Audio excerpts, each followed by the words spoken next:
All right, guys, here we are. We're doing it. It's so this is gonna be a day of we're gonna see what happens. But my plan is we'll do F4. We'll start at Summit Point here with this mayhem. Then we go to Road America, do F3. Then we go IMSA LMP2 or Falken LMP3. I'm not sure exactly which order's best. We're staying the hell away from GT3 as always. But we'll do all the good cars. Oh my god, look at this guy. Smelly selection of cars. Well, let's see. You know, I was watching a little bit,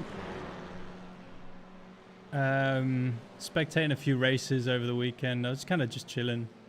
And yeah, the Algarve race actually looked quite good. And I do want to race at Donnington because I never really get to. It's a good track. It's a good track, despite the haters. PCC Scuba. Yeah, maybe I'll do that. Damn. Probably the weather. Well, I hope you feel better soon. Or something. Or I hope it clears up. What's up, Phil? What's up, Athlete? What's up, Andy? Hi, everyone. Well, I haven't done a single lap here, so I'm going to get into it and see what's going on. Vintage 79 race. Where is it? Interlagos. You know, I think I might do it. I'm thinking, like, yeah, I haven't done a 49 race in ages. But I am eyeing up Road Atlanta. I do like that track. Interlagos, I'm just so, like, not interested in it. I've done a lot of races at Interlagos and it's cool, but I don't like any of the corners, unfortunately. It's just one of those tracks. Everyone has tracks they're not kilometers per hour. that they, you know, should like, but don't really. I don't know. To me, Interlagos is obviously it's a great venue. I never want to trash Interlagos. It's a great track. I just don't like driving it. My Road Atlanta set is cooking. Oh.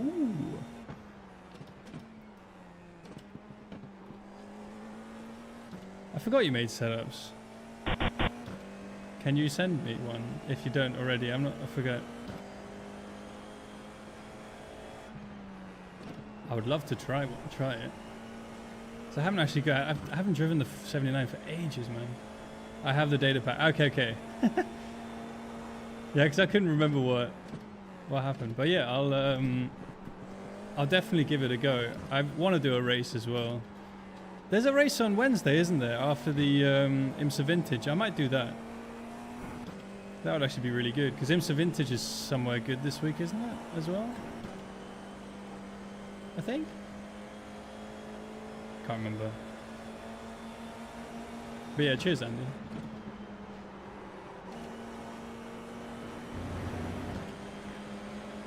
Left side. Wednesday 9, 7 sometimes. Are okay. you a fucking muffin? Pass this guy. Probably Long Beach. Still alongside. Ooh. I haven't done an IMSA Vintage at Long Beach, have I? Is he going to send me back? He was thinking about it. I forgot how nice this car drives, man. It's a great car. It's just full of bandits. What's a good brake bias in this thing again? What? IRL IMSA's Long Beach. Okay. I hope they don't make it a no stop for IMSA next week as well, because I hate doing the no stop, man. Like, it's fun to have a no stop every now and again, have it as a bit of a novelty, a bit of strategic variation, but to do it every fucking time IMSA goes to Long Beach is just so boring. Like, you know, it's fine to have a fuel saving race every now and again, but just to be not even be able to push a single racing lap around Long Beach is kind of depressing. Also, because it's so much fuel you have to save as well. It's not just like, oh yeah, a little bit lift and coast here and there, you'll be fine. It's like you lose like a second a lap, you still or more. Look at this guy. This guy's just crashing.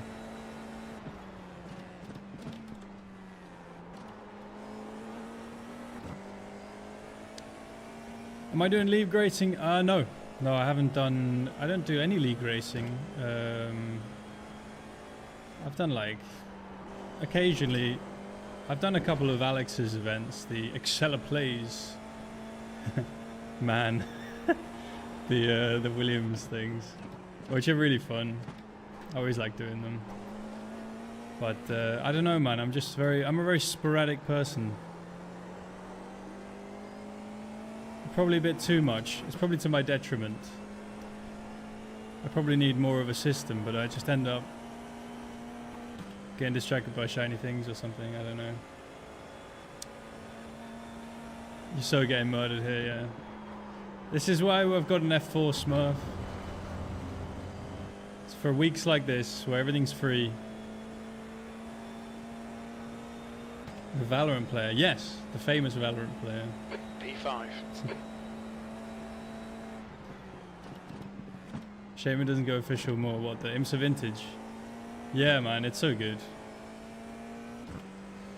But also the no, sorry, you meant the Lotus 79, but that's also true. Yeah, 79. Both of them, honestly, they're very cool. But I think, you know, I mean, definitely the IMSA Vintage cars are. The Nissan, particularly now, is like requires a little bit of accountability, because otherwise you just go around murdering people.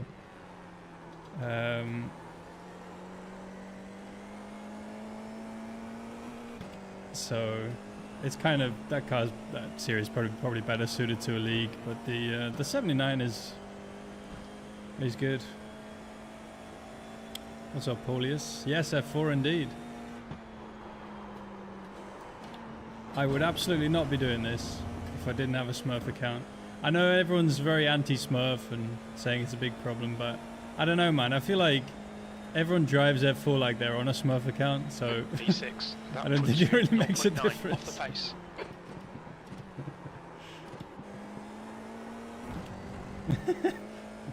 I mean, my dirtiest is like about the cleanest. Yeah, if I get into like full send, take everyone out, dirty mode, then I drive about the same level as the cleanest F4 driver, so I think it all kind of works out. Still love the free content. Yeah, well, I mean, like the free content, there's a reasonable amount of free content. I mean, I've driven it so much now that I am a little bit bored of it, to be honest. But I really, really like Lime Rock, and, well, Laguna Seca is not free anymore, but Laguna's a great track.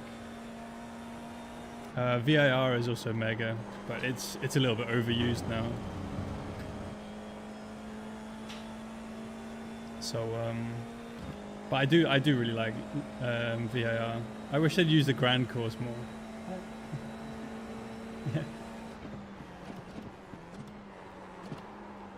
Yeah. Because that's just kind of fun and different, at least. Even if it is a really silly layout. Kind of cool to have an event once a week. Oh, you mean like league racing? Yeah, man. Geriatric IMSA and Boom Ref. Yeah, it's true. And same with the 49 as well, but...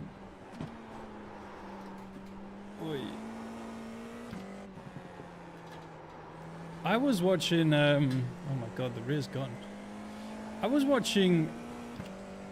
saw something really interesting. I was watching Moritz, actually I don't know how you pronounce his second name, Lerner, I think, the pickup driver.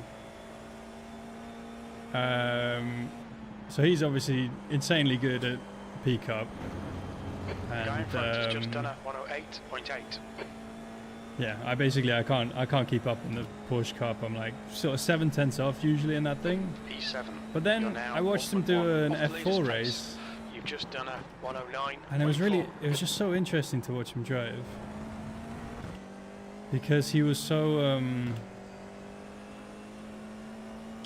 yeah, I mean he was like a second off the fastest guy at Snetterton, which is really like, yeah, super interesting actually to see like 96%. how he was driving that thing.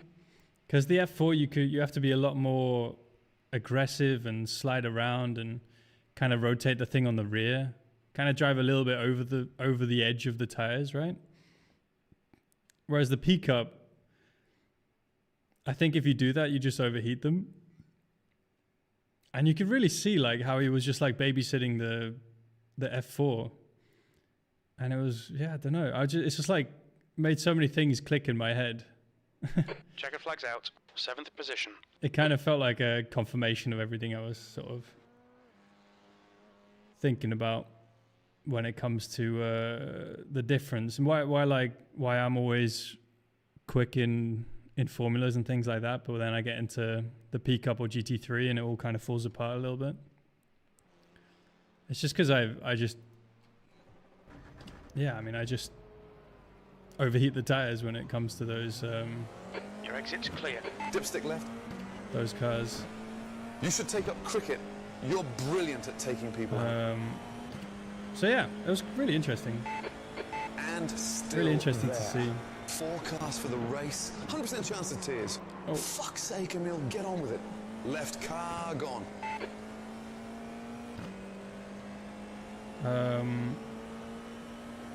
Yeah, but it sort of mostly just confirmed everything I was thinking, but it was cool to get it like to see it that obviously, you know.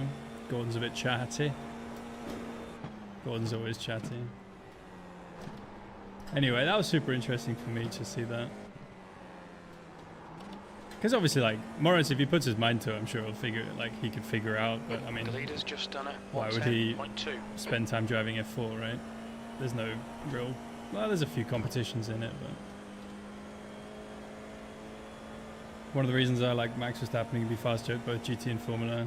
Yeah, I tried, man. I tried, but I just can't get myself to do that in GTs and stuff like that. Like, I just don't like them fundamentally. Plonker left. What a donkey he's gone And You could I mean, the still overheating thing is not something that, I mean, you know, obviously it's good to be like careful on your tires in real life. You know, overdriving is bad, but overheating is so much less of an issue in real life, even in like GTs and stuff like that, compared to iRacing. iRacing's just, even now, still just takes it to a bit of an extreme. You have to really babysit the tires to keep them in the window. Whereas these things, you know, you slide them. Obviously, if you go That's the end of way session over, you can overheat them, but you have to really, really go for it. My English was not good. It's all right.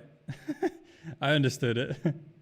So shall I read it out just for everyone to hear? That is one of the reasons I like guys like Max Verstappen that can be fat in both GT and Formula. It's all right, man. It's all right. Kind of funny.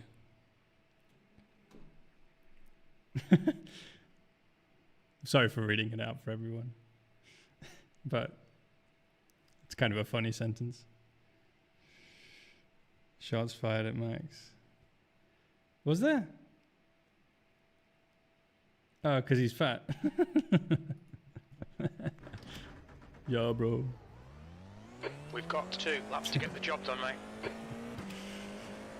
Guys, don't clip it, no. I didn't get wrecked last F4 race, was lovely. Owning cars and tracks but not paying subscription is so depressing. Yeah. I bet, yeah. It is a little Track bit. temperature is increasing. But I It's mean, I now don't know, you 32 kind of, Celsius. you can just activate it for a month at a time, right? It's only a little amount. I mean, you know. If you want to hop on, it's only like, you have all the stuff, then you know, you're paying, what is it for a month? For just 1 month at a time, it's, I don't actually know how much it is, just 1 month at a time. I never do that. Always get at least 3. I mean, I should really be buying them yearly, but because I do it a lot. Alright, anyway, I'm gonna see if I can qualify here. What's the soft, chat? Tell me what the soft is. This new account? It's not a new account. I got it when I was on controller. So I used it as like a controller account for a month or so, and then now I just use it as like an F4 smurf. Cause like, yeah. Otherwise I just don't race F4, and that's kind of sad, but also very reasonable given the the driving standards.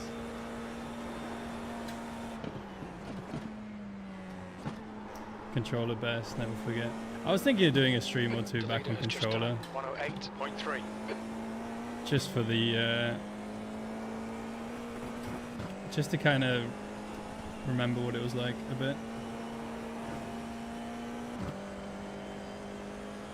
When F3 over Super Formula, yes, the F3 is better. Thank you. I'm glad you actually I'm glad you agree with me. But yeah, I mean, it is just a better car. Can do month to month. Yeah, you can, 1 month at a time, yeah. P7, you're currently Overall 0.4 style of off the GTs pace. is not that fun, yeah. I mean, you know, it's obviously very popular, people like doing it, but... And that's fine. It's fine, it's fine, okay? Leader It's has just fine. done a 108.1. If people want to be brainwashed by corporations into racing an inferior car, then they can.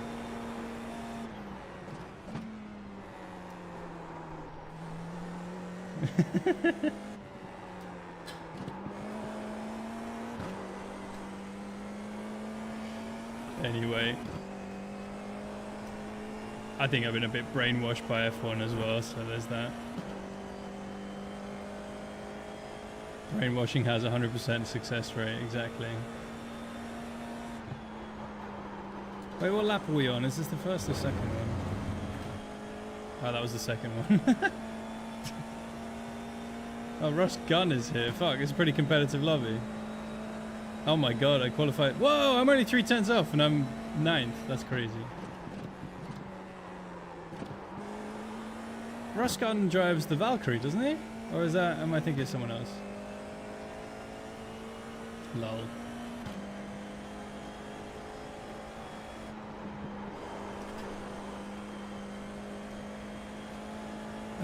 Well, we see what happens.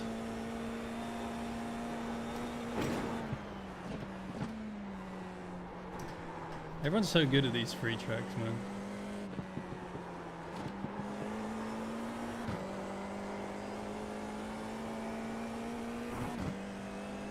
I wasn't really paying attention there, but that's good.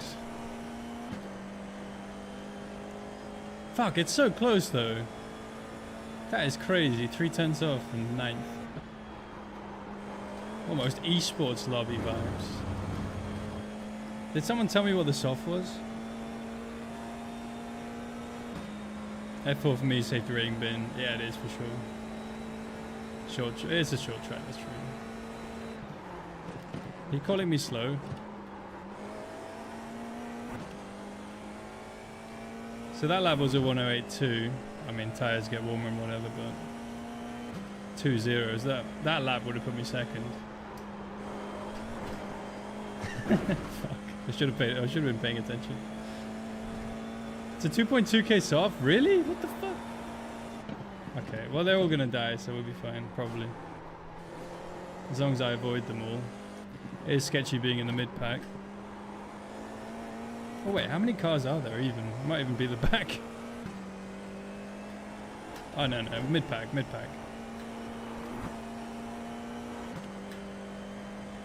26! Insane for a 2.2k soft, yeah. F4 ban is crazy fast. That's the thing, man, like no one ever like gains iRating beyond like 2k or something. 2 to 3k, that's where all F4 drivers live. If you see a 3.6k driver in F4, like an actual guy who drives F4 a lot, Emil's like got full-on brain damage. it just means they're insanely fast and can sometimes get away from everyone.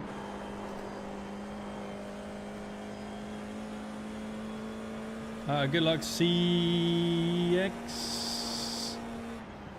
Many C's and many X's.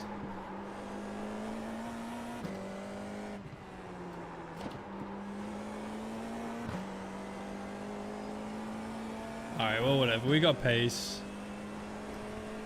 Not too worried about the pace. It's more just positioning. Stuff like that, so. Damn, it is so close. I mean, I know there's only like 5 corners here, but still.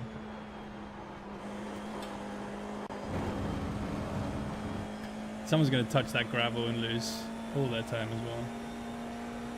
And thanks for the follow. 1.8k behind you. Alright. Well, I'm pretty happy with my driving.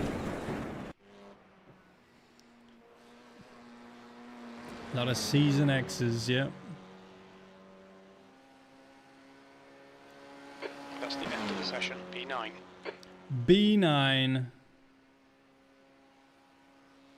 A B9 dictator.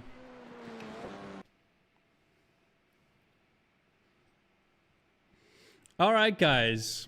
I would say get your bets in because this is a gambling game, but we're not doing bets because that's gambling. And gambling is illegal some places. And I don't want to get in any legal trouble with the EU Parliament. Gambia. I don't have a start either, so we're just going to do a start and see what happens. Juicy points gambling is not illegal. Should I bring the gambas back, man? I feel like I should, like the caps one. See, it was fun, man. It was good times. This is not the Gambia. This is the Gamba. Maybe I should change my juicy points to the Gamba. Bring back the start last. Well, it's weird because like whenever I'm on main, I want to usually do well. Not always. If I'm on sports car, it's different. And then if I'm on Smurf, I'm already in start last mode anyway. As you can see from my qualifying effort here. 30 seconds. Well, who knows? Maybe I couldn't have gone any quicker. We got 30 seconds left, guys. Let's just see what happens. No gambling. Just put an emotional stake on my result here and then see how it goes, you know? Just generate the gambling from within. Seconds. You know, think that like, I'm going to be happy if Emil finishes in P1. P9. And I'm going to be sad if Emil gets crashed out. 20. Natural gambling. It's the tree hugger gambling. Just the way God intended. Be a standing start. Watch for the lights. Floor it. Green, green, green.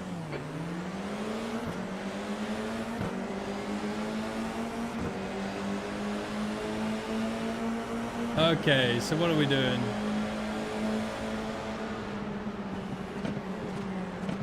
Turn it left. Big stack up, not really anywhere through here. Donut gone. Already banging wheels. Donut left. Gonna be on the outside here. It's Drive like tough. a bit of fun. What a plonker. Or left. Donkey A little bit undercommitted there, but don't think there was any way through anyway. Plonker right. Donkey gone. Top two getting away a little bit.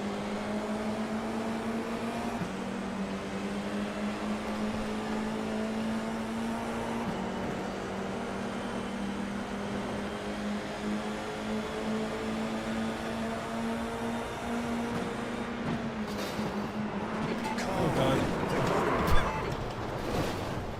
Amazing. You're clear, Emil. It's happened immediately. Let's see, is the wheel still on? We'll need to come in for repairs. They've shown us the meatball flag. Meatball? What was that, you fool? You fool! Donut right. Fool of a took. Clear, Mr. Hit me in the pitch, you knob.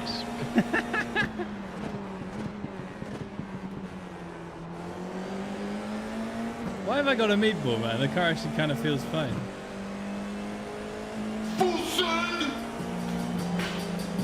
Let's go! Real Fakador salesman just resubscribed for 37 months. What are apples? Apples are food, and when do we need food when we're hungry? Clear right. Sweet press, mate. We need. Okay. The car is definitely broken. Yeah, that's true. Oh my god. Oh my god, it is so broken. It feels. The alignment's okay on the straight, but there's clearly something wrong with the right rear. Okay. We are going into the pit lane directly. Stefan, that's push. What? Just done 108.2. That's push. Pit lane speed limit is 72 kilometers per hour. Schmidt is entering the pits. I hit the He's in code, I'm A20. sorry guys, I He should hit the come out a code. little way behind you. 100 meters, 50 meters. You fool. You hit me in the pits, you knob. Front right, 99%. Rear left, 98. The pit exit is clear. Push now.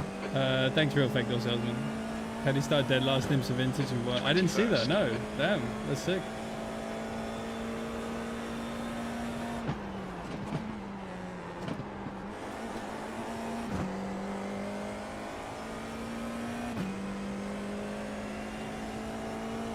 Appreciate the restraint. Well, you know, there's not really much you can do. I was expecting it.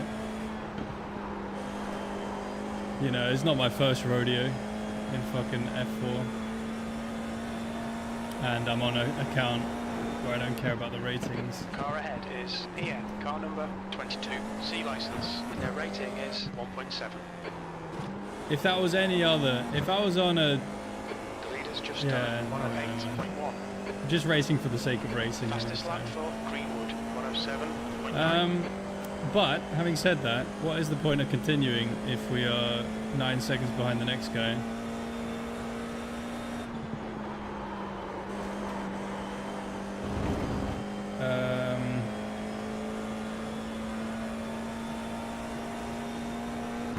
Let's see if I can sign up to someone Good lap, else. that's your best in the session. Ah.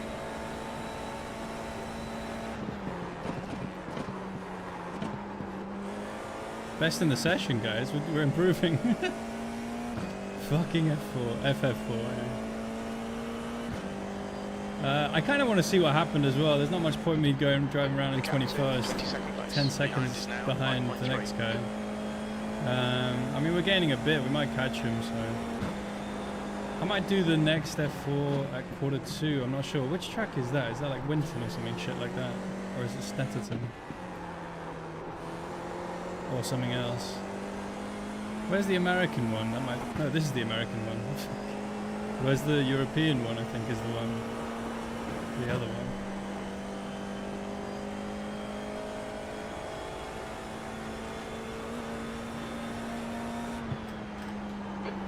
To go. That's 10 minutes left.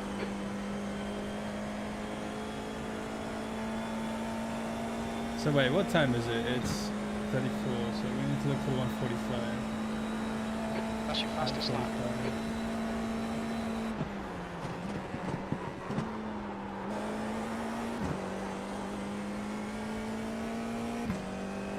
Where is it? Is there not one at Q2? How am I gaining on the guy ahead, man? Oh, he's 1.6k, that's why.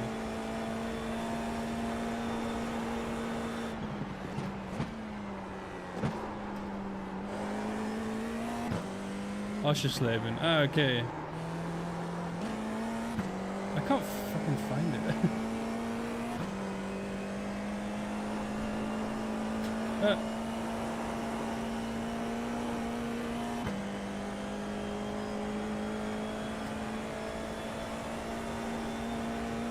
I'm driving very erratically. I'm just looking for a series. Wait, F4. There it is. Alright, we'll do that one. And then we'll probably go and do F3. Oschersleben. Car in front is Turner, car number 21, and their rating Alright, is well we have 10 1.7. minutes, so we might as well just keep driving. Snetterton on top of the hour, yeah. I'm not a fan of Snetterton though. What was the other one? Winton? Yeah, I don't know. I mean, Summit Point is the best track for racing, but you know, I got taken out on lap 1, so now we'll just drive around on our own. But 10 minutes and then we do Oschersleben, so.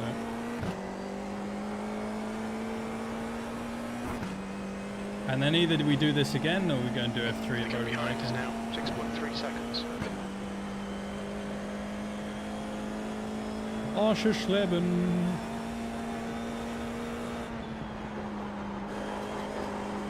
That's the first time I've heard someone call someone else a fool on iRacing. I like it. I like this trend. It's not really a trend, it's one person, but I like the, you know, you have to have a trendsetter. Maybe we're gonna try and continue the trend. What do you guys think? Should we start calling people fools instead of fucking idiots? Oh, yellow flag! Freebie, freebie, freebie, freebie, freebie. Oh, now we can fight 1.5k. A worthy opponent with no rear wing. 25, the license. And their rating is 1.6. Oh, two without a rear wing. It's a fucking epidemic. Right side wheel. Not still there. Get out of my fucking way, not good. Poor guy, I didn't really mean to do that. Awesome, well done. Oh. Check right, Emil. Donkey clear. Okay, I need to stop, man. I'll try not to hit every fucking person I come across. Because so far it's a 100% record in this race. Fucking classic smurf behavior. Kish behind is pitting now. Bandit, yeah, we're getting into character. Halfway home, fuel's good.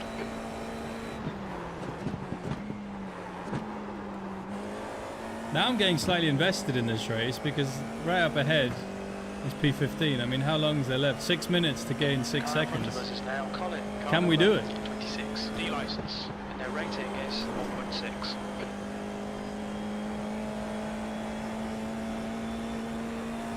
Can we do it? I gotta focus now.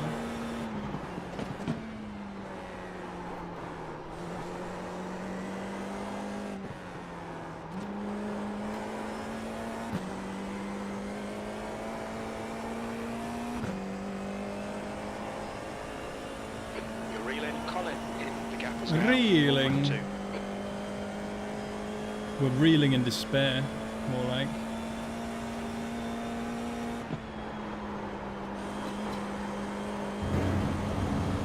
Alright, that was a second that lap, wasn't it? More or less.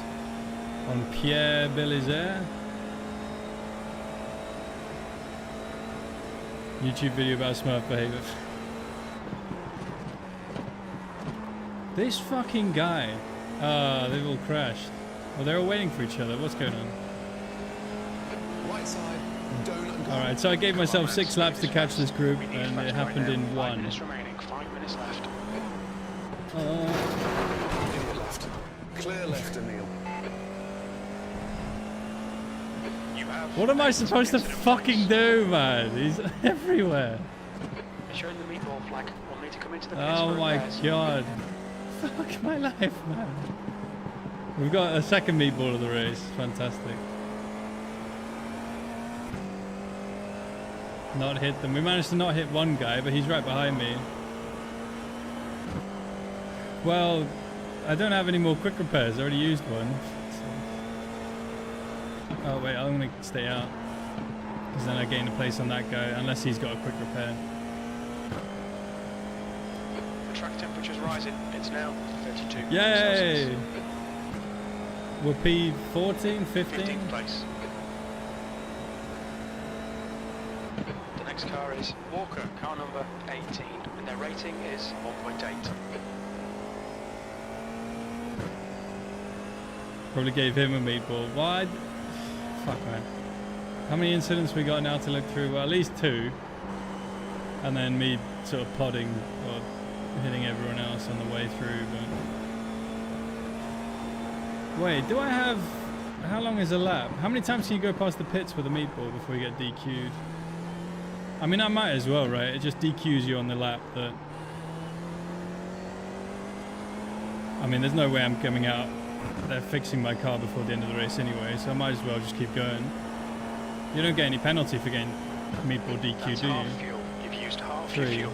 Okay. Push So we now, crossed the catch line this guy. once already. One lap is 1:11. We probably will get DQ'd on the white flag lap, I think. Fuck man. I mean, the car's not awful, but it's not good either.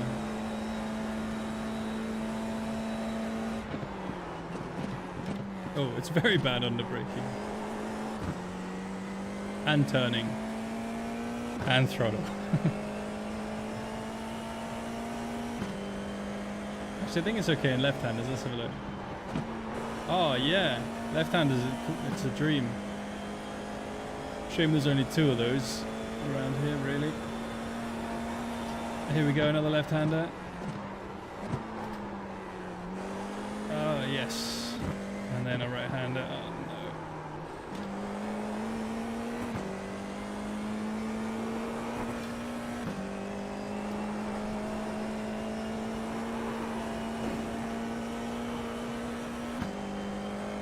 So how many times have I crossed the line now? 2 minutes to 2. go, 2 minutes. So this will be my 3rd time. So everywhere. Yeah. Yeah. An abnormal lap chat. Alright, I think I'll cross the line. There'll be white flag and then I get DQ'd and sent to purgatory.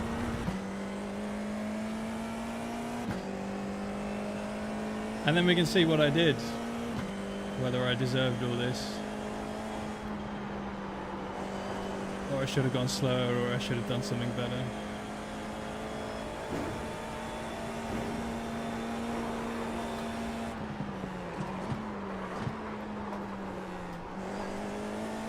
Or if I can rightfully blame every single other person in this race. Let's see.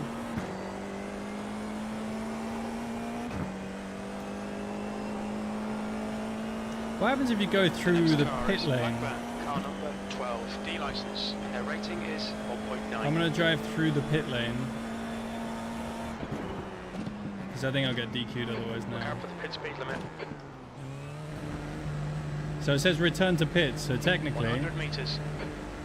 Look, 50 technically, meters. I've complied with the instructions. I'm just going out Behind. again Watch as your well. mirrors. Don't cross the white line. Is it white flag? Is it not white flag?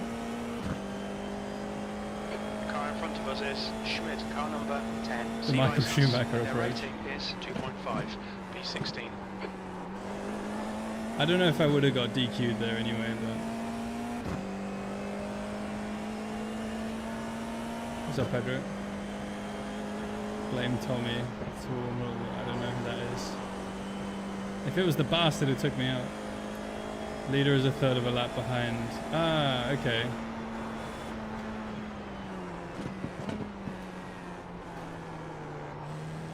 Well, it's not going to make a difference because either way I'm going to do one less lap probably. So I'd rather finish the last lap ahead of people than not, I guess. I mean, usually in real life when you get DQ'd there's some sort of repercussion, but...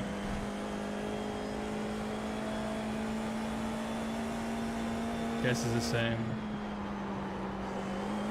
Alright, here we go. We got DQ'd now. White flag.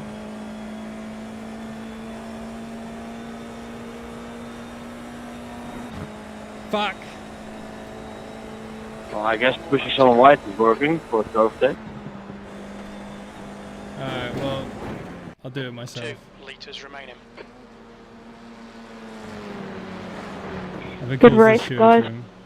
Was it though, Henry? Maybe for those guys. Okay, now we can see what happened. I'm very curious.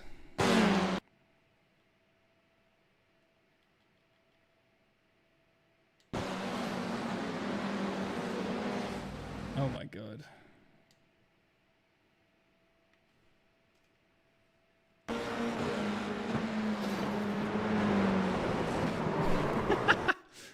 I've been assaulted.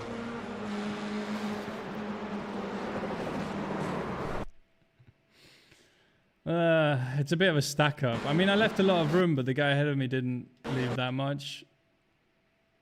it's just a bit of an accordion, and then I just tap him a little bit. But the guy behind just comes flying in. But I mean, I can kind of understand that because he's got a big gap ahead of him. Like, I don't know. I would never imagine that that would turn into a fucking thing. Anyway, whatever. That's what happens if you're all going 100% on lap 1. I mean, I don't know really what I could have done more here. I don't know. I'm judging my speed based off the car ahead. But then the car ahead of the car ahead is going really slowly. So the car ahead hits him and then I kind of can't really avoid him. But that was also kind of fine. Although I got damage, so... And then I get fully murdered. But I don't know if he really... I mean, it's just everyone pushing a bit too hard, I think. So then was that, and then we pitted, and then I got damaged again. Did I get damaged again, or was it just the wheels?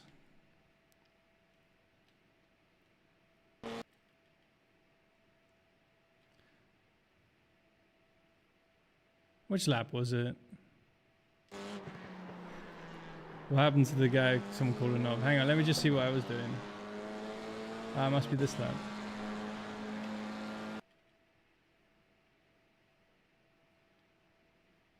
So they all crashed, and then I go through here. Is this guy's car broken, or what's going on with this guy?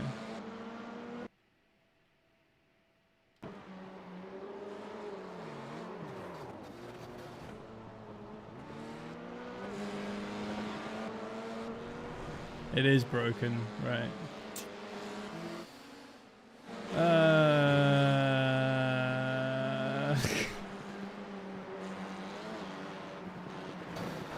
I mean, I was planning to go inside, but then he goes inside, and then I plan to go right, and then he goes right at the same fucking time.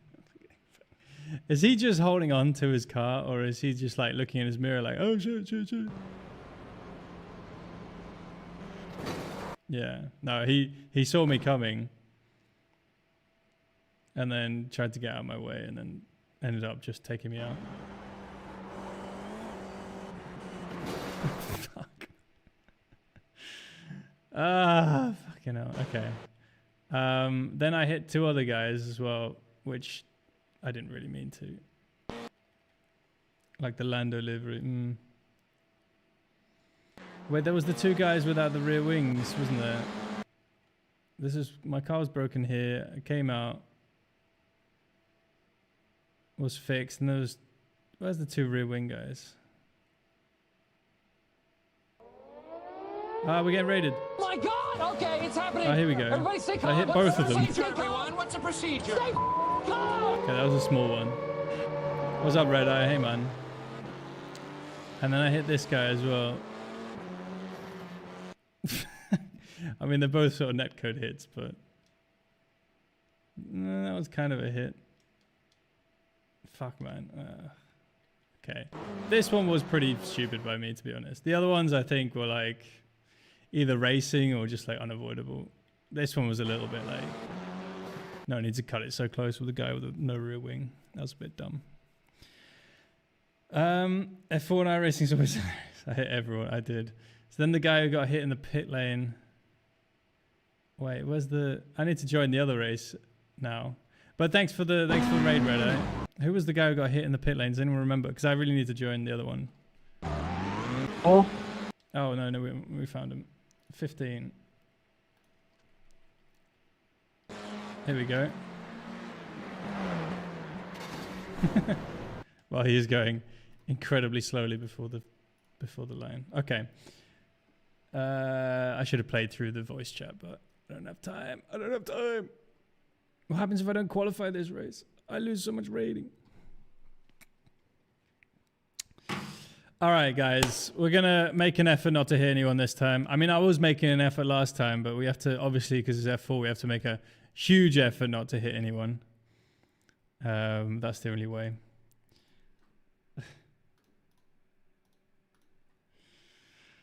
Can you please stop murdering patrons? How's your stream, Red Eye, man? Yeah, we're on Smurf, so it's the only way I'll ever do F4 races. But yeah, I hope you guys are all doing well. Lando livery, they deserve to be hit. Okay, we have enough time, I think. So, well, I'm just gonna run an ad while I'm qualifying, because there's not that much going on for this. The pit lane speed limit is 60 kilometers per hour. We've got Fake Peugeot 2 F1. laps. Let's What, get this on the done. Super Formula? That sounds cool.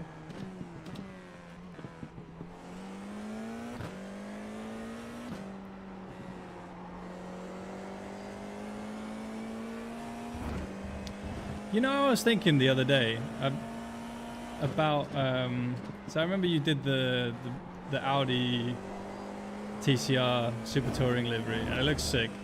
And I was driving it the other day. I was just like, oh, that's so cool. I like the shiny.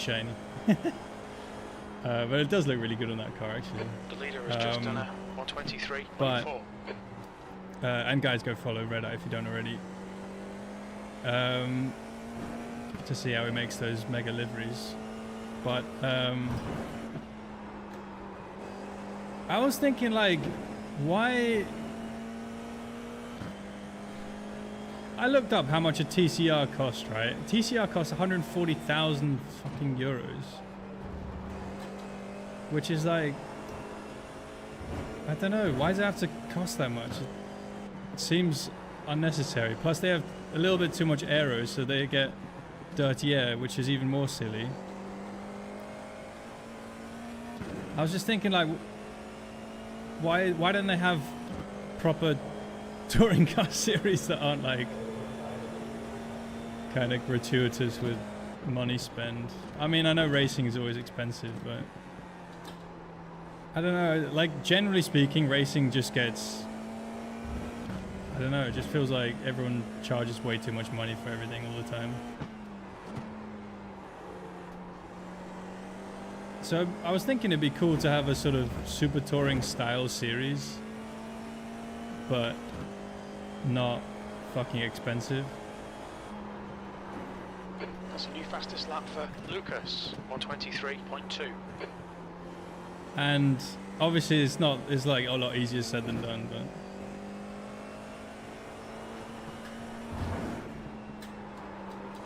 but I looked into it a bit, and it was actually quite interesting. A lot for what's basically an RS3. Yeah, exactly, right? An RS3, you buy it on the road, it costs like, yeah, 40k or whatever. Maybe 60 if you get a spec'd out one. Or I don't know. I mean, I don't really look into that too much. But yeah, something like that. The average man produces 55 litres of semen during his lifetime, which is enough to fill the tank of a BMW E30. Oh, so that's what they run on. I knew it was run on something like testosterone. P3. Tried last year to do the junior BTC thing. Cheap The guy car, has just done an a engine. 123.4. Oh, I didn't know that. But what, it failed? What's up, Elliot?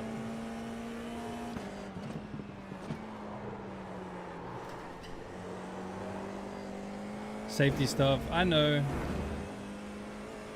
Can't run like a race car. Yeah, it's true, it's true. Like there is a certain amount that needs to be like spent to make a race car, but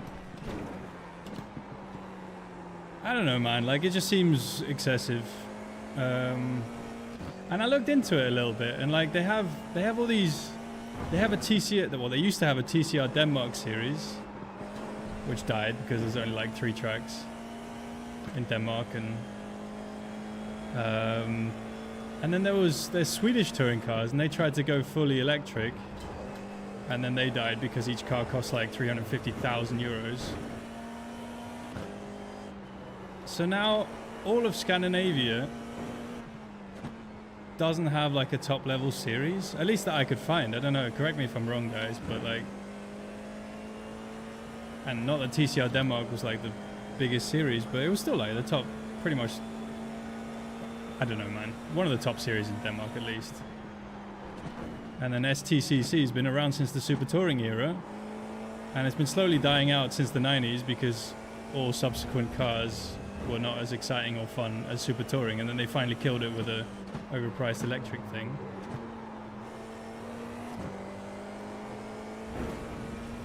It'd just be nice to have STCCs dead. Yeah, they said last year they had a sort of like, oh yeah, we'll just pause for a year and then see how it goes. And yeah, I don't know, man. Like, obviously anyone correct me if I'm wrong, but I looked into it quite a lot. I couldn't find a single thing from STCC in the last year, or like a schedule. And you know, it's getting to racing season now. Fuck, I'm doing a really terrible job here. Yeah, it sucks, man. Yeah, and like a GT3 car, like that's fucking outrageous. And you know, what do people want to see, right? They want to see. There is an appetite. Obviously, people want to see F1. They want to see there's GT cars and things like that, but they want to see a proper competition in like cars that they would drive. And I feel like I don't know, man. I feel like there's just a massive disconnect P4. with the whole thing. It feels like there's, you know, every country or every region should have their own like touring car series. It feels like, anyway. At least Toka Juniors, cheapest spoke car with bike engines, mini BTC. Oh, but really small ones. Okay. Caterham ended their relationship with them. I see. Where did I qualify?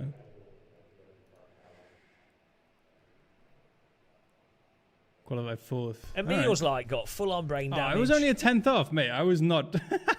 I could have found that 10th. No fucking sweat at all. Okay, 2 tenths. I should probably start loud. Whatever, let's see. Usually the answer is money. Yeah, but like, you know, super touring cars, right? Back in the day, on the last year of it, cost like $1 million. That was $1 million back then. With like, now it's like 25 years of inflation's gone by. But like, for the 2000 season, I think the Ford Mondeo cost $1 million, which is insane. But you can get something quite close to that in terms of performance and sound for like, I mean, 100, let's say 100K, right? I mean, cheaper than a TCR, I think. But I would just, it just seems like, why doesn't anyone do that? Someone should do that. Or at least like at the same price as a TCR. I'm sure you could do it for the same price.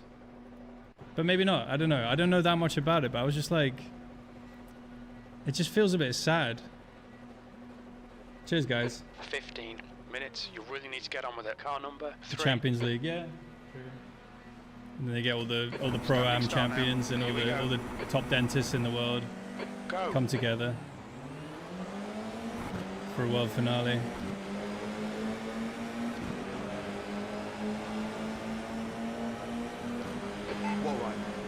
Where the BOP ends up deciding the winner, as always. Right, idiot clear, idiot but right. here you only have one, Right a side few clear. tracks here and there. That guy just drove into the back of me and gave me 4x.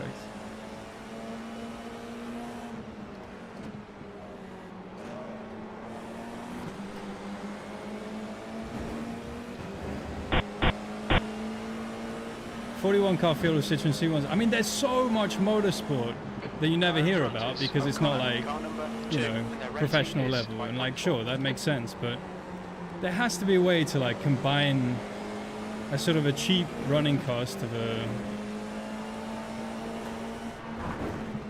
a car like that, because it's also more fun to see someone push a car that doesn't have like perfect setup and, you know, perfect aero and all that shit.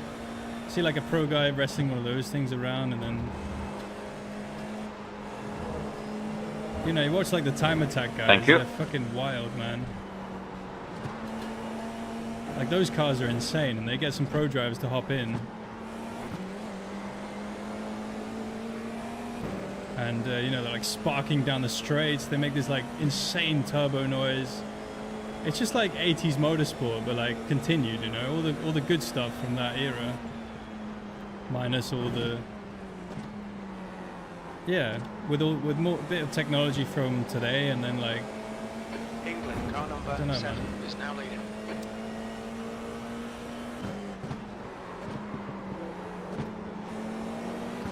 It just feels like there must be a middle ground, because TCRs are fucking, they're just kind of boring, man. They're not really that good.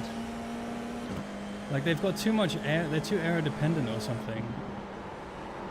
You know, like, World Touring cars should be really fucking fun and interesting, but it just never was. Like, I don't know, I never saw a World Touring car race or a World TCR race, I mean, where I thought, wow, that's fucking awesome.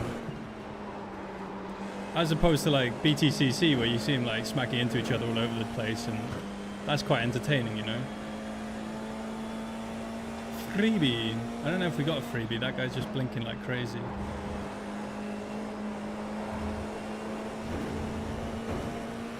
Anyway, I went down a big rabbit hole on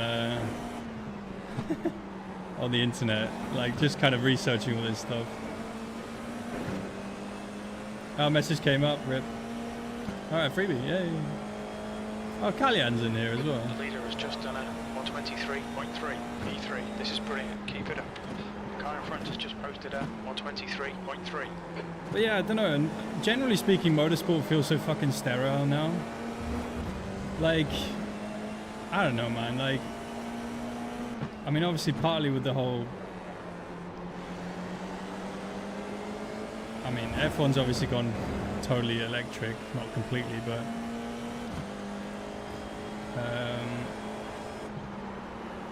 and I don't know, it feels like all the top series are kind of forgetting what racing's supposed to be about. You know, with BOP and like amateur drivers, and you know, amateur drivers in top series, and you know, over electrification when it doesn't actually help anything, it just makes everything worse. And corporations having too much control over a sport, and they just guide it towards like a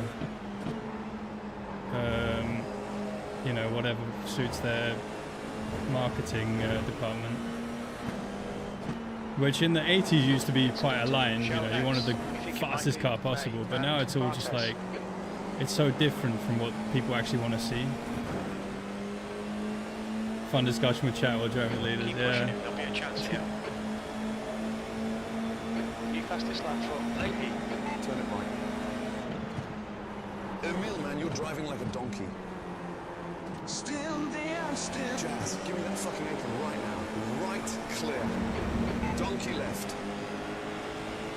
Still there, still. Get the fuck out of here, Jazz. You're fired. Still there, Emil.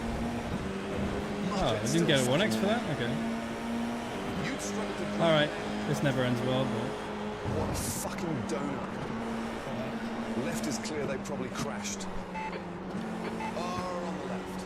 it's so hard to make a pass around this track. 10 minutes remaining, 10 minutes.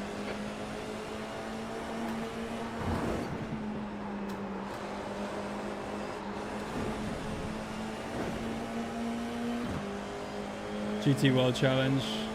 Yeah, but you've got like 5 different classes, and I mean, it's cool, but I don't know, man. I watched it, I just wasn't that excited about it. I don't know what it is. I don't know if it's the car park track or if it's the, I mean, it was so cool to see like 60 cars start a race. One I should have right. defended that. Clear of the donut. Keep pushing, we might get him back. Yeah, it's good racing. P4, your last lap But you time know, was whatever. I'm also not that excited about 124.5. GTs, but you know, you're watching that and you're like, well, who's actually doing a good job, and who's just in the Pro-Am category, who's in the Am category, who's in the Gold category, who's in the Silver category, who's winning the Pro category. Emil's like got full-on brain damage. And how much of that is due to like BOP? There's a lot of Mercedes up at the front. Is that because the BOP is like massively skewed in favor of the Mercedes, or is it because, you know, the team's actually done quite a good job with the setup and they've shared some info, or maybe not? Or like, you just don't, like, when you see a winner of a GT race, you just don't know what that even means. It's the same reason I don't like reverse grid races in like junior formulas, because you see the winner of a junior formula race, or the guys running up at the front, Driver in front of us is Leahy. when it's reverse grid, and you're just like, is that guy the best guy? Who's actually the fastest guy in this field, and who's the best driver of them? stuff like that.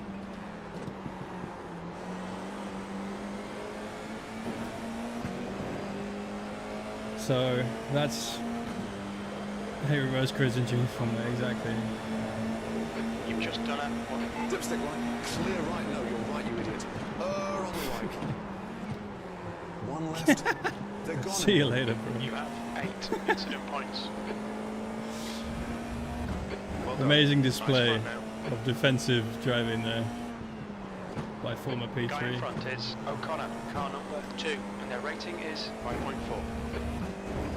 He's broken my wing.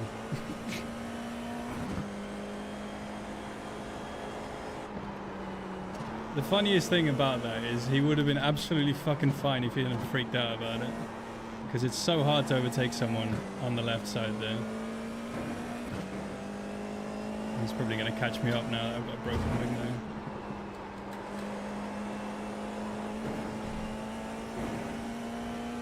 Self-inflicted. I mean, it was a drive into my opponent's front wing and then completely lose my shit type move, but whatever.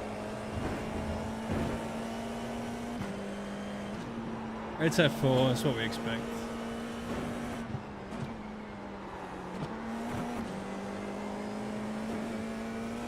I knew what I was signing up for. P3, you're looking really good. Come on, keep your focus. Gives That's mediocre half drivers the distance, chance to feels win okay. races. Exactly, man. And that's like, you know, I can see it from an organizer point of view. It's like, yeah, you know, how do we make sure that all the shit guys keep paying and keeping the teams afloat? I was like, oh, we have to give them a chance to win a race by doing something incredibly unsporting. Sacrifice the integrity of the sport a little bit to make sure it survives. And that's like, okay, but you know, if it's F2 or F3, they're not really struggling with that at all.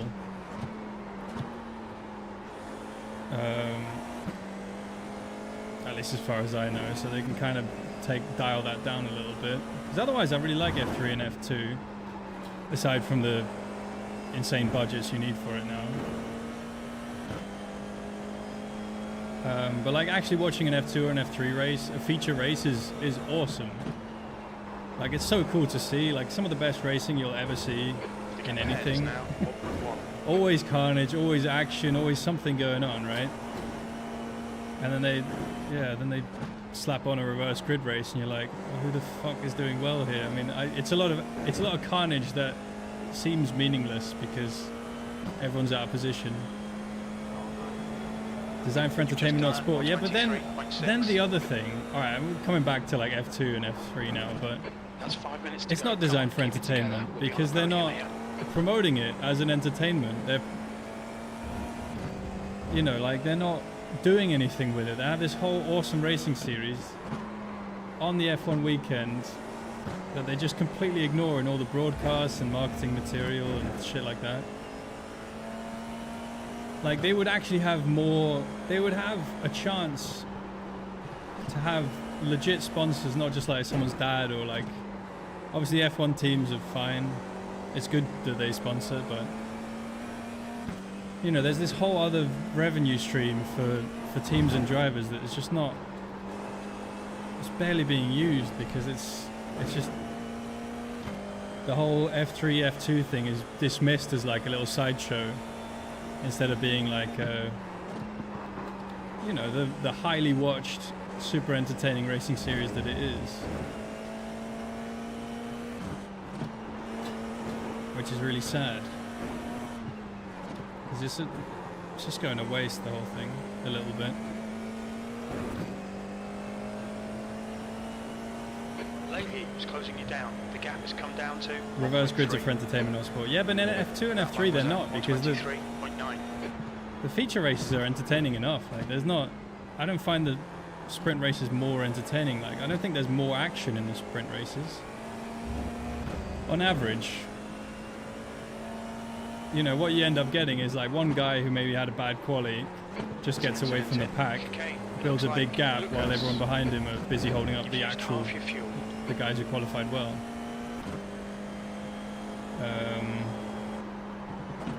And then after a few laps everything gets spread out because Yeah. Anyway, In front is now sometimes you get crazy races, but you get those in feature races as well, so it doesn't make a difference. They don't need the sprint race thing. It's just to get the drivers to keep paying, like the less fast drivers, to give them a bit of hope. Usually, I think 500 worldwide. No, there's a lot more, man. They've got more followers and viewers than something like IndyCar and WEC, I think. You know, it's one of the biggest racing series in the world, F2. It's just treated as if it's not.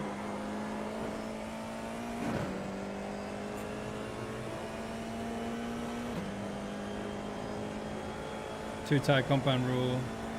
Well, there's that, but that's also kind of racing. I mean, yeah, That's good consistency. Keep it up. that's not a manufactured issue. That's, well, it is a little bit. But, you know, that's because they want to be like F1. I get that. That's fine. That's 2 minutes left. Could 2 obviously be minutes. changed a bit.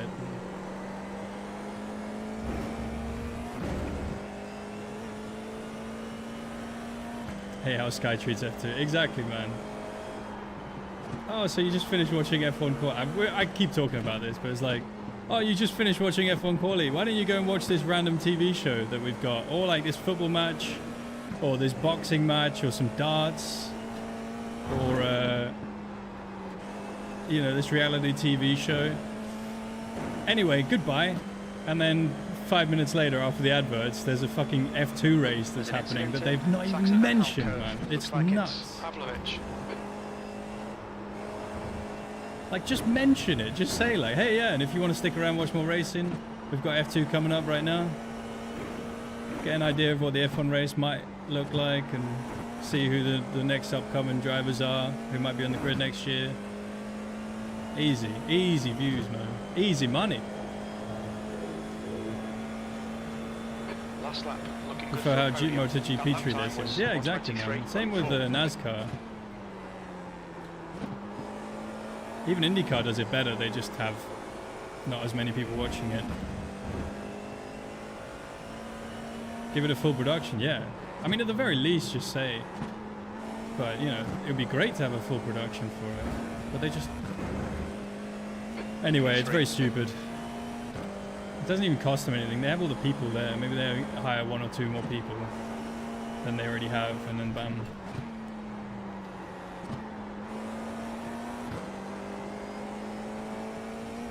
Use all the stuff is there. All the sky pad, the fucking. Anyway, whatever. We were talking about touring cars, weren't we? Europe neglects Junior Series. Yeah, but the thing is, they neglect it, but it's booming. Junior Series are doing better than ever because F1's doing better than ever, and you know everyone wants.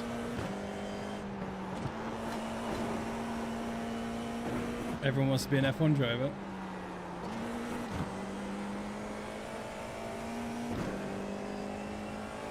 Anyway, third.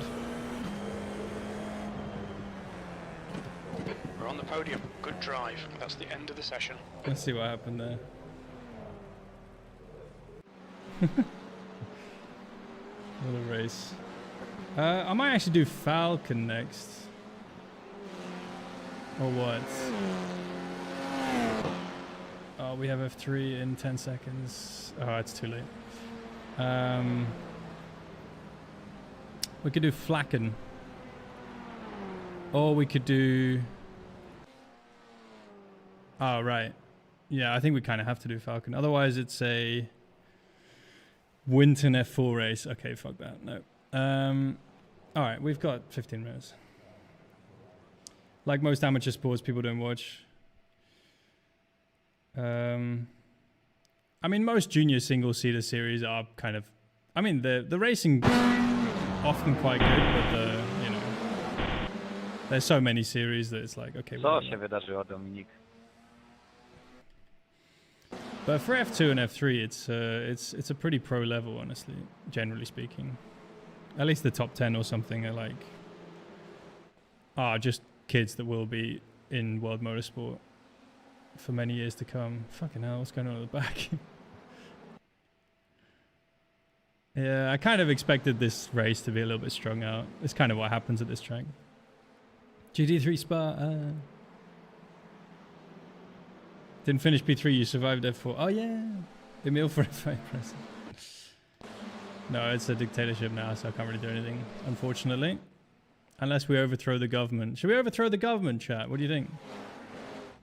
I mean, how many of there are now, right? 100 or something? Let's overthrow the government. The motorsports government. Where do you protest the government for motorsport? Time for regime change. Chat, how do you overthrow the government? Where do you rally? Don't say World Rally or in Forest of Finland or something. How do I submit a protest? Oh yeah, we have to go through the official challenges, the channels. It goes to the World Motorsports Council in Paris. Paris. Oh, we just go to Paris and just camp outside the FIA headquarters until they relinquish, until they meet our demands. I vote you for Prime Minister. I don't know if I want to be Prime Minister. I'll be FIA Prime Minister. Prime FIA Minister.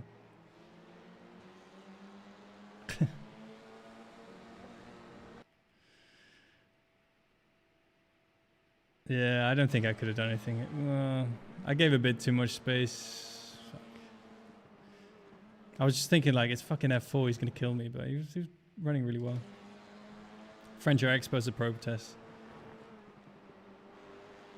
Lay down on the track. But iRacing doesn't allow it. Should we do the just stop oil thing and just glue ourselves to the track on lap 1? This was a good move, to be honest. I looked at it in my mirror, I was like, But he went for it, he got the moves. It was good. But then he completely tarnished that with his defense of me a couple laps later. Here we go, look at this.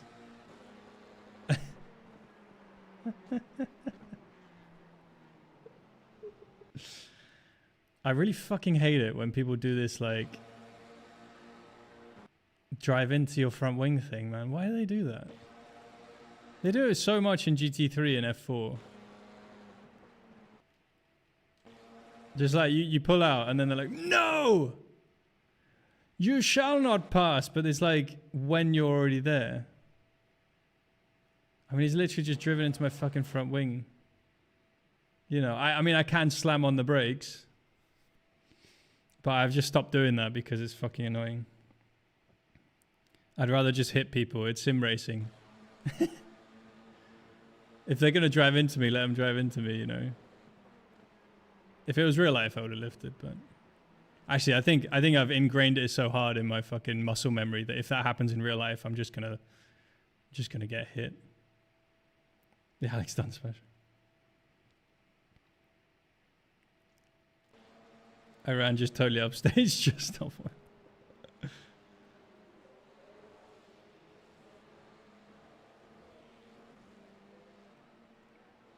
Yeah, lol.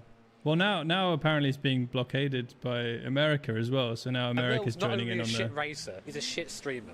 On the whole anti-oil sentiment. So it's worked, yeah, it's worked, or something like that. Anyway, motorsport in shambles. We're never gonna get fuel. Anyway, that was kind of fun-ish. I'm gonna do. Do we have sports car? Yeah, Falken. All right, let's do a Falcon.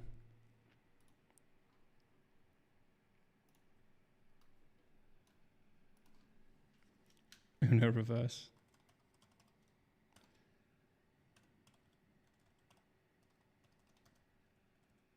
You blocked the straight. No, I blocked the straight. Anyway, good times. I'm sure they all know what they're doing.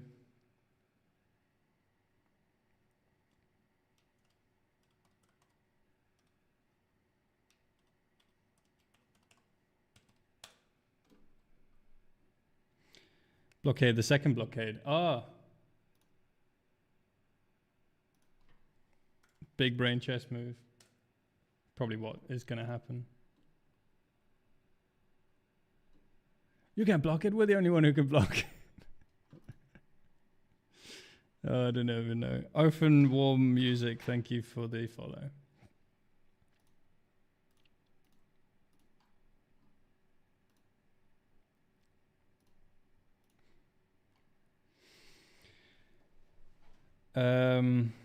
Because they think it's fine to do that. I don't know if they do. I think they're just like, well, it's, yeah, obviously they do. They're like, oh yeah, no, it's on the limit, but it's hard racing.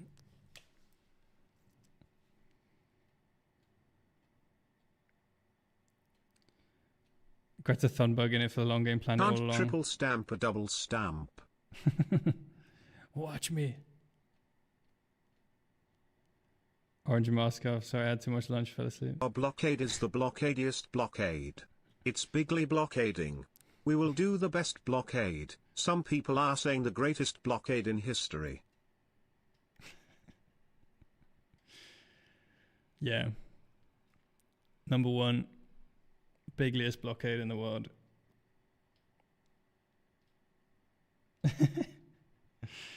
What's up, Paris? How you doing, man? We're just talking about geopolitics. Care to interject? Actually, no. We're talking about motorsport geopolitics.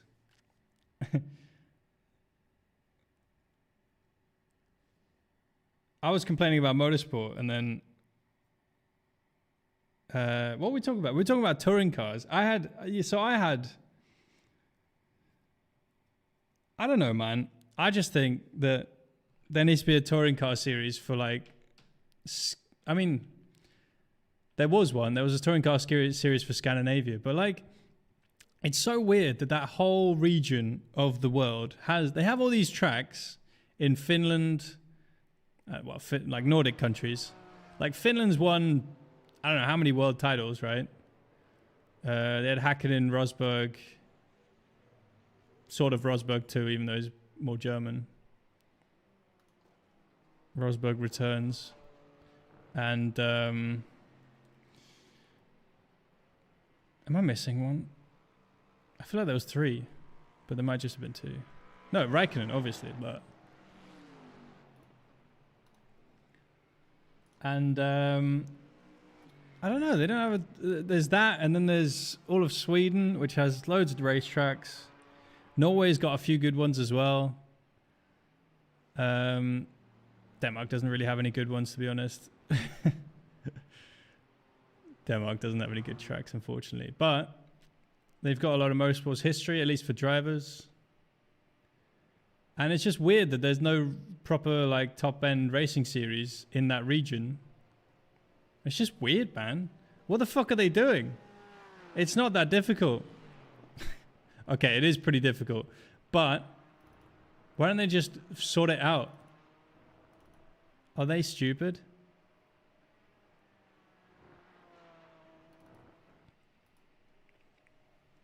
Kiki, Kimi and Häkkinen, yeah, I know. Somehow Rosberg has returned. Daddy Rosberg is Swede. He was close to the Swedish border, wasn't he? I mean, Finland used to be part of Sweden, I think, and they have like the whole massive border where they both speak Finnish and Swedish. So they're a bit of both, a bit of a mix. Rosberg is a very Swedish name, actually, now that I'm thinking about it. But anyway. Fisichella, what? Yeah, cheers, Paris. I just had a look. Yeah, cheers, man. Pit lane speed limit. Whenever I see a Foxy folder, I'm like, kilometers per hour. we're going fast this time. We're going fast this time. This race. Yeah, cheers, Clear man. on pit exit.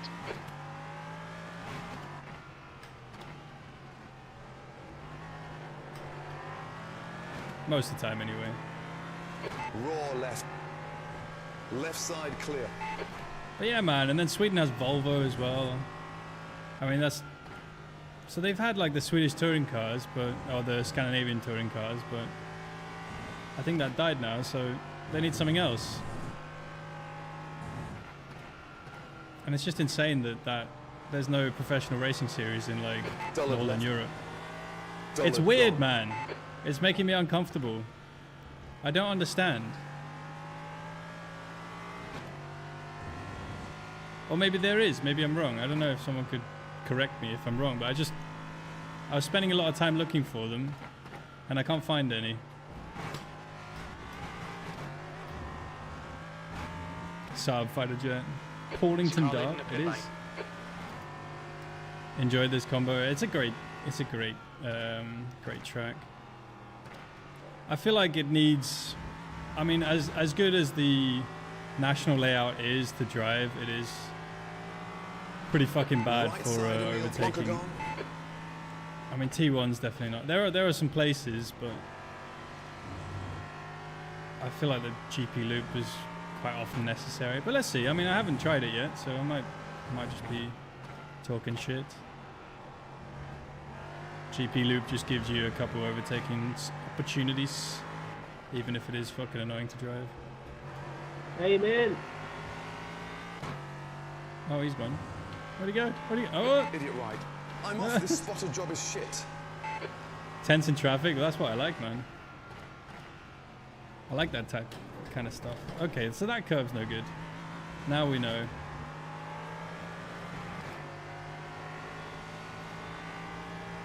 Left That guy's side. on the grass. Left clear. P4.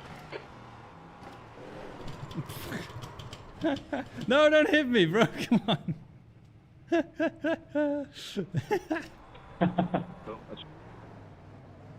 Sorry, Mil. I just wanted to follow you. That was a bad time to follow me. I'm sorry. There's a car behind. Take care, rejoin him.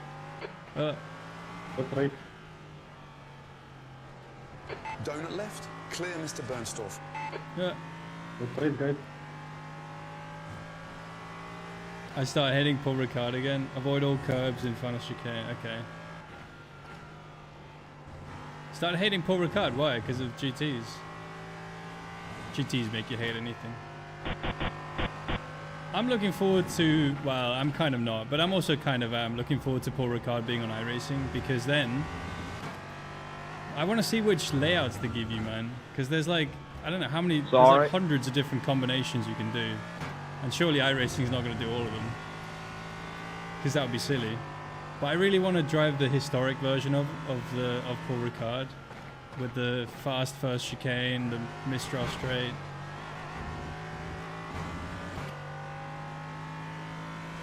I think that would be cool.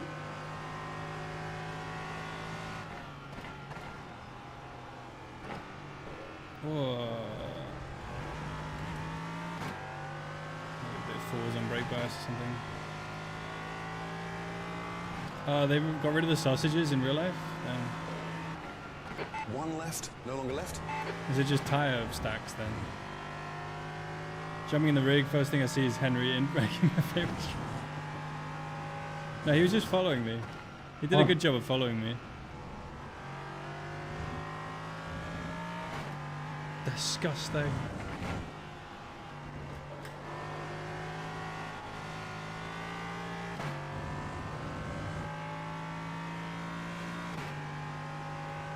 Yeah, I drove basically this version of Donnington Park. Like, this is pretty much like the 2010 spec, isn't it? The guy behind has just done a 102.37. Like, to me, this is how Donnington lives forever in my head.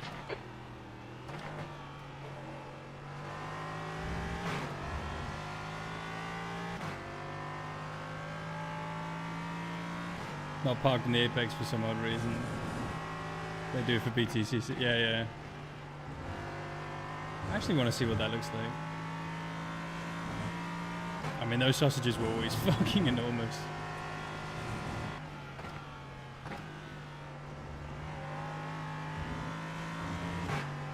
Yeah, anyway.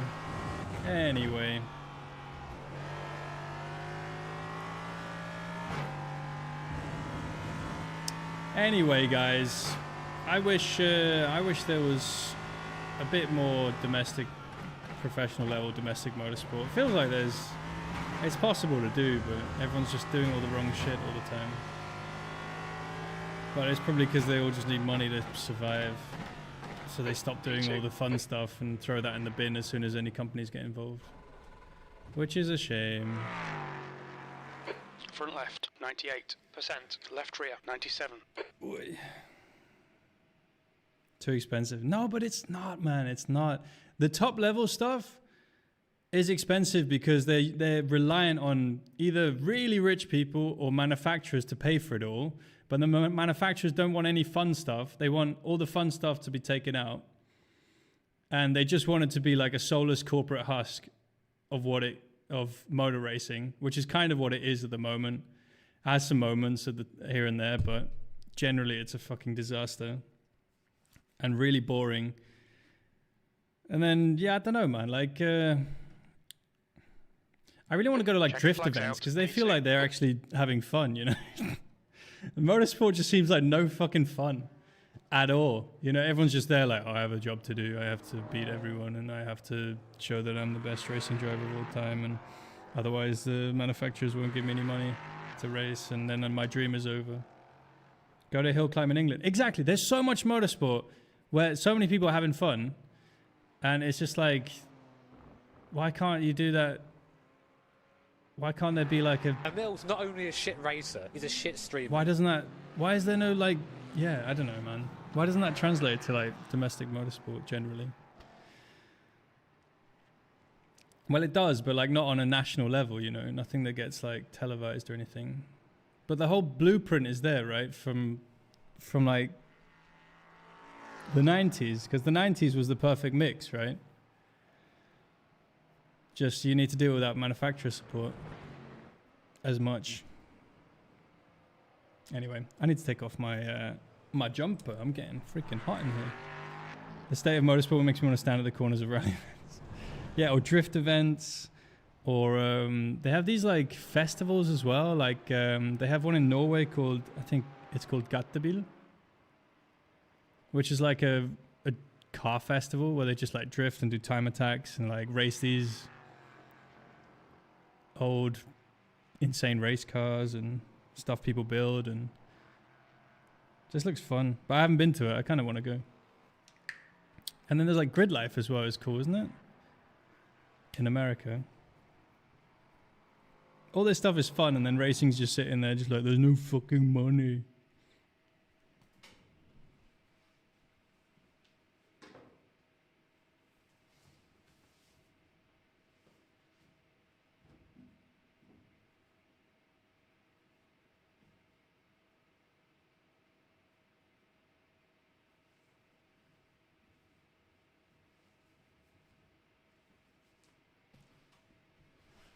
There's no money, it's too expensive. The manufacturers won't give us the money we need.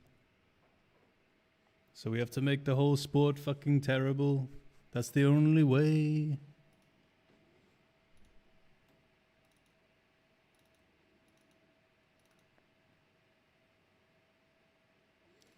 Let's see, is it windy? Not really.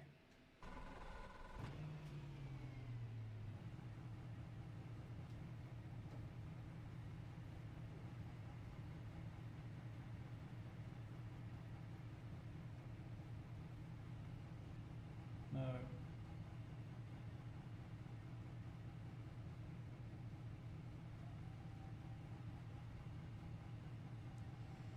State motors, yeah. Grandstand and World of Sport were brilliant in the 80s. What's Grandstand and World of Sport? There's one in Estonia. There's like a week-long road trip or something with closed roads. Oh, yeah, I've heard of that, yeah. Where you can time attack your road car. Yeah, on like on random road. That scares me though, because I just know if I do that, I'll fucking crash. I'll hit a tree or something. I don't know. I don't really trust myself with that kind of stuff. But it does sound cool. And also I don't have a car. I have a fucking Ford Galaxy. Civic Trophy Cup is controversial. I haven't heard of that. It's called Drive Estonia. Oh, that's it. Yeah, I've heard that. Gatebil Festival is insane. They have a series called Gatebil Extreme. The races, time attack cars with over 1,000 horsepower. Got Exactly, 2 man. laps to get the job done. Black flag. We'll need to I mean, complete that's the like pits to one serve it. example of a racing series that could be good, right? And like, generally it's like more sort of amateur drivers. But there are some really quick guys in there, aren't there? I don't know much about it. It's very hard to find any info on it. I did look for it, but it sounds sick. You've got 3 laps to serve. Yeah, the this festival penalty. sounds amazing. They have like 4 in Sweden and Norway, don't they? Mantorp Park and Rudskogen and what is it? The leader's just done Valabahn and 101.09.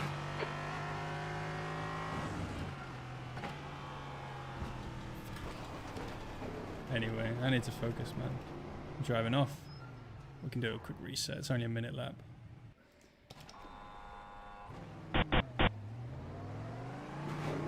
Privateer interest when you're up against fully balanced, poor polished engines. Supposed to be a spec series, yeah. Oh, okay. I don't know.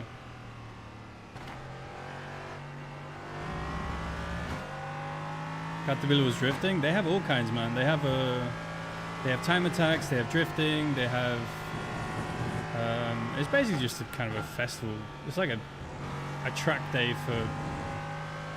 Well, New fastest lap for I think you John, can just drive out, and there's like a 1:00.17. track. I think there's a track day section. Maybe there's not, where you just drive around the track with whatever you brought. But then they also have race series. It's the same with Grid Life as well. Grid Life's got this like touring car cup and a GT cup as well, which is just like cars that just built by normal people racing each other mostly. I don't know much about it. It just seems really interesting, but it's obviously more of like an it's not like a professional racing series. It's more of like a sort of a passionate amateur thing. But that's really cool. And like, I just think motorsport needs to move, or at least like the touring car side of things need to move more in that direction instead of like, and TCRs are so boring, man. They sound like shit and they have dirty air and they're slow as fuck, and it's like, what's the point? And they cost 140 fucking thousand euros.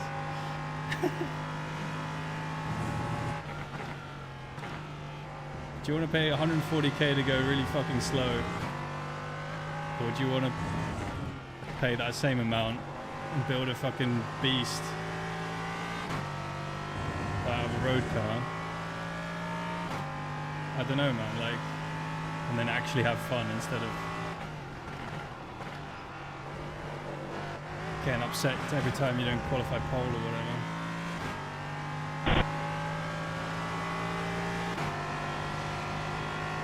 I don't know, man. P2, and last lap was at 1:00.8 seconds. I'm not feeling in tune with this car at all. I need to focus a little bit. I don't know, man. I don't know. I feel like I've gone down a rabbit hole a little bit of like just not really so much motorsport, but just like car stuff and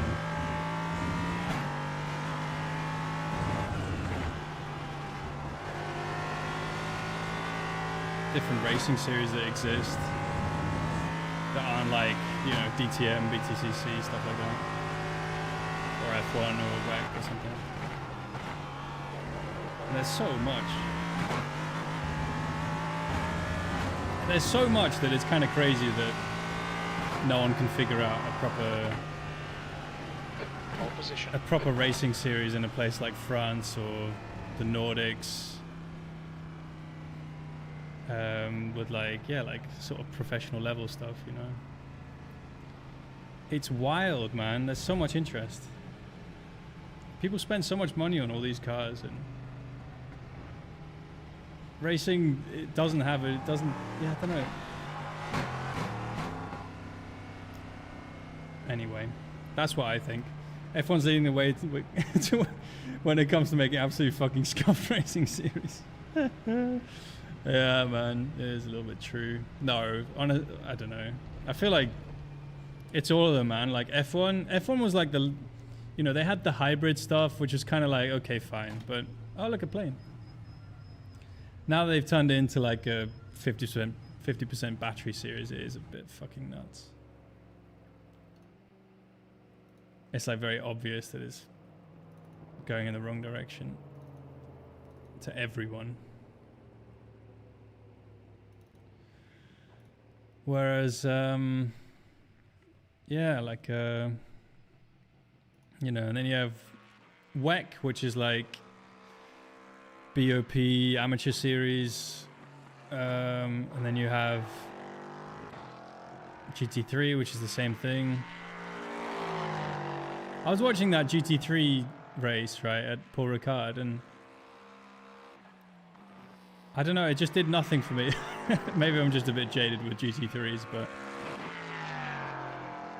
you know, there's like 60 cars, but there are only 60 cars because they've got 5 different classes together of pros, amateurs, and everything in between. That's the end of the session. You know, if it was just a pro race with just the pro category, there'd be like, I don't know, like 15 cars, which is just not that much.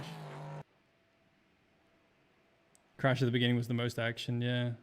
But also they have like dirty air and why do GT3s have so much aero? What is the fucking point of that? I mean, like, if you want a aerodynamic race car, drive a prototype or a Formula 1 car or a Formula car, I mean. You know, GTs are all about like power on the straights, I feel like. I mean, a little bit of cornering, but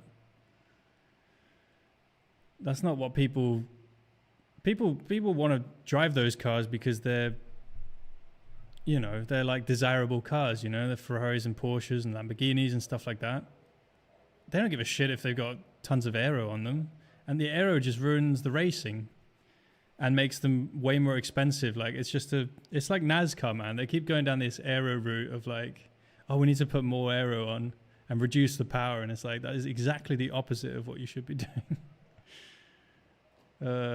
But I don't know, GT3s are amateur cars, so they need aero for grip so that the amateurs can keep it on the road. Fucking hell. But I just don't give a shit, and I don't want to watch that stuff.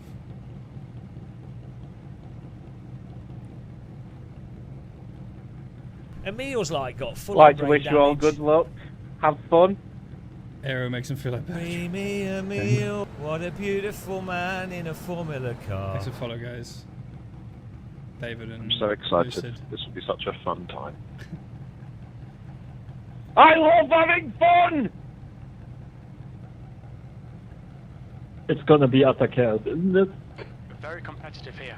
Dempsey's already having fun, Track temp even is though we haven't 23 started yet. Celsius. I think that The air guy's temp is response 19. is a good answer to your question. It's backfiring, yeah, Murcock. But it's because electric technology's not there yet, rolling man. Like, starts. you Stay in the can't pole switch row in yet. the left column. It's not faster. It's obviously slower. You know, if you just put a V10 in, the car would just go quicker. I'm right behind you, Emilio. Safety car speed is 71 kilometers per hour.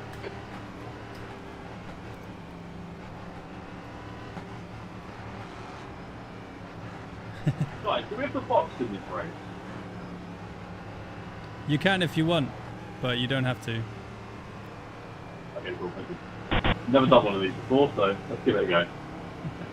Wait, I'm on pole, actually. I'm controlling the pace, aren't I? Very talkative. Yeah, we're going to have a fucking disaster show. How many cars were in this race? Was it the full 40 or... Oh my god, he's so slow in the chicane.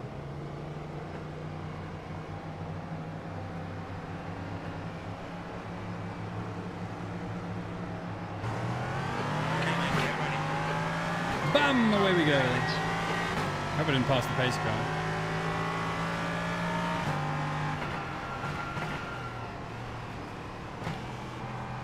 I thought I'd be going a little bit slower into T1 though. Okay, it's fine. V8 would be way lighter. Well, that's the thing, right? So a V10 or a V8 would be way lighter than the battery pack that they use. You know, like, electric cars are really quick out of corners, right? The amount of instant torque you get from these F1 cars, I can imagine, are very, very high. Like, that's why you see them squirming under throttle so much, out of all the fast corners and having little moments and things. So like the instant power is like really good, but the weight penalty Sorry, Henry. is too much, and also Oh, that's alright, I just ran out of them. so that's like the one area which the sort of hybrid is actually better at. But you know, it comes at like a massive weight cost. I think people started calling it marketing ballast in motorsport. It's quite funny.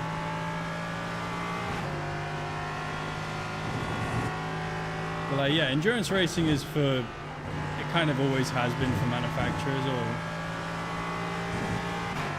at least that's what they're going to now, is like fully, you know, the manufacturer vision of a perfect racing series.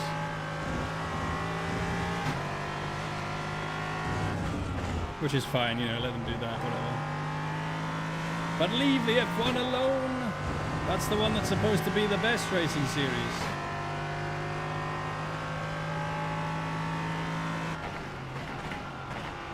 I mean, if they opened it up, like, oh, you can have a V10 or you can have a battery pack, V6, 1.6 litre or whatever it is, turbo, then everyone would go for a fucking V10, I think. The gap to V2 behind is increasing. As long as there's no Now weight limit. 1.1. Or a weight limit that would favour, that would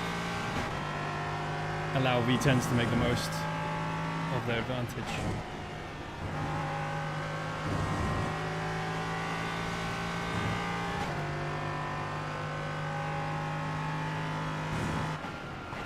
No better research than F1, yeah, but they also spend so much. I mean, you know, obviously there is road relevance in F1, but there's also There's an incident in the S's. not. I mean, there's a huge difference between an F1 car and a road car. And you know, some of the effects do like crossover, but I mean, I'd like to see Formula E take that route instead, and leave F1 as like the series where whatever's fastest is what they run, or whatever's best, right? Instead of just being like, oh yes, the world needs to know about this technology. Could you just sacrifice everything about your entire identity just to do a bit of research for us? I mean, that's literally why Formula E sort of exists, isn't it? But that's not what they're doing. They're just like, I don't know. What is Formula E doing? They're not doing anything with that, are they? They're all sort of like borderline spec series, aren't they? A few things they can do change, like drivetrain, or at least it was fucking 5 years ago. I don't know about now. Step is pitting from P8. We think he'll come out just behind you. Anyway, I don't know much about what Formula E is doing now. I don't follow it. Turn it right. Right side gone. All right, we got traffic. We're quickest right now. Your lap time was 1:00.6 seconds. Look like the pace car. Look at this.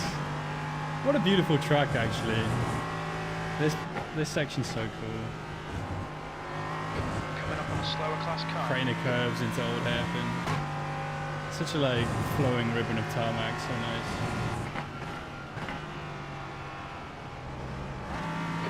Left. More on left gone. We get a chunk of these on the straight at least. Car right. You're clearing me. Right side. Right bandit gone. Dullard left. Clear That was left. a big lunge. There's a group of Where'd he slower go? cars ahead. Was he trying to outbrake me?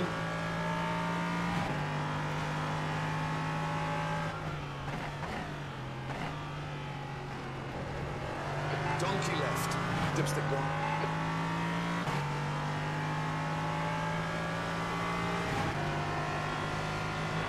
Raw left. Not still there. The gap behind is now 2.6 seconds. Dipstick one. No longer right.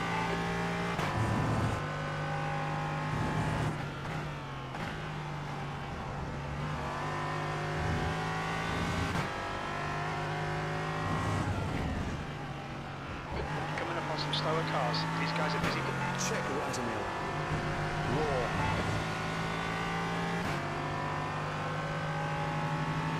Turn it left. You're good, Emil.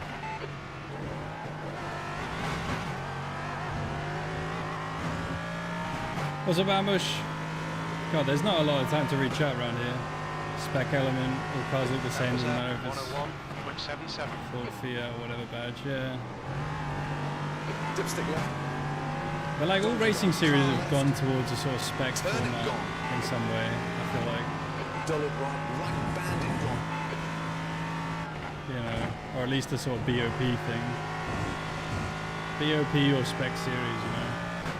The only one that's actually open is Formula 1, really, isn't it?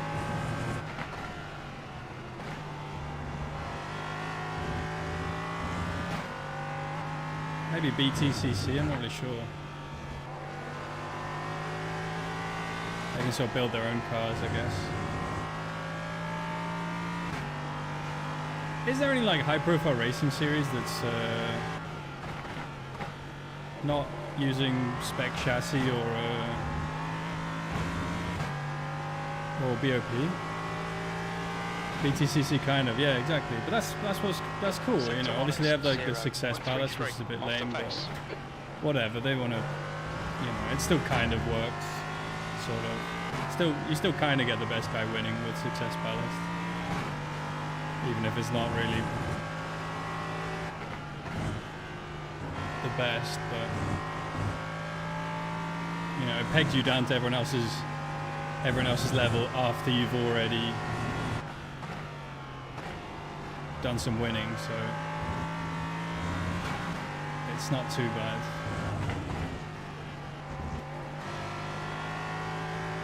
Yeah, everything else is spec or BOP, I don't know.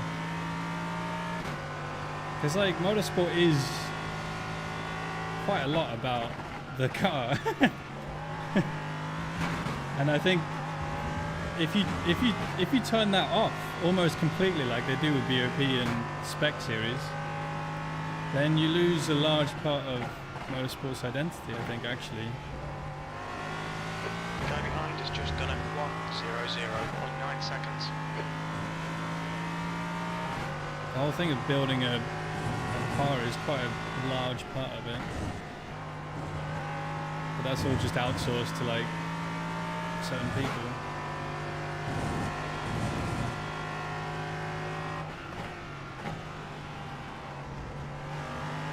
Slower class car ahead.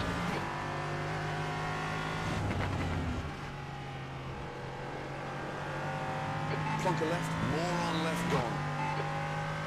It's a nice combo, man. I mean, it's always nice to be flying away at the front, but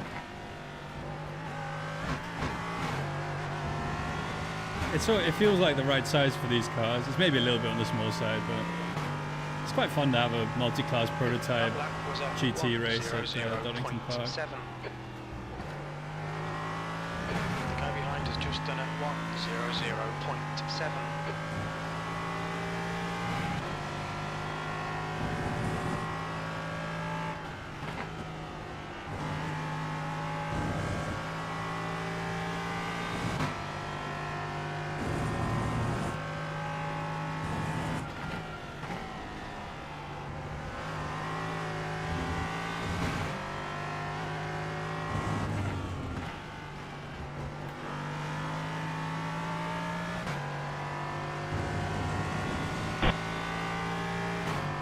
Coal rolling trucks.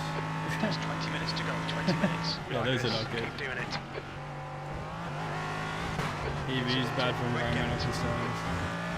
Yeah, I mean, I don't know much about it. I just know that they aren't fun to watch. That's the fastest lap of the race. Really. Yellow. Whoa, left. Donkey clear. That was at 1:00.1 seconds. There's an incident. You know, it's like there's this whole thing, and it might just also be a sort of technological thing, like some things come and go, you know. But you know, for example, like a steam engine's a lot more exciting than a random electric train, even if they are quite a lot slower now.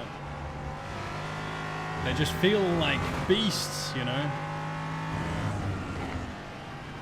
you know, electric car might be very impressive and fast and stuff, but it just kind of doesn't inspire the same sort of vibes.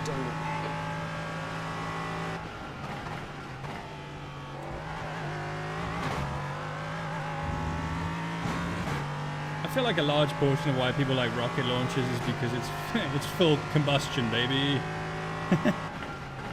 If it was just like a little electric pod whizzing off into the air, it'd be like, oh, okay, yeah, cool. He's in space now, who gives a shit? Instead of like a, holy shit, they're taking off! Is it gonna blow up?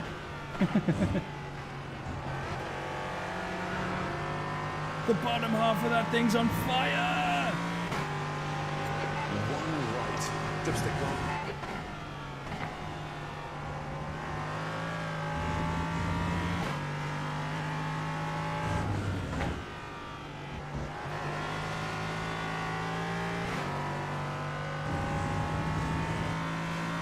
Cruise missile as drone. Well, I don't know, man. That's kind of a different vibe, you know.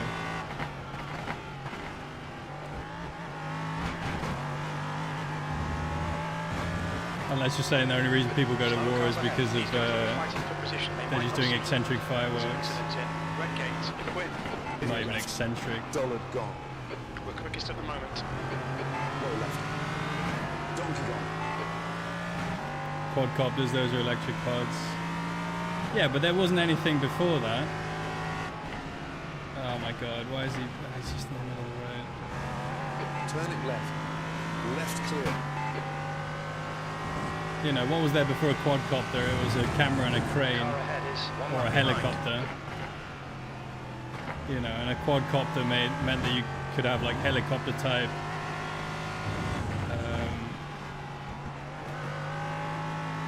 camera shots for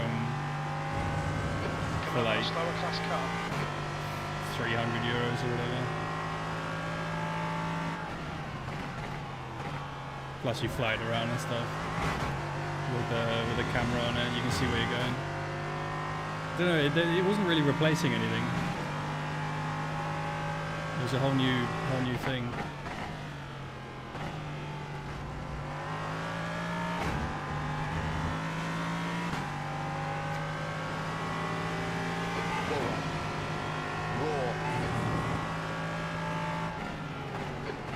Left Oh my side. god. Bunker gone. Dipstick gone. Car left. You're clear, Emil. Not too sure. Yeah, not too bad. Keep on trucking. Glad you're enjoying it.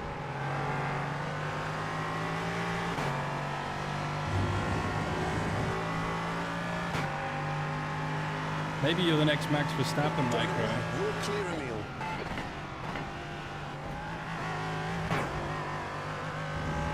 Emil's not only a shit racer, he's a shit streamer. JCW race. Chat got really wild. Oh god, what happened? I'm losing control because there's too many corners around here. It's like...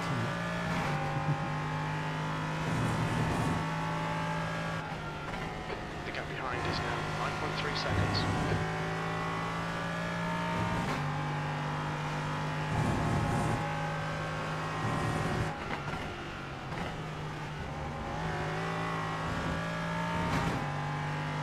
Alright, we got a bit of clear space, actually, sort of. 15 minutes left.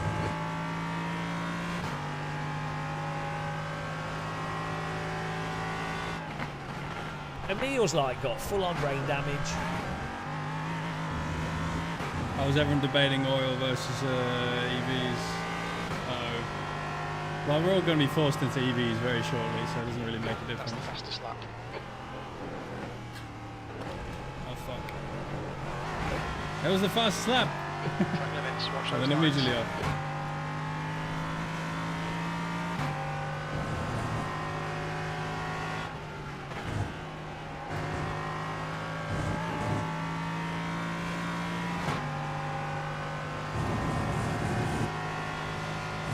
You've got half your fuel left. Guys, you're supposed to be talking about racing, not fucking One left. electric vehicles. Keep it within Well, that track kind of limits. is racing, whatever. Racing cars are neat. Me too, man. Unless they're fucking electric! Piece of shit!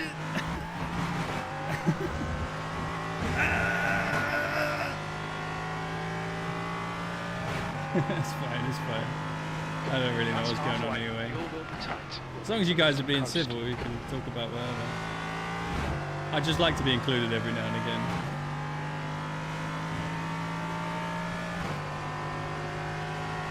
Well, not EV. Yet. Holy Coming up with a potato. slower car.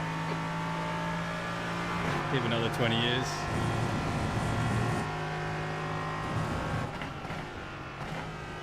The great mineral wars of the 2040s. The gap behind is now 10 seconds.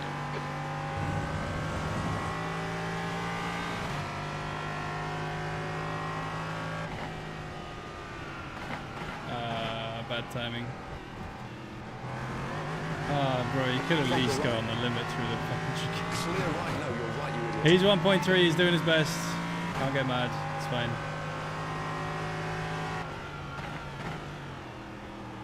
Fucking T1 is so difficult because I always brake too late. Stupid car. No, it's me. Alright guys, we're gonna do an experiment, okay? Slower class car ahead. What's better? This? Oh my god, bro, fucking sort it out. What's better, this chat?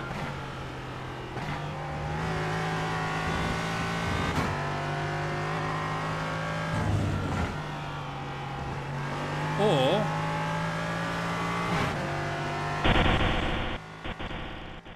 At Grok, is this this. true? what do you think's better, guys?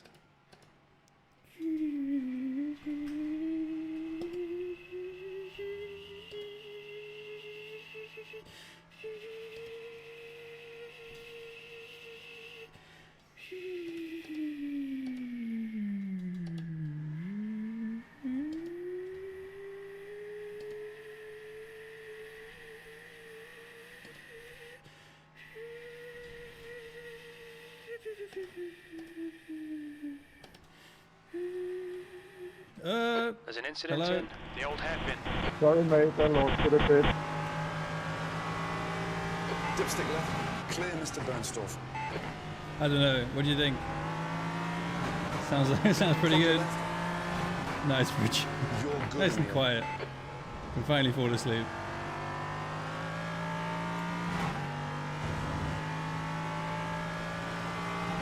So chill, keep. Must be the tinnitus.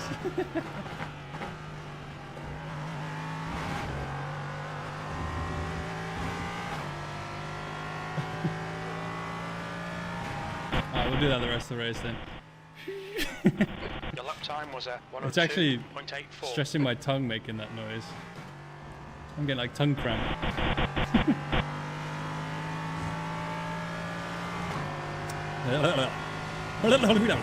Yeah. Okay, we're good now. You're approaching some slower cars. These guys are fighting for position. Studentendrijder. Oh my god, just take the corner, bro. Where are you going? Dude, everyone here is like Left is clear. driving Probably around at crashed. 7/10 the You've limit, got 10 minutes left. 10 minutes to go. You're the man. Stay on it. leaving a third of the track to the ghost of races past. Fucking hell.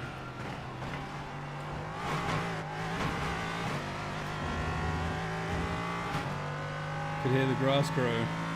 Devin Butler would still have a career if F1 was EV. No, he'd have more tinnitus. What are you talking about? Have you heard an electric car? Race car? That's like the literal sound you get when you have tinnitus. Donkey right. Right side gone. The gap to Carlin behind is now 7.8 seconds. It's just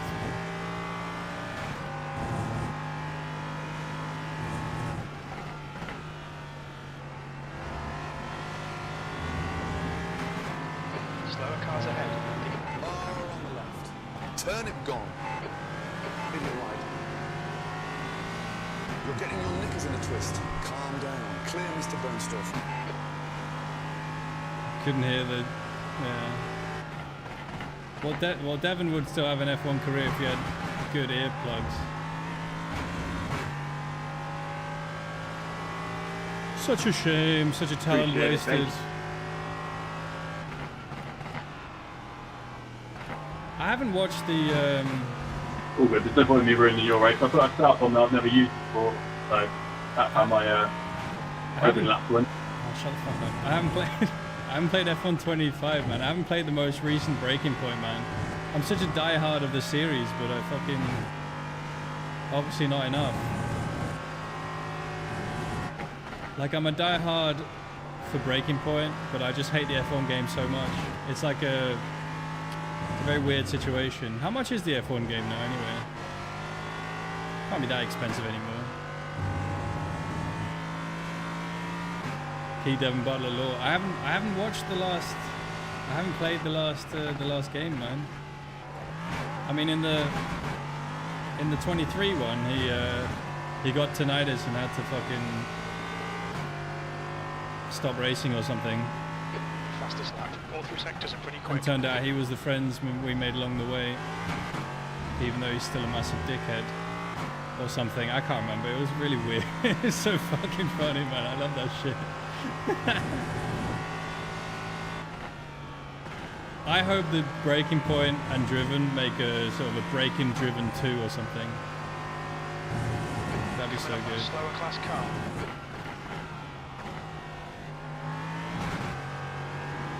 Raw left. Left side gone.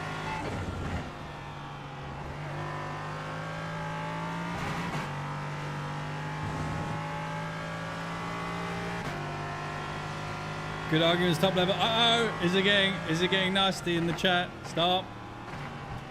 You have to be nice.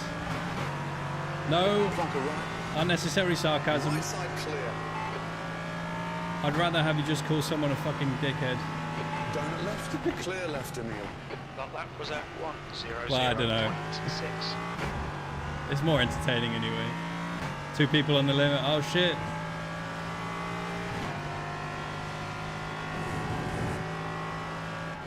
I wish I could then, read you it. Fucking dickhead. Yes! Get on the voice chat. Slower class car. What ahead. happened, bro? Did he say something about EVs?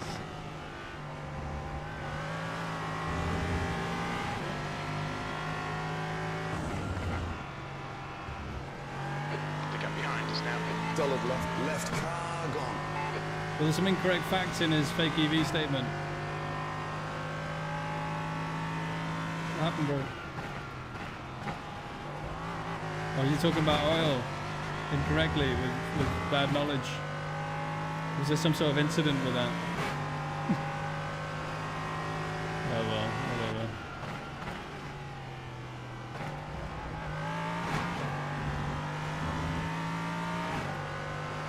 Give it a 9-volt battery. How much is a 9-volt battery? Isn't that one of those small ones? Wait, is it? I don't actually know what a 9-volt battery is. Would that actually do something? Probably would. There's a point, 7,000 RPM, where everything fades. When your seeing becomes weightless, just disappears. And all that's left is a body moving through space and time. 7,000 RPM, that's where you meet it. Can I ask you a question? The only question that matters. Who are you? The guy in front is 1 lap behind. Could someone write an electric version of that? There's a point at 37 megajoules. Slower class car ahead. When the world just stops. On the left. They're God, gone, how Emil. long have we got left in this race? I feel like I've done a billion laps. There's a point in attack mode where you start to question your very existence. Who are you? Why are you racing this piece of shit? Oh my god. You're still there. I don't know. He was just going so slowly.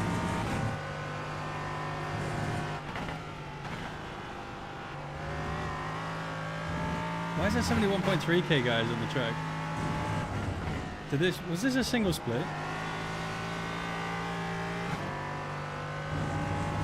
Feels like an abnormally high number. 35 megajoules. When you begin to forget what you are doing on the circuit because it has been running through your ass for 37 laps.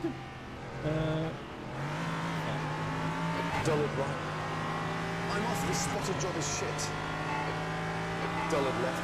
One of two splits. There's two splits of this! We estimate 4 laps. For a bonus split must be an absolute shit show.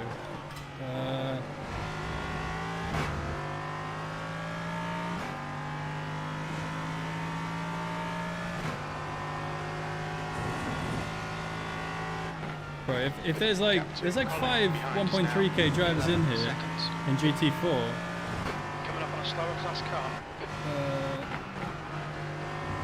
Just fucking like, because he was leaving space on the right and then he closed it and then I went left and then he started turning. It's so hard to know what they're doing.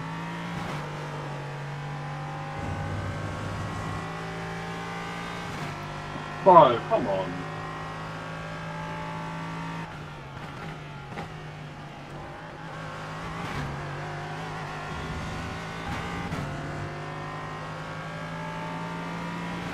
Plonker left. Clear left. We've got about 3 laps of fuel left. Someone's not having a good time.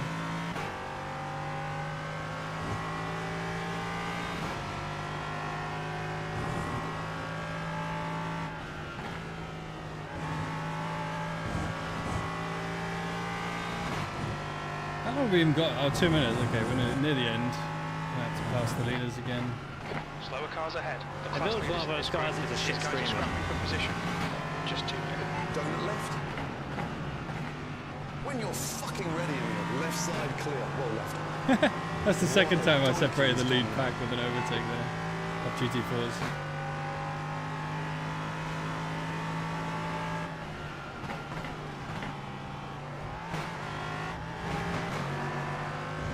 Left side. Turn it gone. That Force Master, thanks for following. Only 2 more laps of fuel. You've just done a 101.01.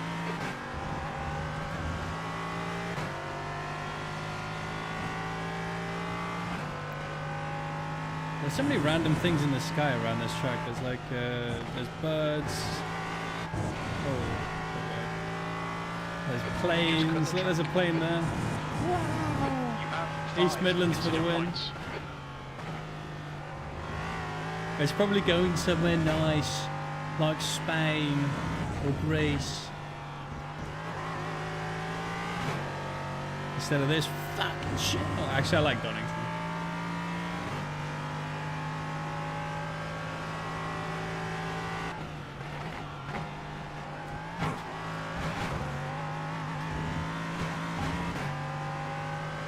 We're approaching a group of slower cars. Raw left. Not still there. 1 more lap for the win. Come on. One more lap for the win. Clear, Mr. Bernstorff.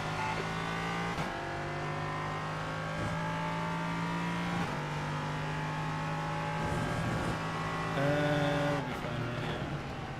Oh, there's so much more downforce.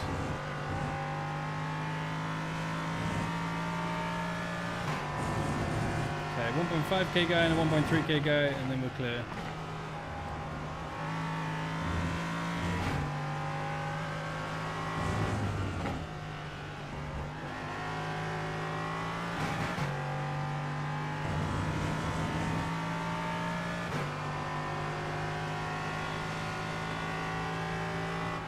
High octane aviation gasoline leak inhalation paint chroma João, broken that's body what's up, mate. steam, gasket blown off the bonnet oil check fire pious side effects guarana drama damage control sniffing huffing ethanol motor spirit motor spirit. Fucking and immediately off. Okay. Didn't mean to go off, but I'm off now, so what can you do? I've won the race, so it's fine. End of session. Immediately into the gravel. Huffing motor spirit. Do you think that was a good overtake?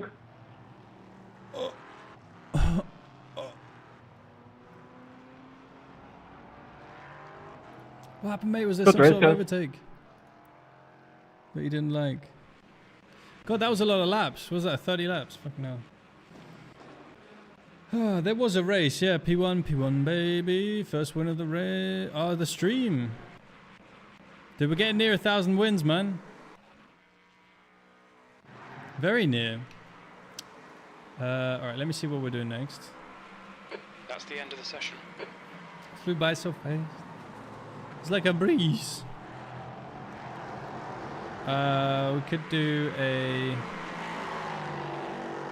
Oh, I could have done F3 right now, but I didn't sign up. But it's fine. We'll do IMSA, I think. Yeah, we're doing IMSA and then we can do an F3. Alright, nice. We'll do an LMP2 because I can't be bothered with anything else. I'll keep an eye on sign-ups. I might switch to like, I don't know, GT3 or something. Just to... because I hate myself. Emil, I just wanted to let you know that it's not a big deal if you want to hang on to the lawnmower for another few days. Wet weather here, so no point in bringing it back yet. But at some point, please. Yeah, totally at some point. I mean, I don't think there was a lawnmower anyway, really. But, you know, at some point, you know, if I find it, I'll definitely, Emil definitely Gustav Johan Bernstorff, born the 7th of June 1993, is a British former racing driver and content creator of Danish and German descent. Content creator. I don't really... am I a content creator? I'm definitely more of a streamer than a content creator. I guess this technically right now is creating content. Guys, right now, we're creating content together. And that's what I love about this industry. We're doing it together. I'm content. There we go. What made you content? We're a content creator. Tremendous win. Pole to victory. What a genius. 6 incidents. Fuck off. Safety rating down. Oh, did I lose safety rating? I never thought Donnington would be bad for us. Former EV enthusiast. Wikipedia has mislabeled a picture of a car as you, though. Oh, shit. Easy mistake to make. Yeah, it could happen to anyone. You make YouTube hot takes videos, so you're still content creator, stream it. Yeah, but I haven't done that for like months. When was the last video I made? I was gonna make some more. I will make some more, but there's just no time. Well, this was pretty straightforward, so I don't know why we were just watching me go around. Let's do. Let's look at some incidents. I'm sure there were some juicy ones with the 1.3K. A lot of 1.3K guys. Alright, so that was a nothing. Together. No. I would never do that to chat, Carl. Audience, viewers immediately dropped. Imagine.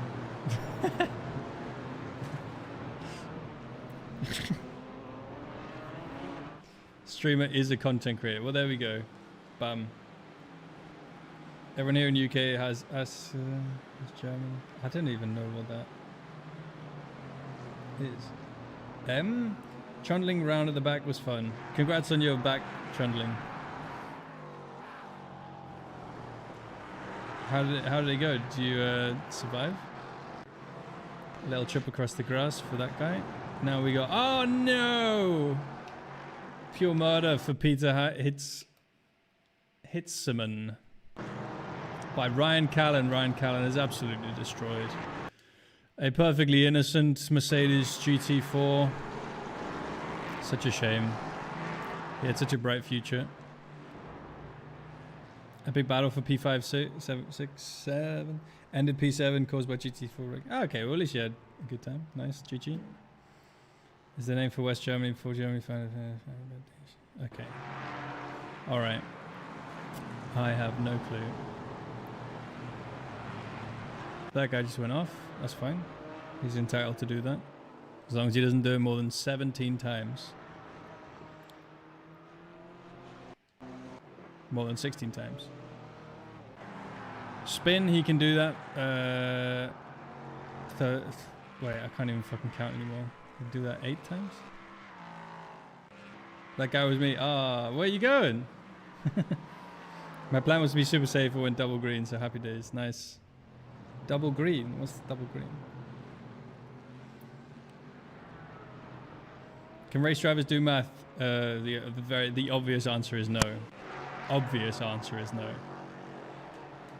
That's why they become racing drivers. Mental maths? No bueno. Oh. Right, so that was in front of me. That was, yeah. That was LMP3 terrorism. Oh, no! He's gone right instead of straight. That's an easy mistake to make. Double green is IR and SR gain. Hey, nice. Congrats on your double green.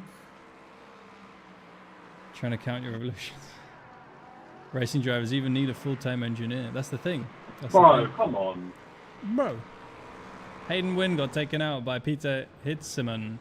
I wonder if that was retribution for another LMP3 doing something to him earlier. Let's see. He's gone around the outside.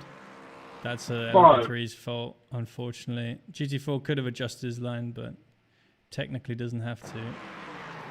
He's doing his best. Bro, come on. That's what happens when you go around the outside. Come on. Gotta be clear before the corner exit. And he's lost his rear wing. At the rate of 2 iRacing per race could take... Eventually it'll work out there. This is already white flag lap. Oh, no way. Holy shit. That's not the line there from Steppen. And Richard Dempsey laughing all the way to the bank. I bet that would have looked nice on the stream. And a bit of oversteer there without the rear wing. Here comes Ryan Carlin, I think it is, over the finish line. And he's gone to meet his maker. Immediately. Got Miller Lite. Also. Wow, dude. Why do these barriers, man? They need a bit of tweaking. Something no one ever talks about, man, is how the barriers absorb literally almost zero energy. They just ping you out. They're like a spring. Like a trampoline. The black trampolines lining the road. Making every impact twice as heavy because it jets the car out back in the direction it came from at the same speed. So literally, instead of absorbing the impact, it just doubles the impact. Which isn't really what you want. How 70s cars would crash. Yeah, but the barrier you'd stop in the barrier. You wouldn't jump back out. It's just a trampoline. Whee. The most accurate racing simulation physics in the world, guys. You can't deny it. Barriers could need a bit of work, but the rest of it is better. I tried Race Room actually the other day because I was on this like touring car vibe. I was like, man, touring cars are sick. Why don't they do super touring now? That would be fun. Why do they have to do all these like stupid TCR bollocks that no one really actually gives a shit about? So I was trying Race Room because Race Room is good for touring cars, but I'm not a fan, unfortunately. It's okay. But then you hop back on iRacing and it's like, wow, this is a million times better. I drive the Porsche Cup on Race Room and it's so bad. I don't know, like the DTM, the 95 Mercedes DTM was quite good. But the I don't know, I drove a lot of the super touring cars and they all drove like dog shit. Could just be set up, but Did I just get a new job over iRacing to join the great folks on the barriers team? They've got some great stuff cooking barrier-wise in the next few months. We can't wait to share. Yo, dude, barrier tech, let's go. There was one game that had really good barrier tech. What was it called? You could make your own game, make your own track.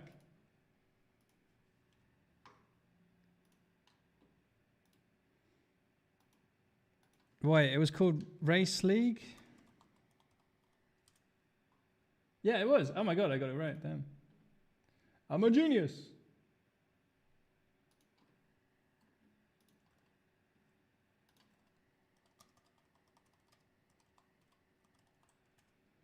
Look at this shit.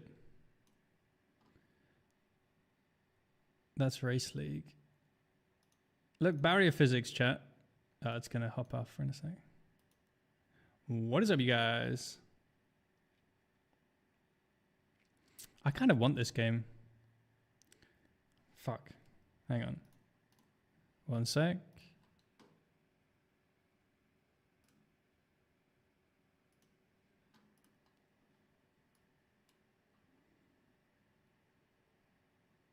Bam! Look, the thing comes off. The hoardings come off. How cool is that? I mean, it's a concrete wall, so it doesn't deform or anything. Maybe I should play this game. Feels like sim racing is just iRacing. Wait, fuck.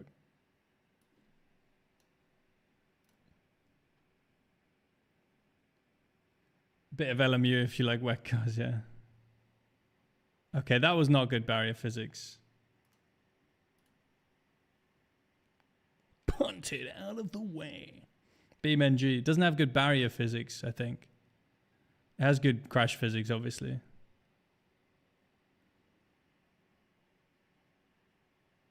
When it goes into tire wall, it's fun.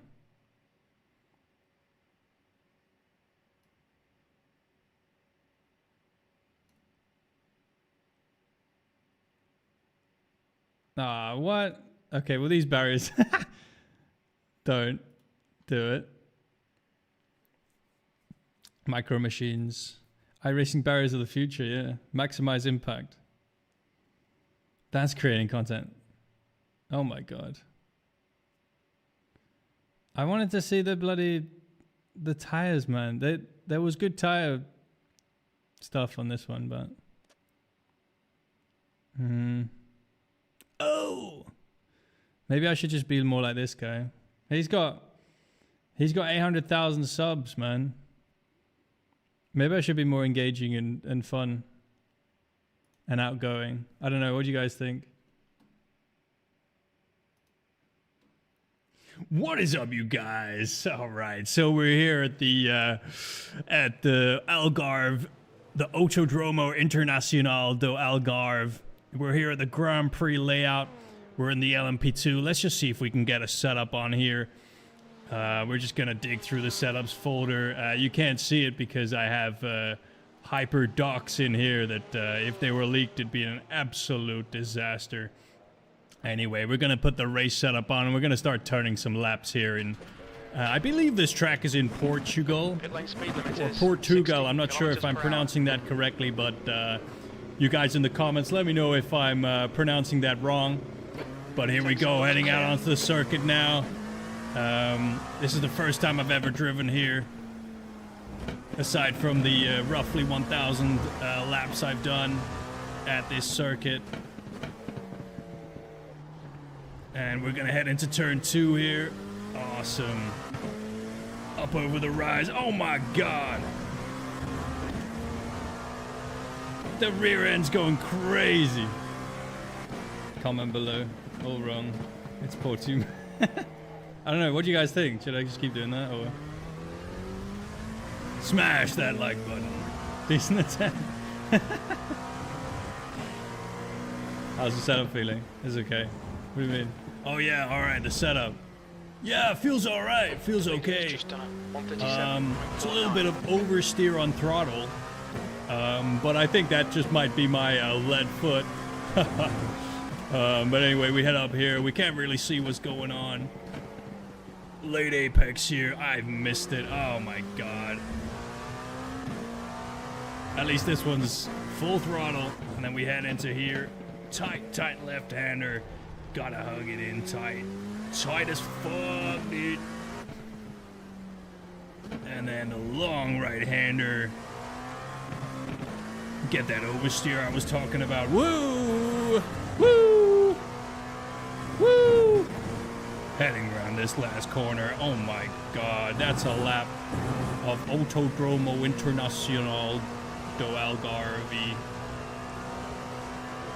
Streamer thinking of engaging with literally every chat message.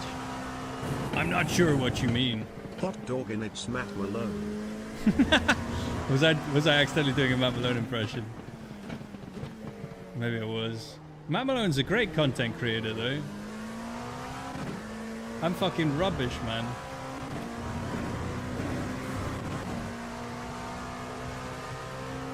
No personality.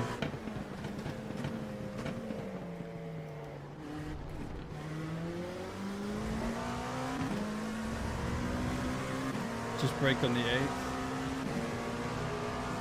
Dipstick left. Left car Wait. gone. I've completely lost my train of thought now. My head is fully empty. 137.04. Matt just goes around. Yeah, there you go, bam. You beat Ocon. Oh, that's true. That's my entire personality. I forgot about that, yeah. Phew, I do have a personality. Thank God. Driving fast is a personality. You guys just like me because I'm fast? Fuck. This former pro Would is you being guys like held me if I was hostage slow? by a FIA Gold license. Maybe I am slow. Maybe I'll just do this next race slow and see who sticks around.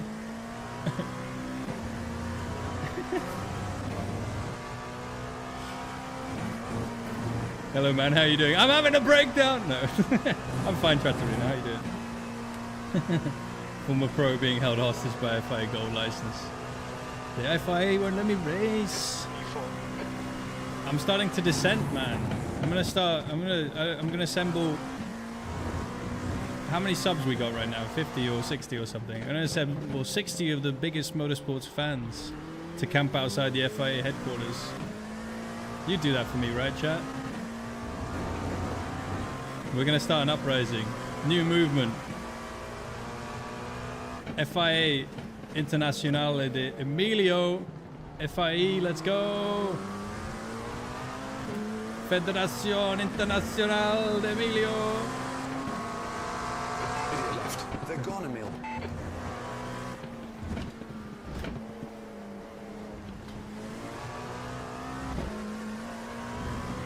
Demote Emil Motorcycle. Unless you pay them, they're not going to do anything. Oh yeah, I forgot about that. Chat, give me money. Give me money.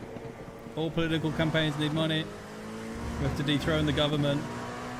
Overthrow the government. God, we're back to overthrowing the government now. Fuck. How long was it since we were last talking about overthrowing the government? It was like an hour ago. Fuck. Overthrow the government of motorsport.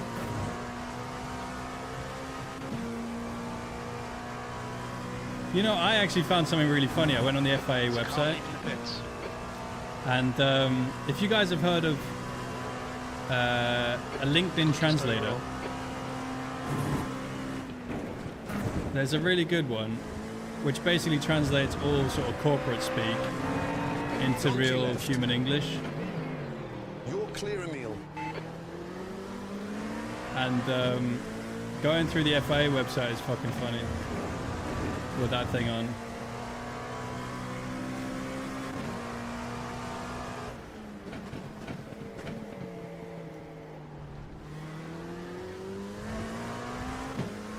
We can do it in a sec. I just want to get a couple laps in. Maybe we'll do it now. What time is it actually? We got 10 minutes. I'll finish this lap.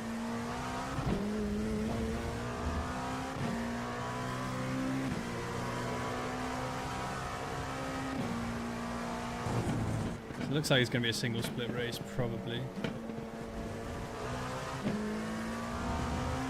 What are your thoughts on electric vehicles? Basically, I think it's actually environmentally worse. to mine for minerals than it is to burn oil. And yeah, probably, yeah. Are they still here? I don't even know what the conversation was really about. I wasn't paying attention. Anyone in chat disagree with that? Oh, we'll do a pit entry as well. Engage limiter. Box in 360 meters. This pit entry is kind of funny. Was basically that. I was that. Okay, well, you know, I always know what's going on, you know. Okay. Let's just... Let me see if I can find it then.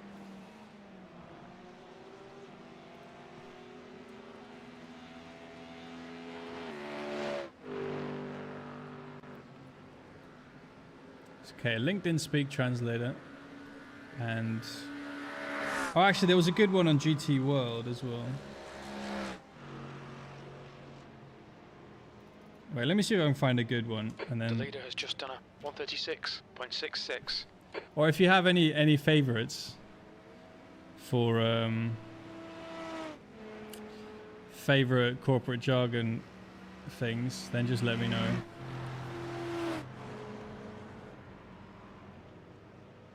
Where's the news? I need to find the news.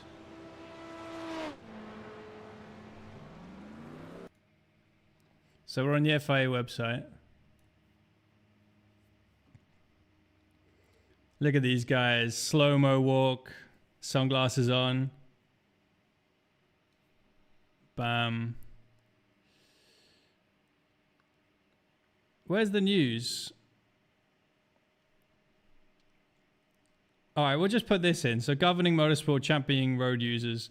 Since 1904, FIA has served two interconnected missions, governing world motorsport and championing road users globally. Through 245 member clubs across 149 countries, we're making mobility safer, more affordable, sustainable. We set crash test standards, partner with major fleets to improve safety at scale, champion consumer rights. Oh my god, I can't fucking read this. Let's just translate that. It's too much for me.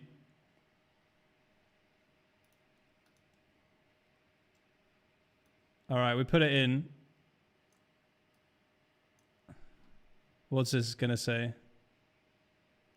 It's loading. Oh wait, I need to verify it. I'm a human being. The leader's just done a 136.12. Oh, for fuck's sake. I did it already.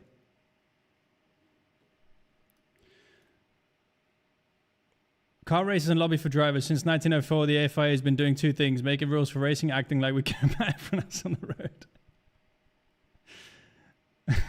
We have 245 clubs in 149 countries, trying to make driving less of a death trap and slightly cheaper. We do crash tests, talk to big companies about safety, complain about repair costs and data privacy. We use our 6 world championships to justify the spending by saying racing tech helps your daily commute. Formula E is why your EV works. Formula 1 is pretending it's fuel will save your old gas guzzler. Basically, we crash cars on tracks so you don't die on the highway. We're trying to get kids into racing careers while telling people to stop being assholes to drivers on the internet. What? What was that? Oh, that's this. Online abuse. Okay. Our member clubs vote on things, and we've promised to hit net zero by 2040. At least that's what our auditors we hired said.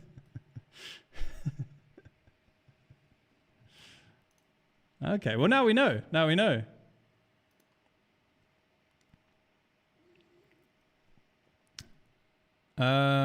News. Let's see news.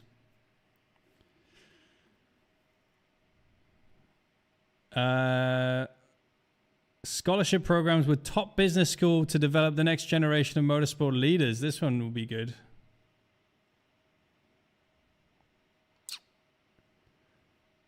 Business leaders.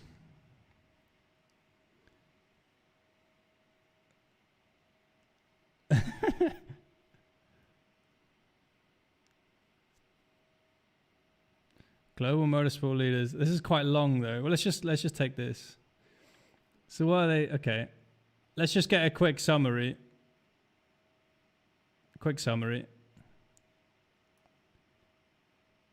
Oh fuck. It's just a little bit too small to fit on one page. Oh no, wait, it's not. Ah. So what is the FIA doing with business leaders all across the world?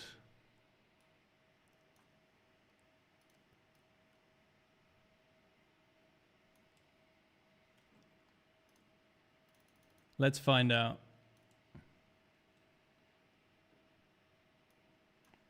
We're human. The FIA is teaming up with a business school in Spain called ESBS to give one person a scholarship for a sports management master's degree. They're calling it a global talent pipeline, but basically they want to look like they're helping people from different backgrounds get into the industry. If you've already been working in racing and want a management job, you can apply by May 15, 26. The school is supposedly top ranked and the program is meant to give you the skills and perspective to lead, which is a fancy way of saying you'll get a degree and some networking. Mohammed Ben Sulayem, the FIA president, put out a quote about how vital diversity is sports future. Investing in the future, developing leadership. It's a single scholarship, but they're talking about it like they're fixing the entire industry's barrier to entry. Ah, okay. So they did one thing. This is good though. I like it. One person pipeline is rather thin. It's the next generation of motorsports leaders. One person pipeline. I mean, you know, it's still a pipeline, sort of, technically, kind of. FIA study reveals 20,000 volunteers. Oh my God, this is going to be a good one, surely.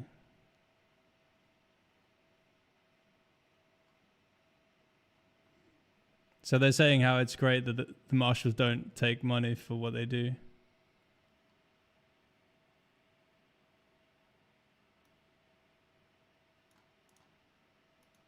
What does it say?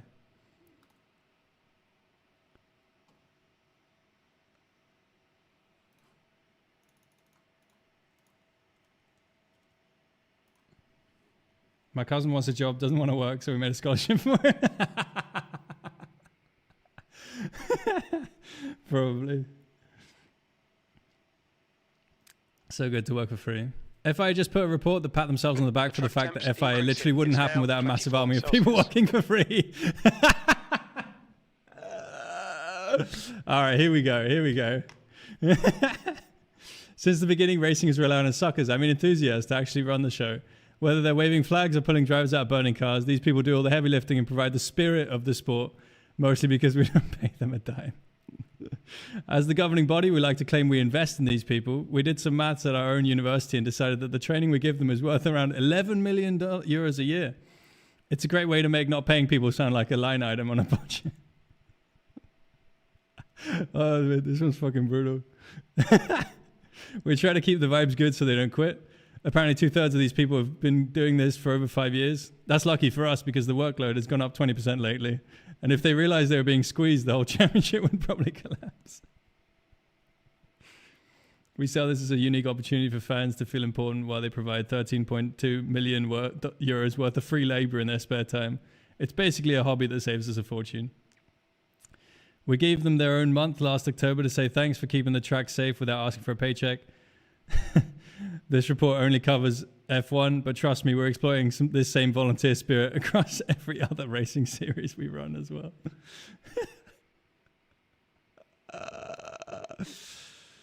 Oh, mate, that's fucking amazing.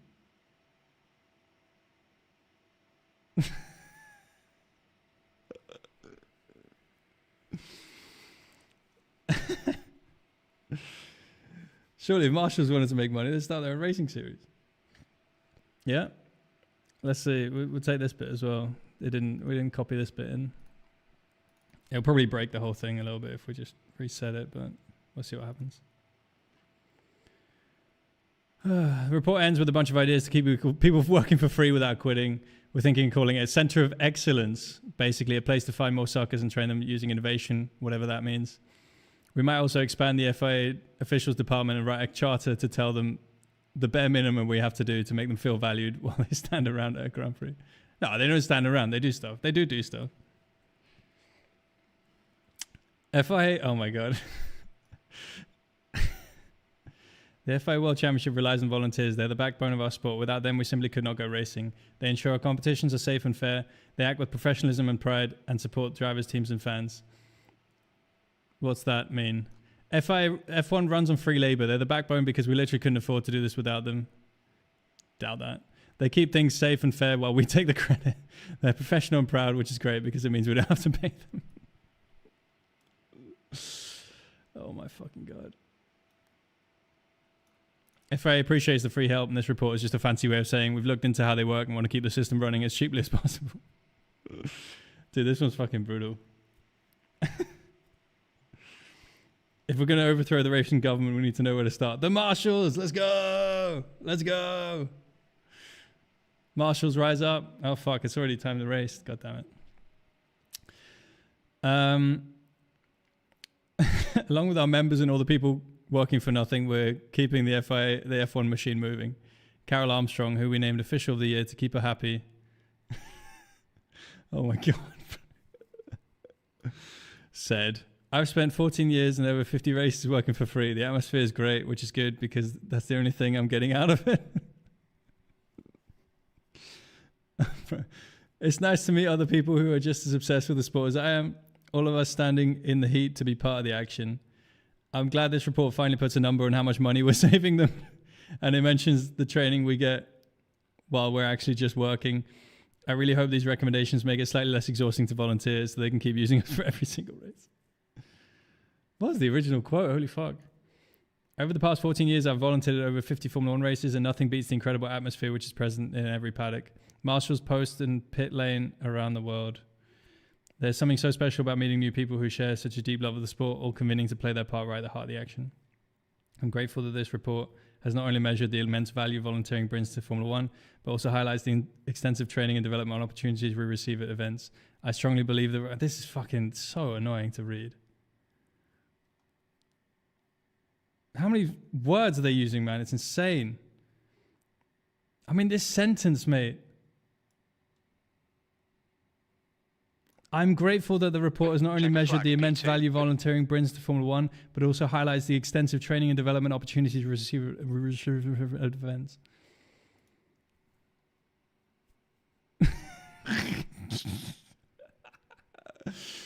Oh, bro, fucking brilliant. I love it. All right, guys. It's race time.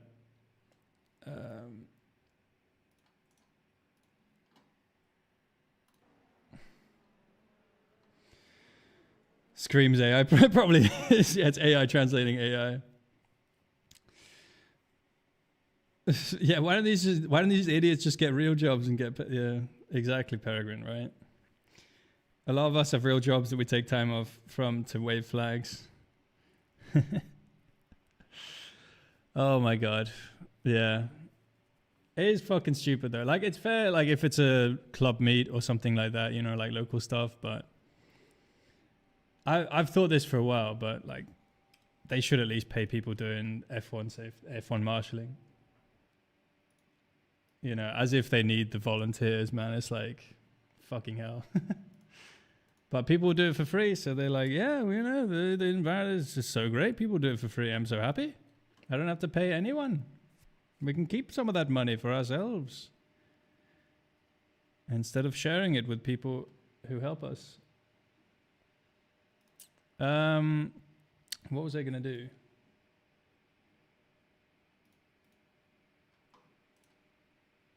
Okay. All right, we're ready. We're good. The track temperature's decreasing. It's now 20 Celsius. Oh, dude. That fucking translator is such a fucking funny thing. Every sport relies on volunteers. Does it?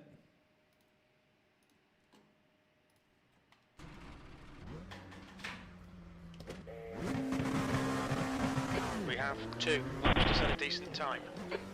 Yeah, but if it's like, yeah, no, yeah, but I'm seeing like, I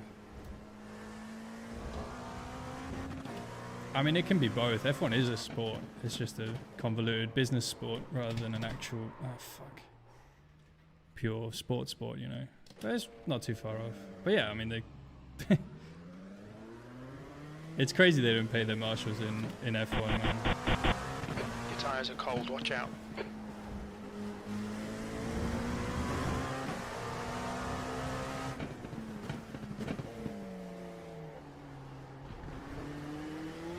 But whatever, I mean, everyone seems to be happy, so... So, yeah.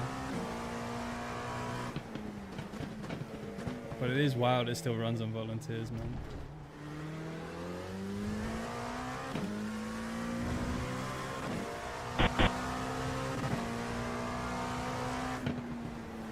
Alright, let's do a bit of quality.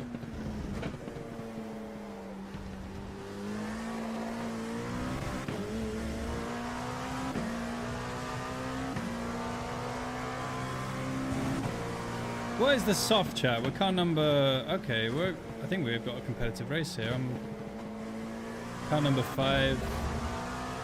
Second highest rating in the lobby. In LMP2, I mean. So we should have a decent race with whoever's top rated. Which I can't see at the moment. But Tristan Cabrera. Oh, he's quick. Yeah, 8.3. He'll be good. We'll see if we can even keep up with him. I've just been dicking around doing AI translating Leader's of just done it. 134. shit. Oh, good times. Good times. Oh, that was way too slow. Yeah, we're definitely not getting cold. I should have been practicing. I thought this race would be easy.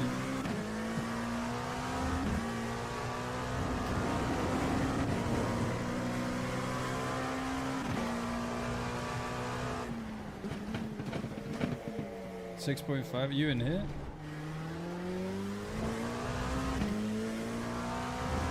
This is not the most enjoyable circuit to hot lap. It's got some moments, but a lot of hairpins.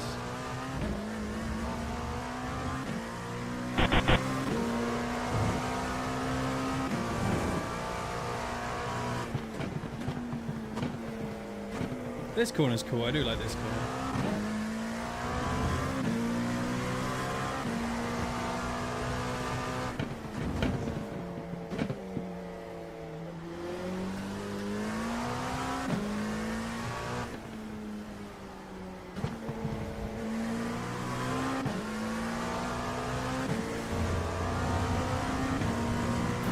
Okay, first lap pretty mediocre. Let's see what the second lap's like.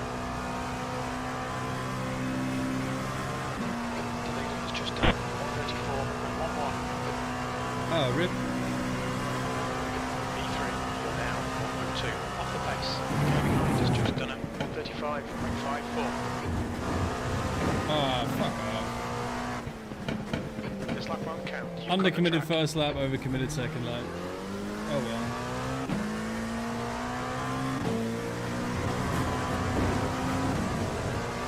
Just get a bit of practice in.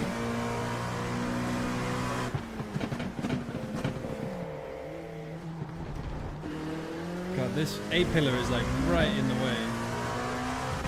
We might have to go back to center cam for this race. There's too many corners blocked by that.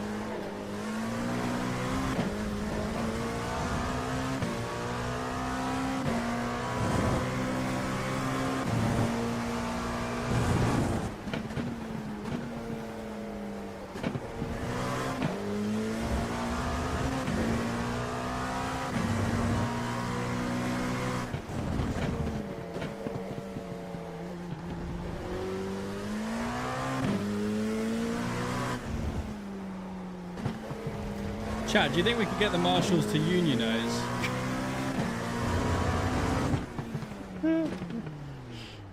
Maybe we should do that. First step to overthrow the FIA. Front left, 97%. Left rear, 97. Let's go.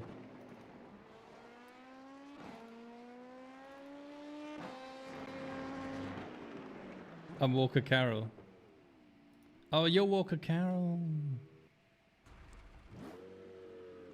Oh, what's up, Tristan? Yeah, I'm good, man. I'm good, man. God, I'm miles off. Holy shit. I mean, my lap was terrible, but I don't think it was that bad. But maybe it was. Who knows? I think you'll probably have a good, clear run at the start, at the very least. And then maybe I'll get up to speed, but you'll probably have too big a gap. GPMA, exactly. Have the marshals protest by not waving the flags. I mean, the FIA is already struggling. They've lost half of their revenue by not going to Bahrain and Saudi Arabia. We can kick them when they're down and get the marshals to unionize.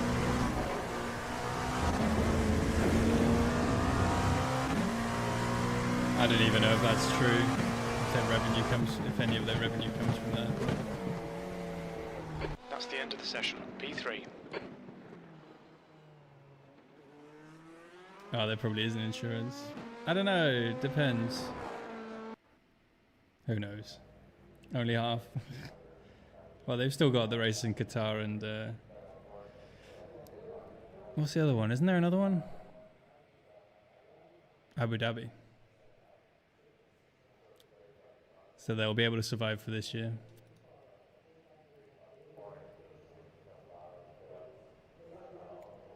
Should I change the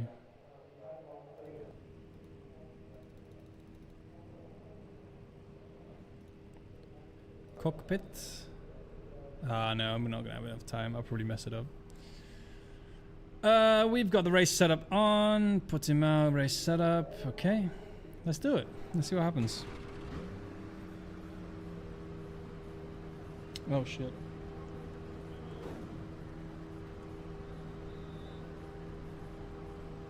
I need the fuel thing.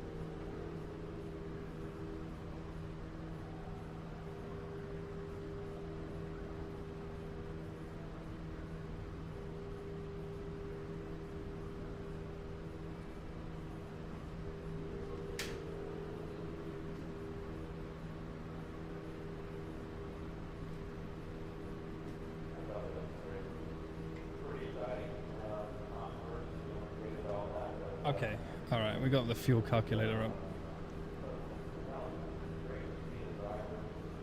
What are you guys saying?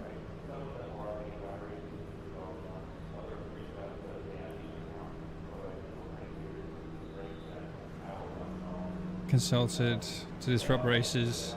We should be competitive Ivan here. Ivanko, I don't know who that is. P2, 45 minutes. French GP.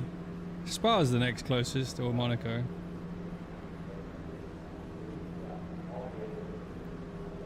This is a rolling start. Cancel your own relation. 3 in the left column. Abu Dhabi break their hold. Oh my god, I kind of wish. Yeah, good luck, Tristan. Have a good one. Safety car speed is 75 why is this? kilometers I per was hour. gonna say, why is this Ferrari hanging out with LMP2s? All right. I am actually kind of thinking Good luck, everyone. that I'm fighting for second here because I think Tristan's he's probably gonna be dialed in, and I'm absolutely not dialed in here. Good luck, everybody. Well, I'll do my best, you know, maybe a bit of traffic, maybe a bit of whatever. I think the battle will probably be for second, but let's see. Does anyone know if you take tires? Are we even going? Nope. Where are we going? Just fell asleep. I think you guys just fell asleep in LMP2s. We don't want any of that insane GTP action affecting us, okay?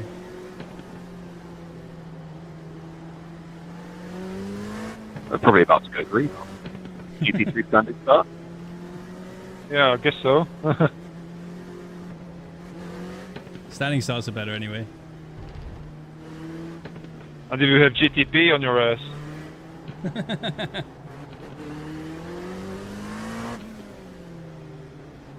Come on guys, let's go. GT3, let's move. It's a whole lap. Do you man. want These to crash guys are into too the LMP2s? Why Why are these guys so antsy, man? Fucking like, it's a whole There's lap. still enough time before the lap ends to get more separation, so just... I don't know why we sit here for a half an hour. Going super slow on outlap is quite bad. Better to stand still. To be honest, the pace car here is very slow, so we'll catch it.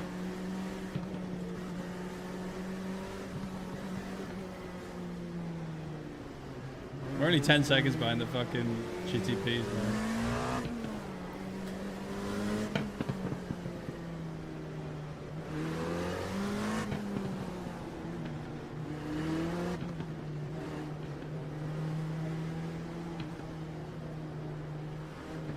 Should be 10 seconds in front. Yeah, fuck.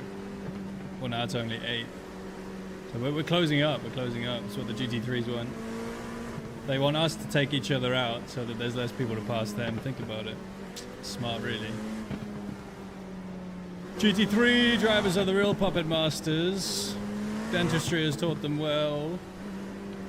Catch up to car number These 3. dentists, they know what they're doing.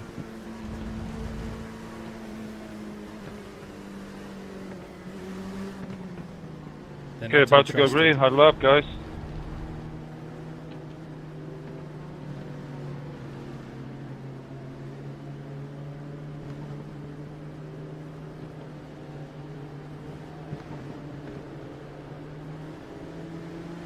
Oh, there's so much dust. Alright.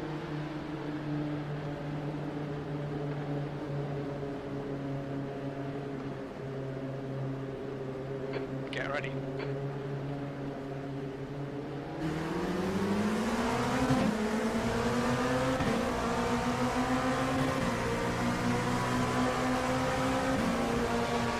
Oh my god, we've already caught the GTPs. So much for that.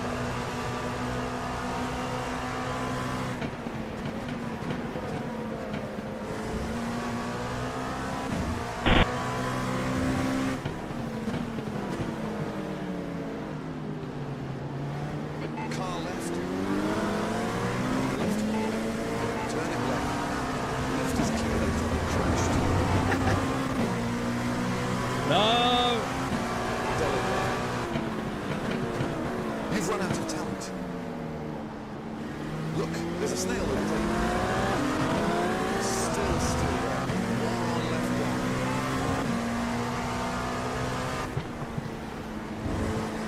Jerk off.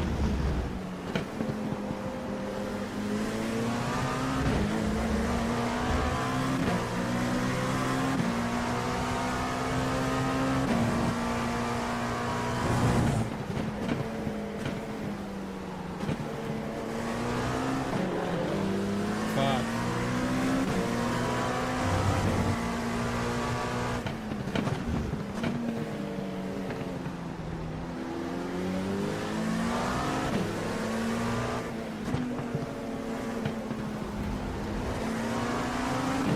LMP2 superior!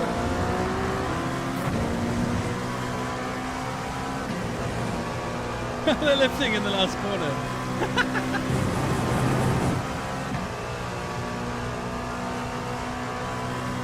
Alright, well, off they go, hopefully.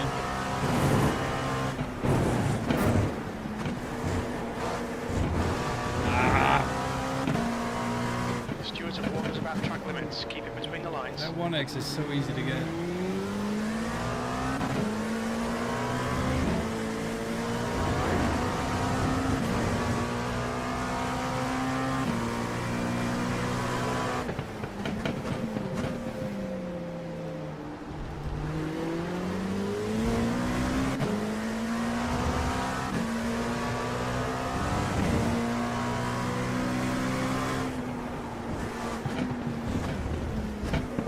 Keeping up with Tristan so far, but I don't know if that's just because of the... It's probably just because of the GTP mayhem. Let's see if we can hold on.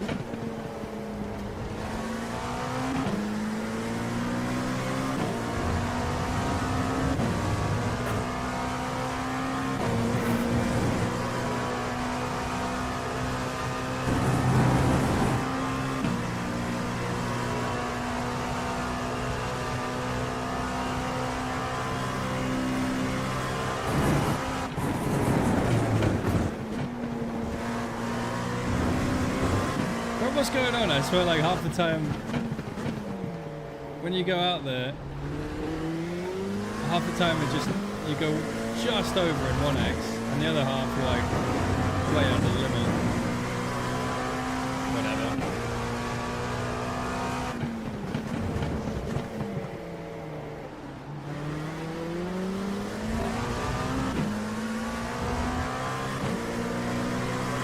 Okay, we're hanging on for now.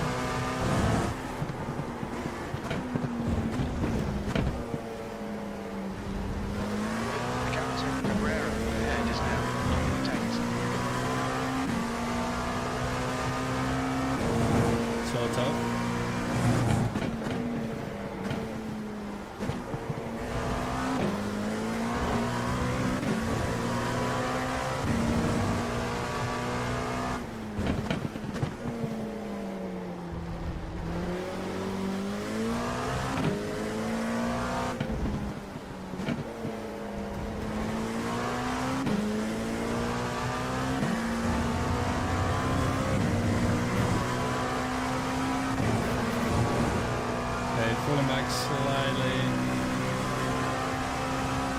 Still in draft, which is helping at the moment a little bit.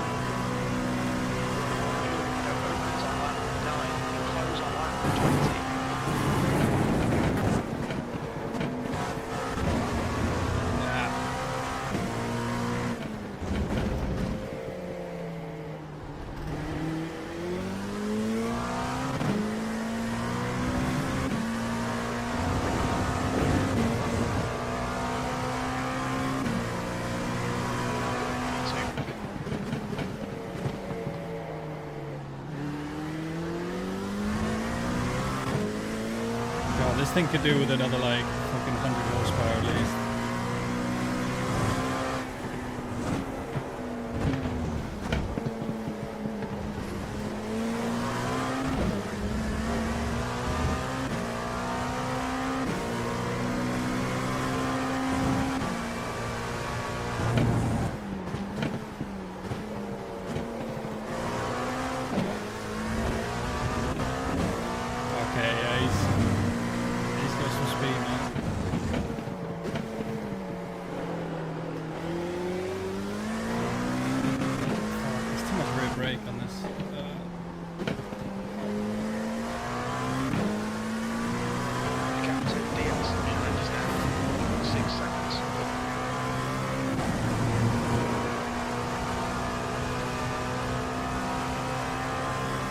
Tenths off that line, that's crazy. We tried the unrestricted LMP2 and LMU. I have. Actually, no, I don't. I haven't driven the unrestricted one. No, I think, or maybe I can't remember. But I don't know. Whenever I drive LMU, I just wish I was driving iRacing.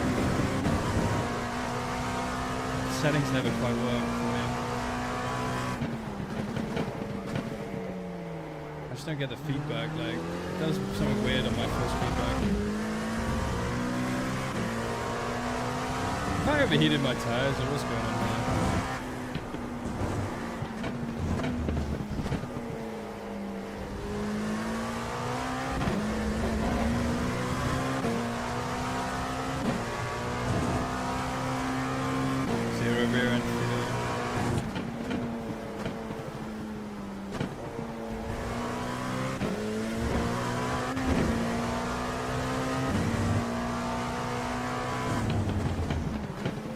Feels so mushy always, like I don't know, on all other sims that I've tried, I don't know, there's not a single one that gives me a good feeling apart from well, the two that I like is Assetto Corsa and then iRacing. I mean, Assetto Corsa has some bad areas and obviously iRacing has the whole overheating tire thing, but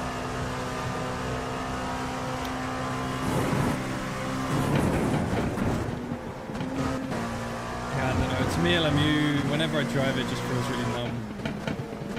I drove Race Room as well recently, which was kind of the same.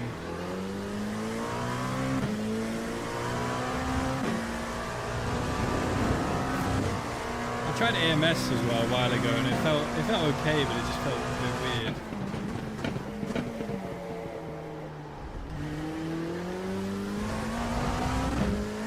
But some cars were fun in AMS too. Real Racing 3 being closed down. It's a disaster for grassroots motorsport.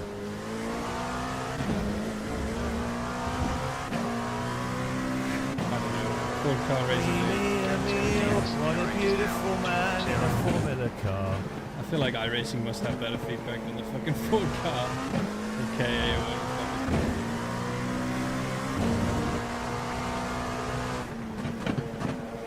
Thank you for the follow, by the way.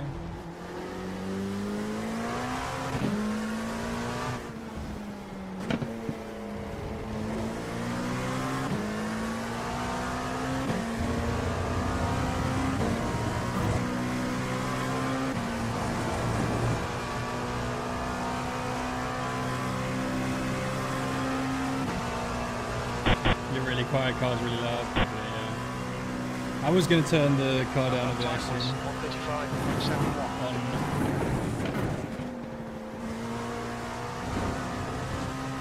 135.71. On OBS. I mean, I turned it down now, but I can also hear it quieter now.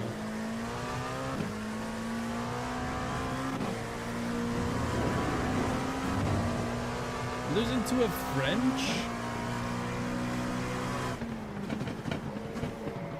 Fucking politics, man, yeah.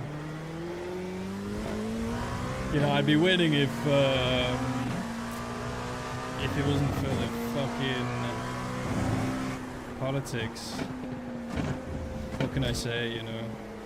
It's out of my hands. You know, the car and the politics.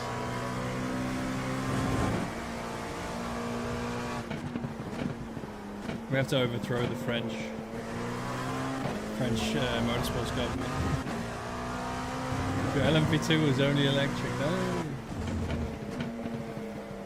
I would be going so much quicker if my LMP2 was electric. Haven't you heard all the propaganda about EVs being actually more sustainable to mine than oil? Oh god, I'm gonna stop. Park Sim, thanks for following us.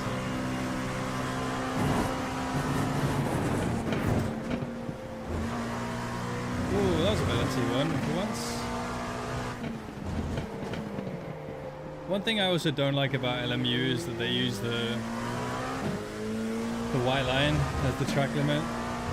And I know everyone keeps talking shit about how the white line should always be the track limit, but I just disagree. Because it sucks and it's bad. There you go. I hope I've convinced you.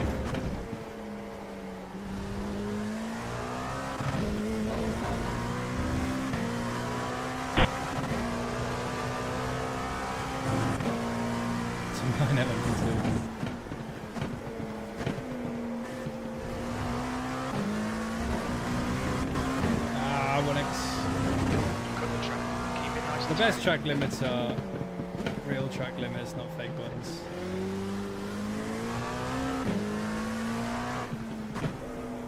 Why do they keep building tracks where they never end, but then they paint a line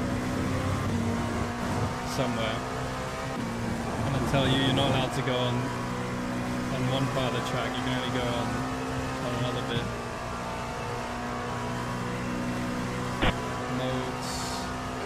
Temperature's rising. It's now 22. Modes need boats.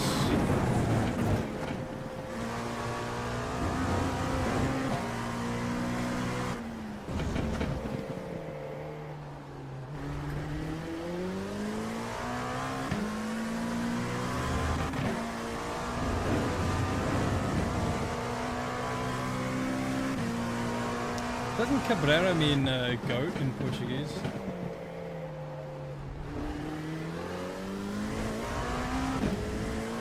Or am I thinking of something else?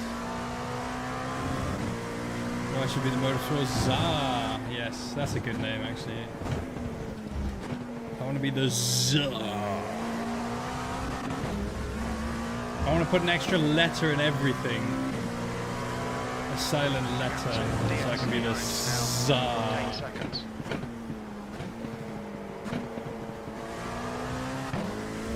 It also, it's if you remove one word, one letter from Tsar, it's car, which is what we're all, which is what we're all doing. We're driving a car. It's what it's all about. It's all about cars. So if you're the car Tsar, then you really got your shit together. Oh, Tristan's too quick for me now. I can't find that pace. Plenty of space on the exit. Flame setup. It's fine. Supreme leader burst. No, Supreme Tsar. Come on, Emil, you can do it. No.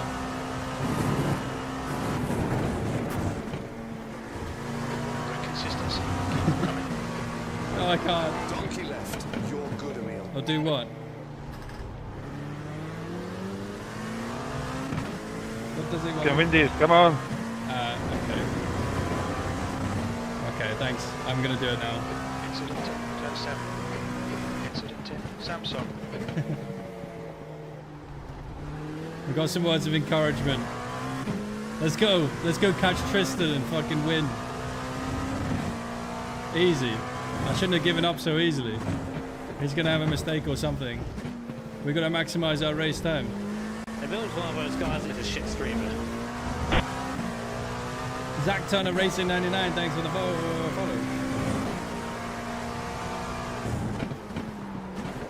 Oh fuck.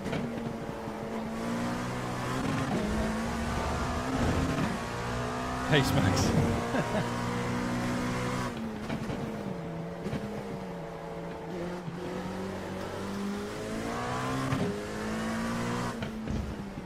God, I wish this car had a bit more power. If this car had a bit more power, I would have won it. I would win easily. So that's what I meant earlier with the politics. Is why I'm not winning. Because if it had the power, you know, I'd be gone, bum, easy peasy. I'd be keeping up with the GTPs if I had more power. I mean, literally. Oh no, this is not what I wanted. Oh, it's okay.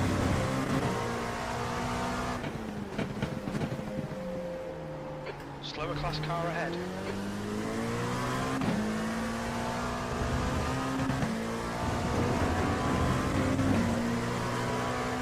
Pressing the pedal harder. Okay, I'll try. Which one, the brake or the throttle? You've got half your fuel left. The more power setting. Zach Turner, thanks for the follow.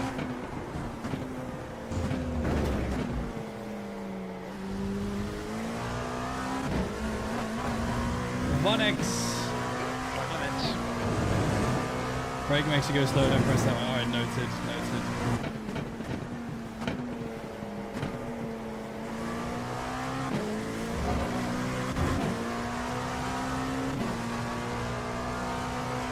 Pull the brake. Oh, that's a good thing, yeah. You know, I did that in a race once and I actually did go quicker. True story. The gap to DX behind is now 3.4 seconds.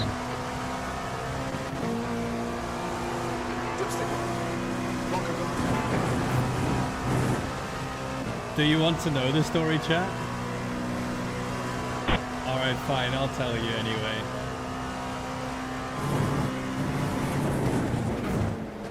Don't tell us a story, fuck off. The year was 2010. I was racing in the British Formula 4 Series. We were at Snetterton. Coming up on a slower class car. Basically what happened was we had a handbrake for the start, which was just a cable leading onto the leading around to the back of the brake. So you'd press the brake, you'd hold this, and the car would just hold the brake. It was for a standing start, so you'd have a bit of a, so you wouldn't roll around. do a little bit of preload before the start, so you knew where the clutch was. But anyway, that handbrake was it was stuck on for about 2 laps, so I think I started on pole. And I went down to 8th in the first few laps. And only 122 underscore just resubscribed for 3 months. Not an active chatter, but I really enjoy your streams. Keep going. Ah, thanks, Andoni. Legend, thanks for the sub, man. Appreciate it. Thanks for hanging out. But anyway, so I did that. Oh god, sorry, I got so yeah, I was down to like 8th after the first 2 laps because I was just super slow on the straights. I had no idea what was going on. And then I was thinking like, oh, what about the handbrake? Is the handbrake on? And it turns out it was on. It was sort of like jammed on. So I reached with my foot and pulled the brake backwards, and it came free. Or like, you know, back to where it should be. And all was well again. Now I could fight, but the problem was the very next fucking corner, my teammate Josh Hill, son of Formula 1 world champion Damon Hill, he completely torpedoed me. He did like a 90-degree T-bone straight into my car, side on, while battling with someone behind me. So We're approaching a group of slower class cars. fortunately though, the car was completely fine. I don't know how it's possible. He hit me like square on the wheel in a way that literally just spun me around 360 degrees, and then I kept going. Well, I was so far behind at that point. There was probably something broken anyway. I didn't feel too bad. Oh my god. That was me being stupid there, by the way. I forgot that yeah, because I just did the LMP3 race where we have so much more grip than the GT4s. Left side. Bad driving, Left I mean. So anyway, that's the story of how I actually went faster by pressing less brake.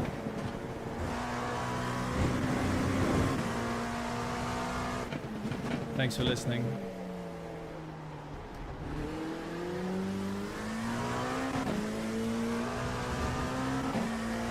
My first ever pole position, it ended in a complete fucking shit show.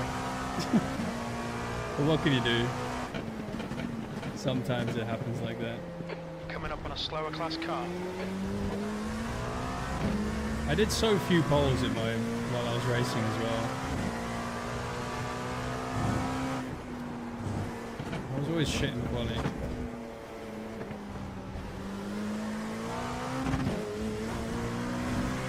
Where was Ocon?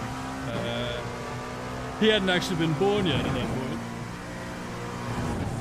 You see, I created him in a lab.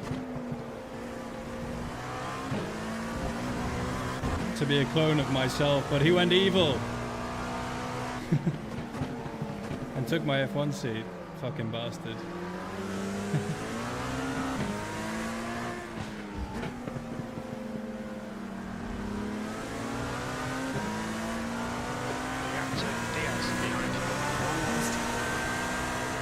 Left side clear.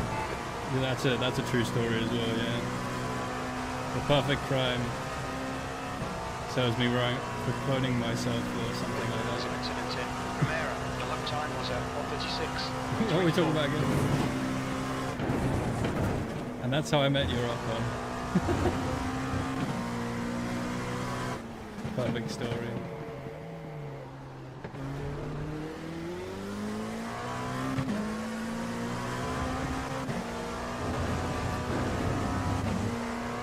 Well, he's probably getting fired at the end of the year, so that's going to be sad for me. I'll have to restart my own racing career.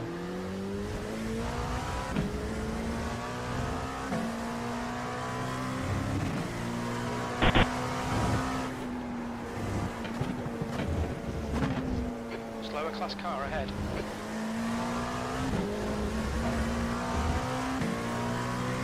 What's up next? How you doing, man?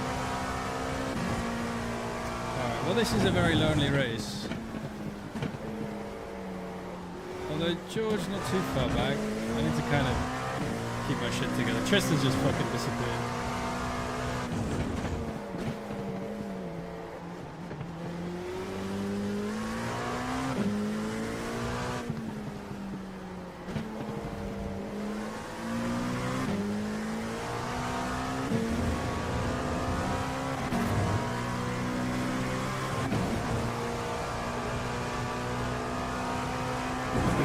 People that are money. Yeah, exactly. I'm essentially a 13-time world champion. Clear left.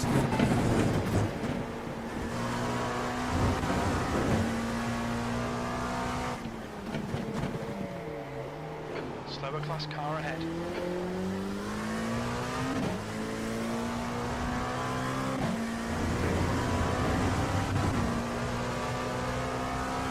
Prime Lewis and Max.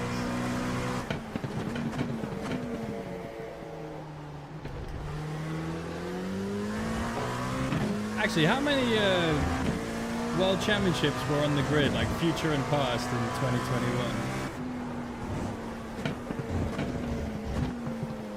So there's like Lewis with 7, Vettel with 4, Max with 4, Alonso with 2. Well, no, actually Max with probably 7 because he's going to win a few more, unless he retires. Behind is now 3.1. Or goes to Aston.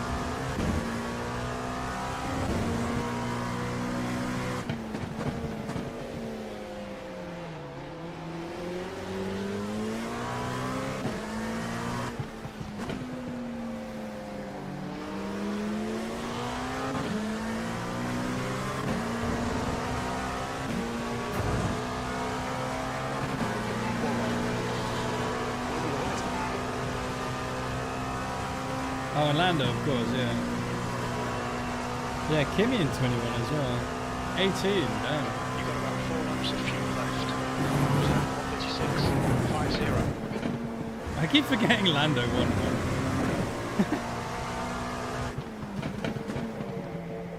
I don't know why, but in my head that just doesn't register at all. Slower class car ahead. It would have been the same if it was Piastri that had won as well. Donkey right.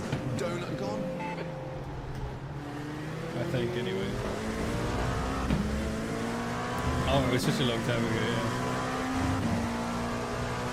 Nana's gonna have to keep reminding people. Exactly. Like Rosberg.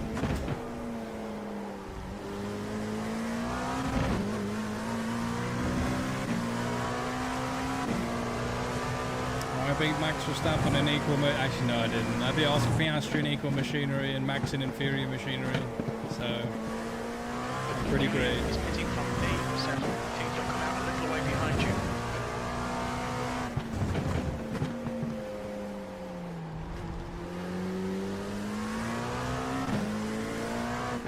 No, I don't know, man.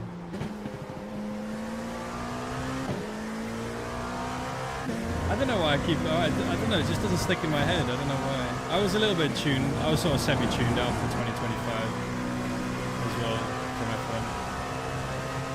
I mean, I watch all the races, but Gap to P3. Behind is now 3.5. 3 laps of fuel remaining.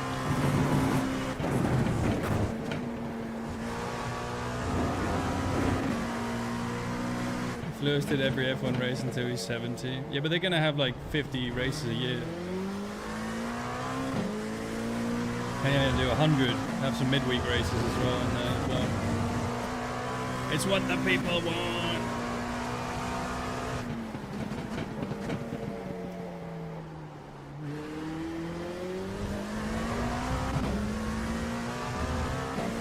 Lando and Carlos then thought this guy is the current champion. I know. Like they mentioned it at some point. And I was like, oh yeah.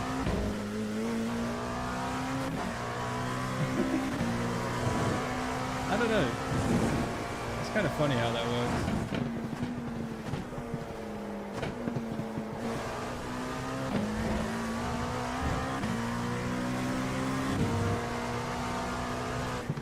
Maybe it's just getting older, I don't know.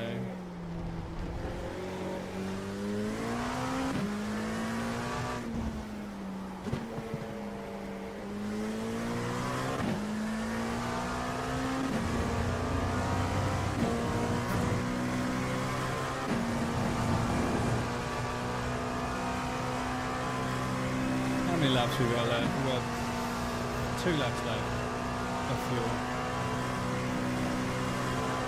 2 laps of fuel remaining. There we go, thanks Jim. 36.27. Lap times are pretty consistent. Could be warned about track limits. Coming up on a slower class car. Track limits.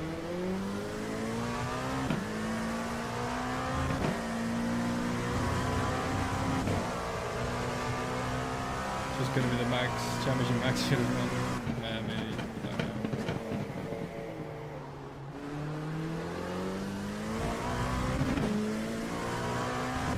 The gap behind is now 3.5. Like it's crazy because it was so close as well.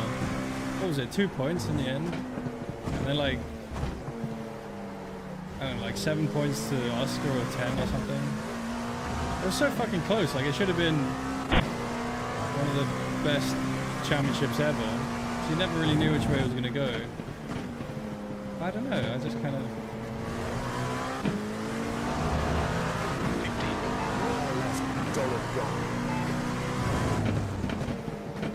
Didn't have the same zing to it for whatever reason, I feel like. Maybe it's because McLaren were doing their best to like not win it. So it's like, well, does it? And then Max was also saying like, yeah, I don't really care if I win or not. I've already achieved everything I want to achieve. And then, you know, after it, you know, the 2 guys who lost, they were like, yeah, you know, we're still F1 drivers, so life could be worse. Instead of being like, fuck. They're like, yeah, well, you know, we'll get it next year, you know. Slower class car whatever. ahead. No one was like devastated to lose. Like Lando was obviously happy, which is cool. But the other 2 were like, well, you know. I don't know, man.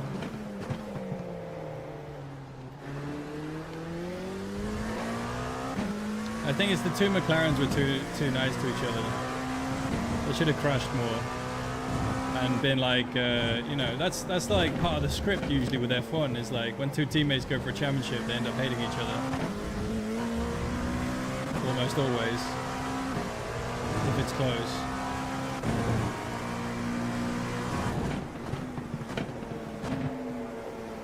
McLaren broke the script, man. Turn it left. Come on, Emil. What are you doing? Blanca gone? In this lap. We boxed this lap.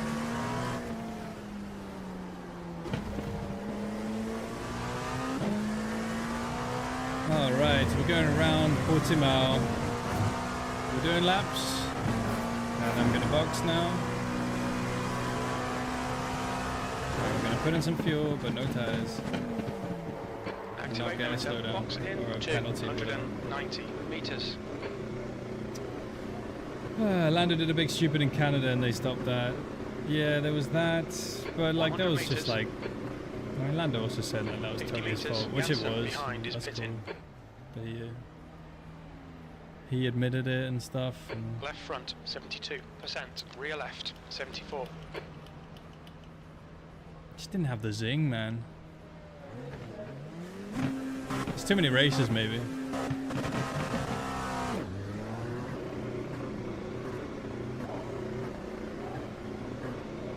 Red Bull Racing falling apart. Yeah. Yeah. You're all clear, stay behind the line. A little bit. The guy in front is Germany, car number 25, and their rating is Oh, this guy's called 2.9. Germany. Joshua Germany, what a name.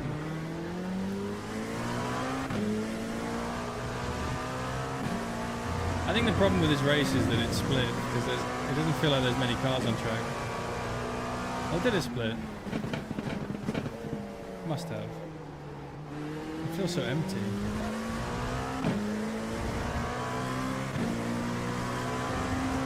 yeah, 32 cars.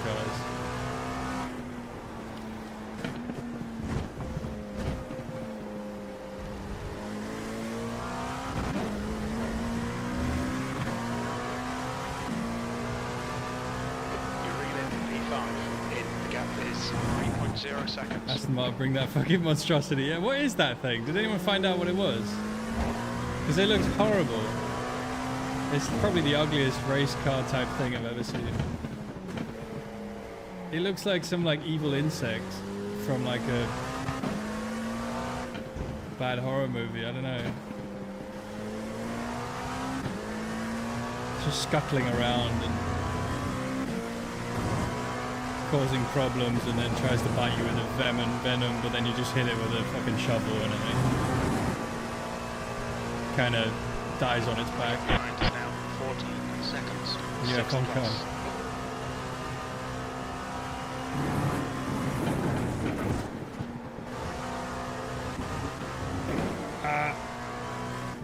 The stewards have warned us for cutting the track.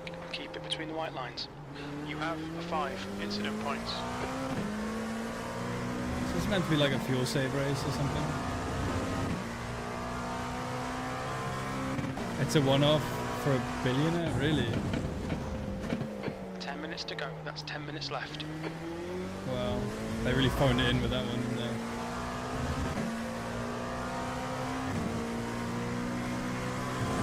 Yeah, this guy would just pay us like so much money, so we'll just build it, put any old shit together, and then but tell him it's like the best. Tell him it's the best. Tell him it's the top one thing. You know, it's like the F1 car that we always wanted to build, but we can't build it because of the rules. And then just make it look really fucking, like put some random carbon fiber all over the place. Give it a V12, because, you know, that's like the obvious good thing that we actually can't do, but we would want to do.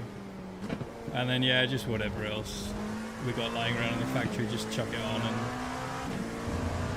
call it a day.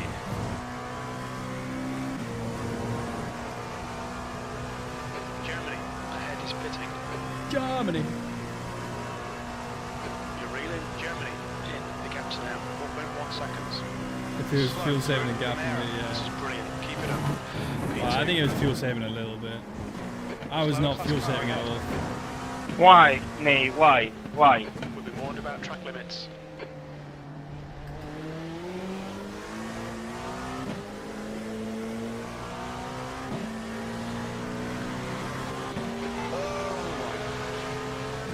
Right clear.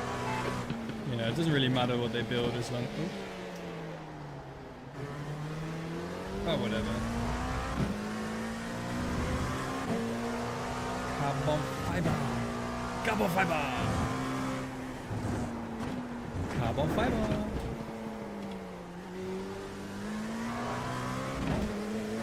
Oh man, I'm kind of getting sick of this track, dude. I've been Nice, I've are been you so fucking lonely. defending or is it a little bit? We're just quicker than George. Enough for it not to be, to feel threatening. And Tristan's fucking miles gone. Gone by miles. And the track is just mostly hairpins. I mean, it's got good elevation, but it is mostly just hairpins. Should we count the hairpins? Chat, count the hairpins with me.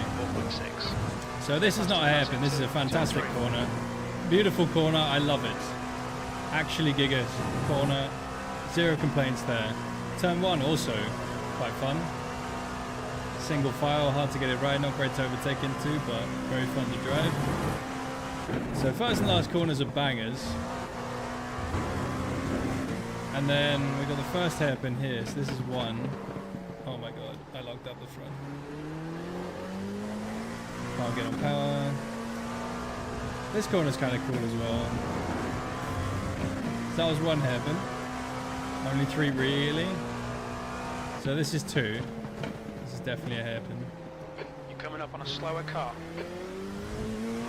So that's definitely 2, right? That's 100%. 100% 2. Then we have this, which kind of feels like a hairpin. I'm gonna count it. because we're going about the same speed we have in the other hairpins. We go down to first gear, so that's sort of, that's 2.5 at least. We'll just count it as 3. This one, don't actually go down to first gear if you don't want to, so I'm going to skip rolling out a hairpin, because I kind of like it as well. Right side Then we got wheel, donkey 4 clear. here. That's definitely a hairpin. 3 definite hairpins. And then this is just a hairpin as well, really. Just a long hairpin. So that's 5. 5 fucking hairpins. And what, like 3 normal, 3 non-hairpin corners that are not flat out.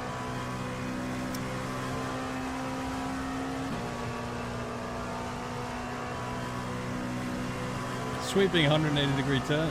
You've just done a 137.00.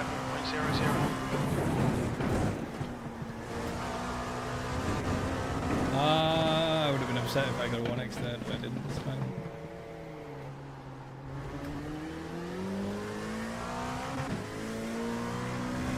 It's still a cool track, but fucking hell, there's a lot of slow corners.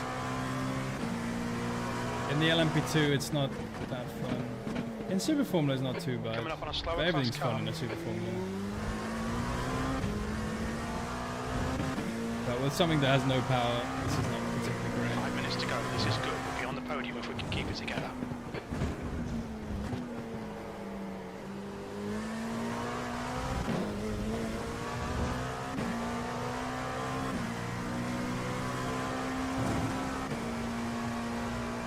Name brother, what's up with me? 8K rating is so bad at driving. You're gonna get reported. Report! Oh, report!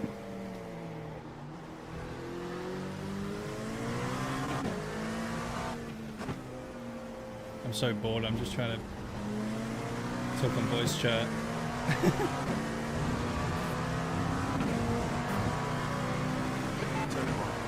They're gone, Emil. What is there even left to do? We got 5 whole Almost 4 sounded like, minutes. this is the police, get your hands up. The gap to Diaz behind is now 3.3 seconds. You've used iRacing police, get on the ground! Emil's one of those guys that's a shit screamer. Stop resisting!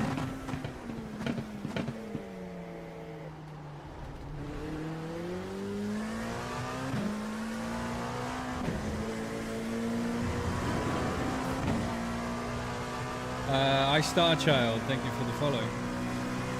Blue flag. This race is so boring, no one's even writing anything in chat anymore. Fuck. Wrong gear. Oh, we got traffic. Traffic from GTPs. Carlin sitting behind, he's chilling. What a chill guy. Blue flag.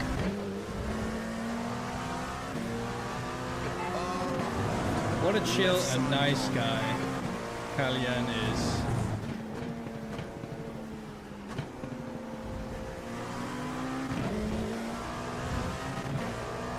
Very boring race of 180 degrees, sweeping up and down. I mean, at least it goes up and down. At least it goes up and down. Imagine if this track was flat. Oh my god. But it's not flat. It's up and down. So there's something going on at least.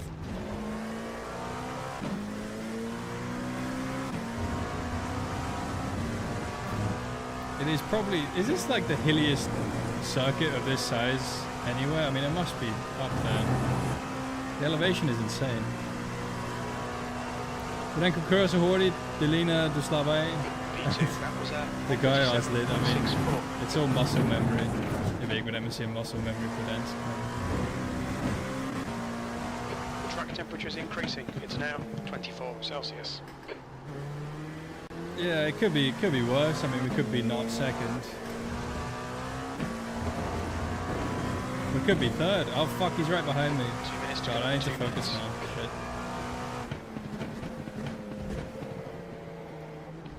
Perfect trail break. He's right there. How did he catch me, man? Was he... I mean, I'm losing 7/10 this lap already. What the fuck? Are my tires just dead or what? Probably. Alright guys, no more boring race. It's heating up at the end here, maybe. 1.8. It's actually really close.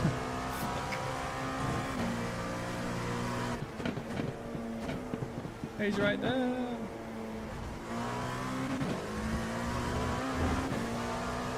He's getting a 10th every fucking corner almost. Coming up on a slower class car.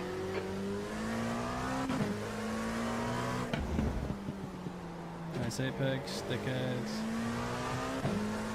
Oh, it's the wide line, it's the NASCAR line, it's fine. Catapult into the straight, bum.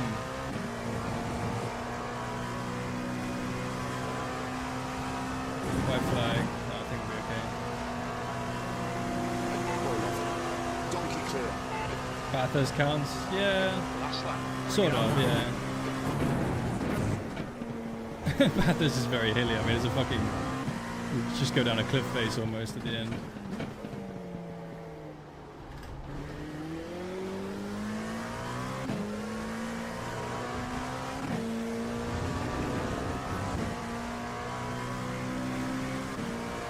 There's an incident in Samsung.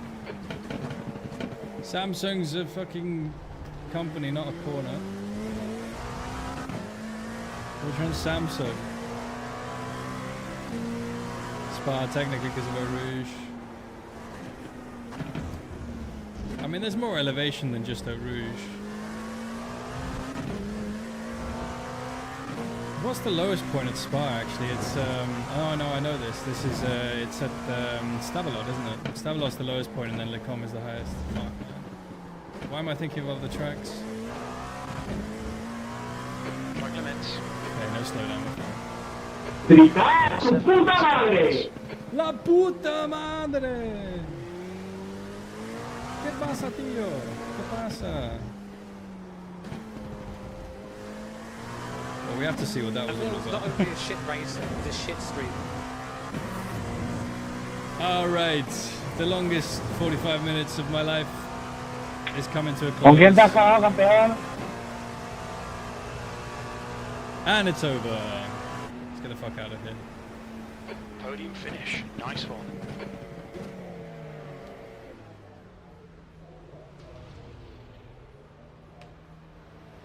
GG. He actually had me sweating there a little bit, yeah. Mugello Hilly. That's true. Fuji. Can someone look this up though? I kind of want to know now. The one thing that's really crazy about Algarve is you can stand down here in the paddock and look up here where we are on track now, and it's just like super high up. You know, you can see almost from one of the lower points on track. Wait, why am I doing it like this? We'll just do like this. I can show you.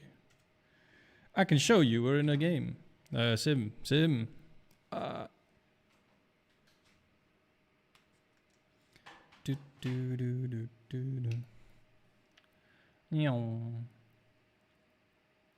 I can show you guys. Come and look at this, guys. Commander Tom, thank you for the follow. All tracks should implement some sort of Mario Kart shortcut. It's the next step in F1, I think, though. They're gonna do something like that soon. I'm sure of it. Surely. Yeah, you stand down here. Oh, it looks so shit here. Good race. No, wait, you stand over here. That's the end of the session. So you're in the paddock. Wait, where's the fucking tunnel? Tunnel's here.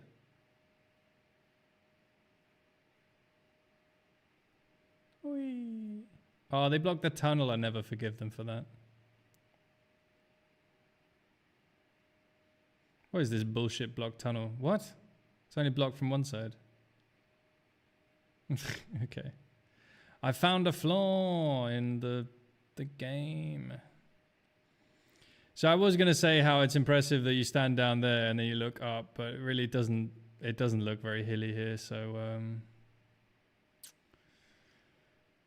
yeah, just imagine it is hilly. Wait, I'm gonna look down and then look how steep everything is.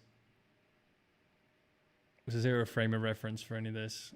I'm sorry to put you guys through this, but what can I do? So trying to find Stephen Dale. I haven't been trying, but anyway, actually I want to see, because I have been to this track fairly recently. Went to see Jarrett Barry do a race. That was like a year ago already, wasn't it? Almost. Casino do Algarve. I didn't know they had one. They changed it. So anyway, you come driving in. So this road on the way in is actually kind of wild. See how much they modeled. They probably modeled the whole thing, knowing iRacing. Looks about as bumpy as it is in real life. And you have a roundabout there. Okay. Track looks nice though. As my frames drop to 50.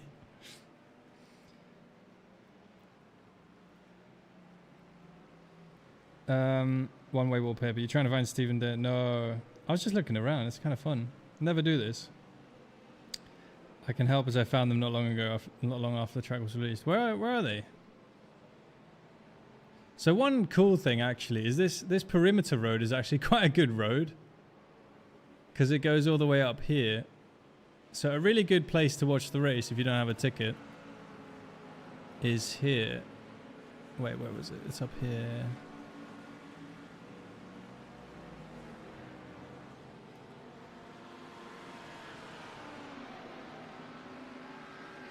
So this is obviously all paid for, all these stands. But if it's like a quiet day, you can just park your car down here. Oh, the clipping fucking is way too large. You can park your car down here, or whatever, and then you go up this hill. It's so funny it's all here in real life. I mean, I knew it was, but you just come up this hill, and you get a decent view. You can move it a little bit so you don't get that like line thing. So you can see like half the track almost, or at least the last few corners. You see him coming around the last corner. Let's see if we stand over here. Yeah, you can see him coming up here, down the hill, and then this whole like hairpin bit. And there's a decent amount of action that takes place in this part of the track as well. Can you hear the PA? No, I don't think so. Oh, they should be able to actually. They didn't have any, I think, for the Euro Cup 4 or whatever it was.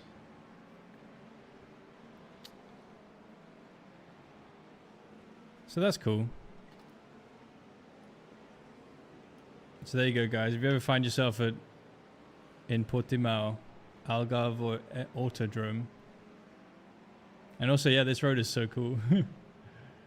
Oh, it's like a little rally stage, but it's quite wide.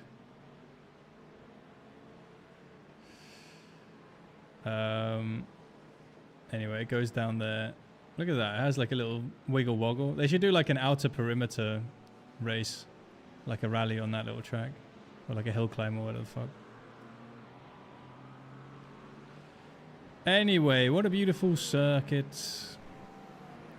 I don't like driving it much when I'm on my own. It's quite good in battles, but it's not fun when you're on your own. Not the best place. And then also, if you don't have a ticket and no one's policing it, you can stand over here and get the most amazing view of the entire track as well. I think it's over here. Look at this. You just stand on this hill here. That's a fucking good view right there, if I've ever seen one. Free view. You go there and watch. I have gone like once or twice. I mean, I watched the 2020. I think it was the 2020 Grand Prix. I watched that from, where did I watch that? I watched that down in Turn 2, down here, somewhere. Obviously, I'd have liked to have been watching it from one of the fucking cars, but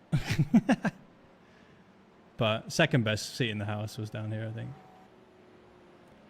Obviously, a lot more people here than there were during COVID. I was sitting up here, I think. I saw the Stroll and Max crash in practice, where they just strolled. Well, I don't know. They were both being a bit silly there, to be honest, but. Yeah, we were sitting around here, I think.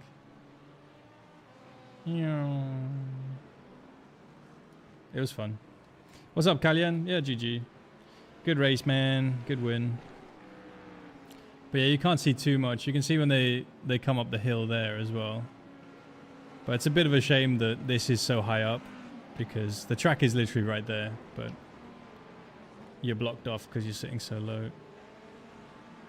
Oh no, wait, I was sitting here. I was sitting around here. That was it. Yeah, this was it. You can see him go up the hill as well. Bottas leads. Carlos Sainz takes the lead. Blah, blah, blah. Good times. But in iRacing, you can just go wherever. It's fun. But yeah, next time there's F1, I'm going to go and try and sit over here, I think. As if 3 billion people haven't had the same exact idea, but... Then you don't even have to pay for a ticket, maybe. Although I haven't tried it, you might not be able to. And you just watch the race. Lots of good elevation change, yeah, man. Good on you. Yeah, it was okay. I just had a P2. It was like half a year off of Tristan. But, yeah. Anyway, there we go. A little tour of Algarve, Portimao, whatever you want to call it. Should we go do an F3 race? Is there any race in my title that I haven't done yet? And there's one at 1:15, I think.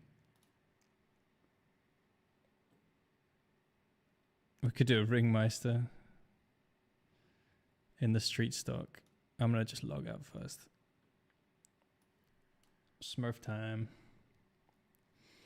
Quick cheeky tour of the track. Yeah, man.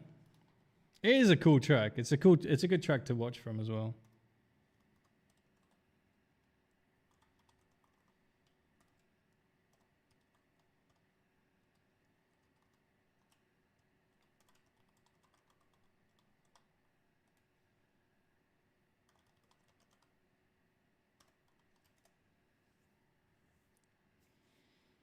Oh, fuck.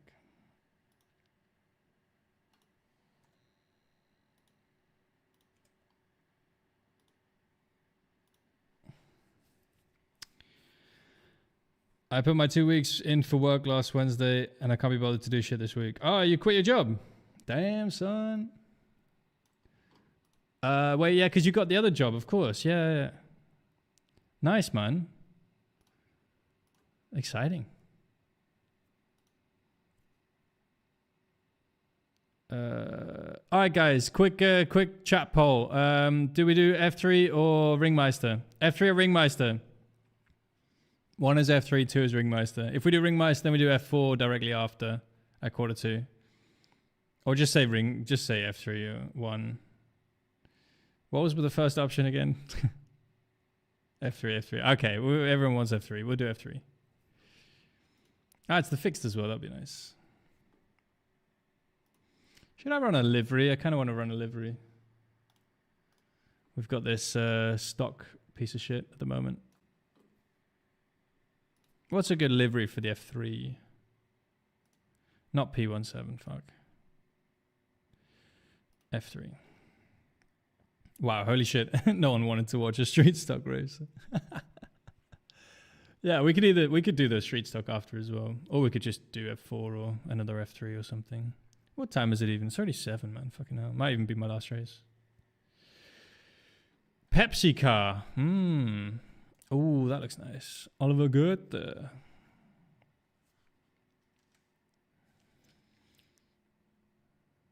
I've never browsed the liveries for this car, actually. Not for a long time, anyway. Oh, they've got the Max Verstappen livery, of course.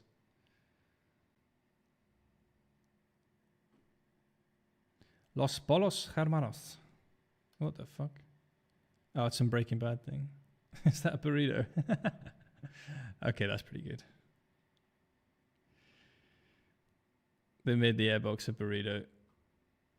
That's fucking brilliant. It is a horrifically ugly livery, though. Otherwise, I would favorite it. I want the street stock, but I know the election is rigged. Don't be so nihilistic, man. You know, this is why people. This is why certain things happen. Oh my God! Okay, it's happening. Everybody, stay calm. What's the procedure? What's the procedure? Stay calm. It's Love46. What's up? Hello, everyone. Have a great stream. Thank you. Thank you for the raid, Love46. Have a good rest of your day. Hope you had a good stream. Welcome everyone. I am a real human being who's doing a bit of iRacing. We're about to hop into a Formula 3 race at Road America. So we're just looking for a livery to use for it. Go eat something. Yeah, have a good dinner. No, I'm a real human being. Yeah, that's something that many people refuse to believe, particularly because of all the evidence to the contrary. But I am a real person. Champagne gold and ivory. Ivory, bro. Ivory. It's not white, it's ivory. It's not gold and white, it's champagne and ivory.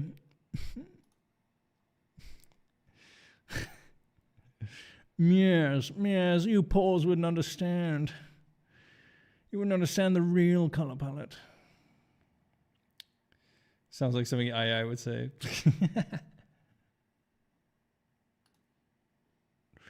Champagne gold and ivory. Should I put it? I don't know, chat. Give me tips. What should I run? Most favorited. These are always the best. But yeah, welcome in, guys. We are doing an F3 race soon. Just having a very short break, okay? Don't go anywhere. Stay. Because then it's better. It's the more the merrier, you know? Let me just see if I can run an ad while everyone's... No, I'm not doing that, okay? I would never do that intentionally. Make Schumacher Prema. That actually looks quite nice. But I have a better Prema livery, actually. There's a better Prema livery out there. Run the Duffman. Duffman livery, there's a Duffman. God, there's a lot of Prema liveries. Oh, this one looks good. Ah, damn, that one is a nice looking livery. No, what's he done? It looks good upside down though, what can I say? Damn, that's a nice looking livery. Damn, son. But we mustn't, we run that too often. Garfield livery? How do you stop it from searching random shit?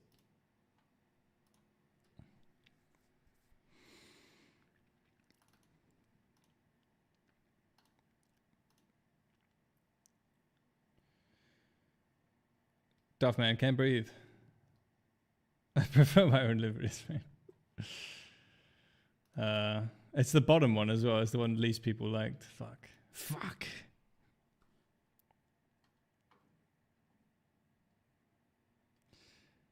Oh, this Ferrari's quite nice. I know everyone hates... Oh, who's painted this? Oh, it's Paul. That does look fucking nice, actually. It's quite clean. Although it does look like the top's been cut off it, which is less nice. Do you guys like the red or no? I quite like the red. Oh, sorry, this livery, blah. I was going to say, I like the shade of red they used. I think it's really cool. Obviously, everyone hates it because of HP, but it is kind of nice. Maybe we'll just go stock. I don't know. Nothing really stuck out to me. Duffman.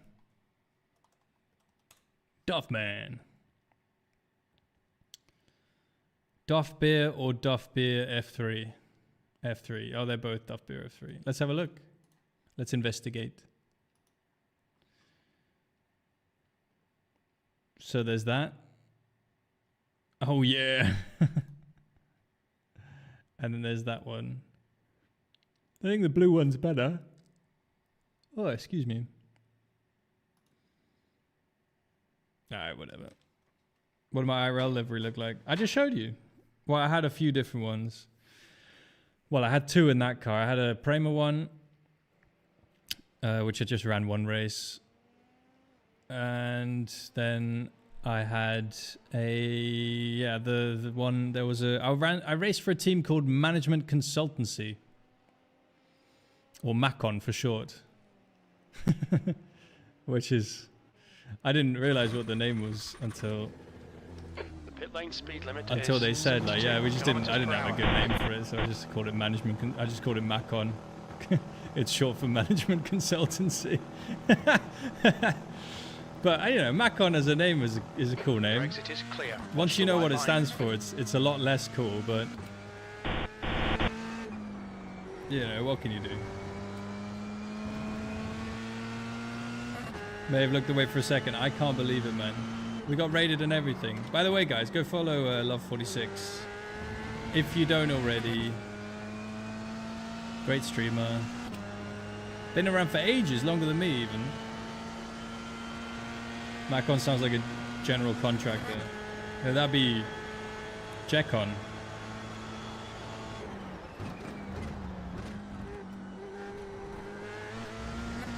Or GenCon. Team GenCon. The fastest team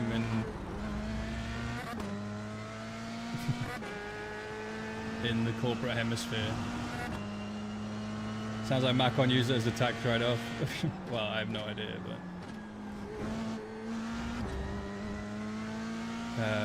yeah, probably. I don't know. Isn't that what racing is? Just a big tax write-off? Probably not. And if it isn't, it should be, because then we get way more people racing. Why have taxes when you can just have motorsport? Think about it. It's much better. It is much better.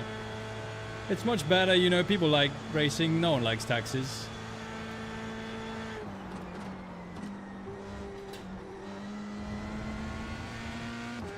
No one likes paying taxes, everyone likes going racing, so, you know, you cannot lose, it's a perfect system.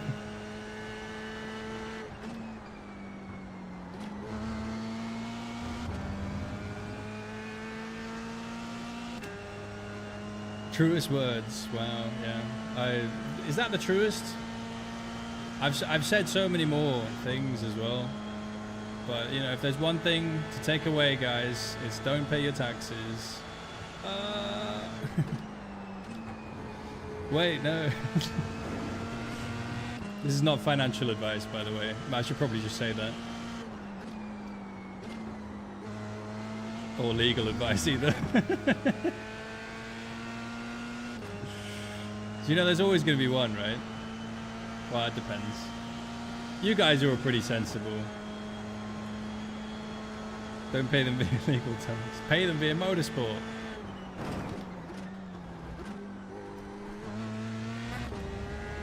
FI should shift its focus to one big tax avoidance scheme. If it isn't already.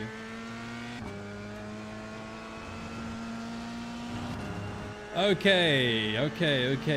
Road America is where we are at the moment. It's definitely a track that doesn't feel that exciting in a car with not a lot of power. Not a lot to do. There's very long straights.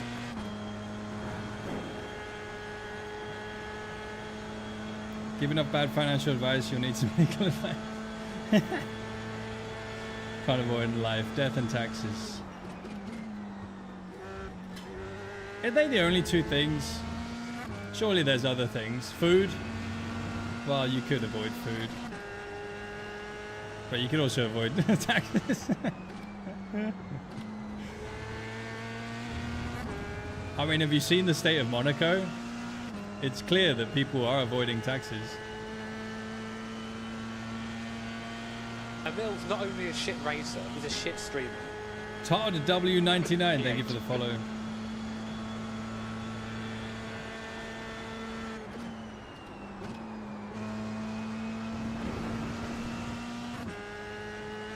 Taxes are a skill issue. Oh god. Yeah. Anyway, I feel like it's getting depressing now. We're doing racing. Should I turn down the volume a little bit? I'm gonna turn down the volume.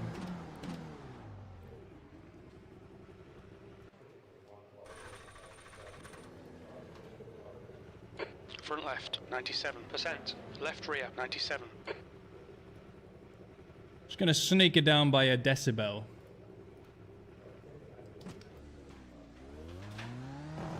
At least their employees don't have to pay taxes. Wait, what? Wait, whose employees? I've lost track of my thought now. Anyway, as I was saying about 3 hours ago, why is there no touring car series in fucking... It's so sad that the Scandinavian Touring Car Series died, man. Scandinavian Touring Car Championship. If anyone actually has some info about it, it would be cool to know, because they haven't done anything publicly that I've seen.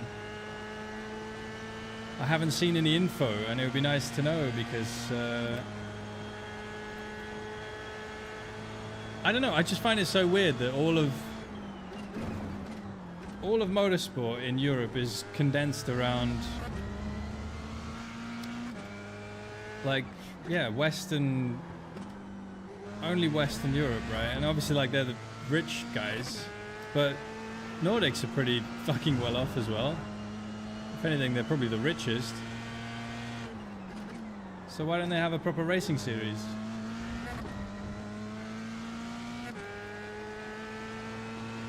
Because, you know, when you think of European racing, you only think of, like, France. Not even that much, actually, for France. But it's like Germany, UK, Italy, Spain, a little bit Portugal, maybe. That's where all the racetracks are. There's one in Austria, so that one as well. Red Bull Ring. And that's it. What the fuck? There's all these great racetracks in, like, Northern Europe, in Eastern Europe, although obviously you have to go a bit further between the tracks to find, like, top level ones or really, really good ones, you know. But still, they're there. Got more history in rally, yeah, I guess. But still, like, the Scandinavian Touring Car Championship, when it had super touring cars, was actually reasonably popular.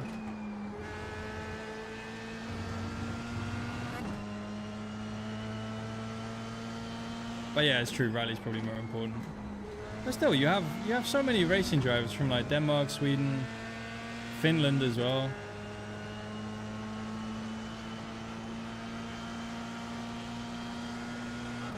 A few from Norway here and there. Sounds like business opportunities for young FA go. I know, man. Well, it's quite hard to start a racing series. I was thinking about it. Why don't I just start a racing series? And it was like, okay, well, what do you need? You just need a car and some tracks, and then a rule set, and then promotion, and then yeah, it's quite complex actually. And then the teams to do the series, you need to tell them about it. It's weird, but it seems like it's quite a complex thing running a racing series. There's so many gamle renners der. Det kører. Jeg kører nu, og det kører. Mere eller mindre.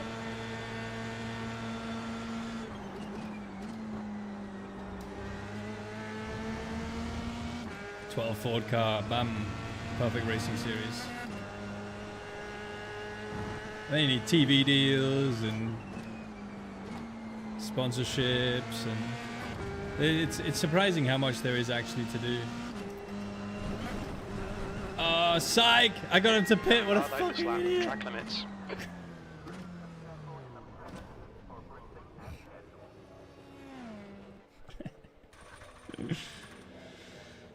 I should have probably pit as well, but it's fine. It's fine, we're going. We didn't put a livery on in the end. I've just got my James Hunt helmet.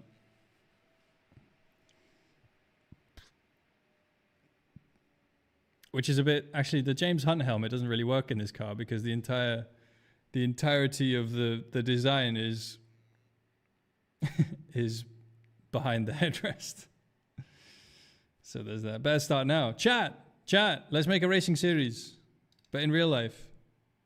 Maybe we start with making a racing series on iRacing first. Who knows? No. We aim for the stars. Out, P11. All in Just or 2 nothing. Minutes left. 2 minutes to go. Chat, who can help me make a proper super touring racing series in Scandinavia and the Baltics? All the countries around the Baltic Sea. Big super touring series. People are gonna love it. Sustainable fuel so that the Scandinavians don't run away. All clear. Push now. Is that what you do during the summer in Estonia? I wish. I should, man. It'd be fucking good.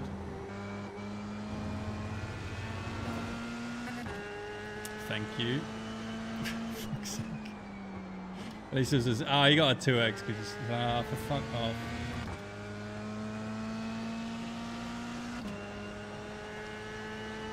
Alright, we do at least this race and then maybe we do an F4 after, I'm not sure. Or a street stock. Street stock Ringmeister. I looked at Ringmeister for next week. It's fucking the solstice, man. Why? Why is it the solstice? Why would it be the solstice? We've had the solstice enough, man. It's come up like 3 times. It's equally as shit and slow and boring each time.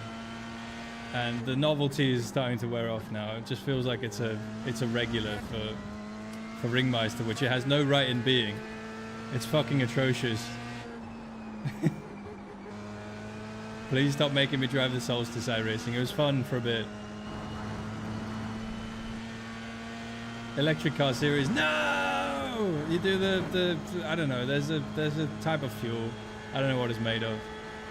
They say it's clean energy, something. Probably isn't entirely, but neither is electric. And one of them's a lot cheaper and more fun, so we go with that one. We can put a soapbox racing series in Scandinavia. Sustainable fuel. Sustainable fuel is no fuel. That's smart. Rickshaw racing. We've got 2 laps to set a decent time. What's the soft here? 2.4. What should I do, chat? Should I could like half-ass quali a little bit and try and start in like 7th or something. Or no, well I'll qualify and we'll see what the quali pace is, and if it's like, you know, a second clear of the field, which I don't think it will be, but if it is, we'll just start from the pits. How about that? 'Cause it'll be fun to have a good race for the win, if that is possible, with Christian or someone else who might be quick as well. Oh my god, understeer. Need to warm these tires. It's now 19 Celsius. What a nice guy.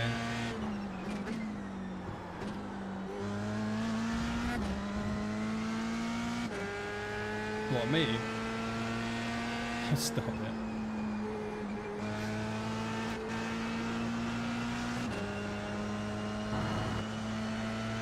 Rickshaw racing.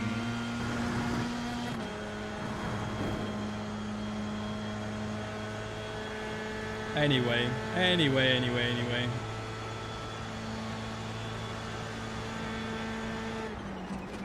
No, I was just looking at all that time attacks, like time attack racing and like drifting, and they spend a shitload of money, those guys.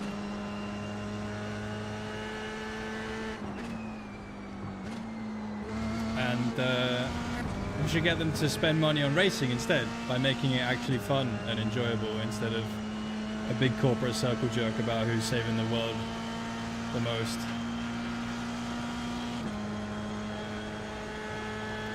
Don't follow iRacing that much. Is the racing rating car class or car related? Ah, so I have Yeah, so I'm on my second account here.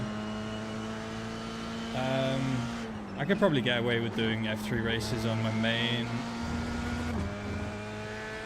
but I've got this second account just so I can do like F4 races without worrying about getting constantly driven into. Otherwise, I have there's a separate rating for Formula and sports cars.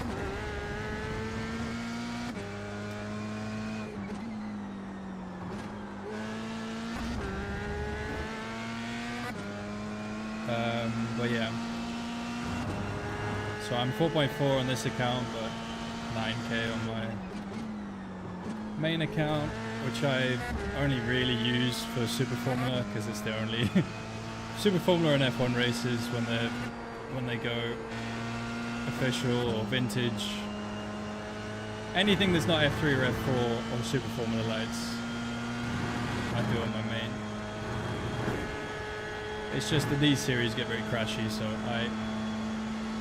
either I wouldn't do them at all, or I do them on this account, basically.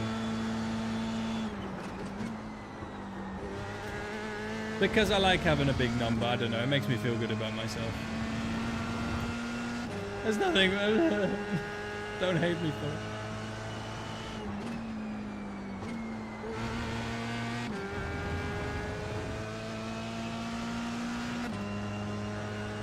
What happens when you get 9k on smurf? Then we party.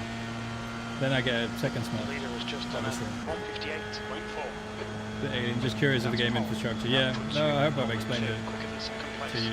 Your lap time was 157. I'm probably the only person doing this on formulas, to be honest.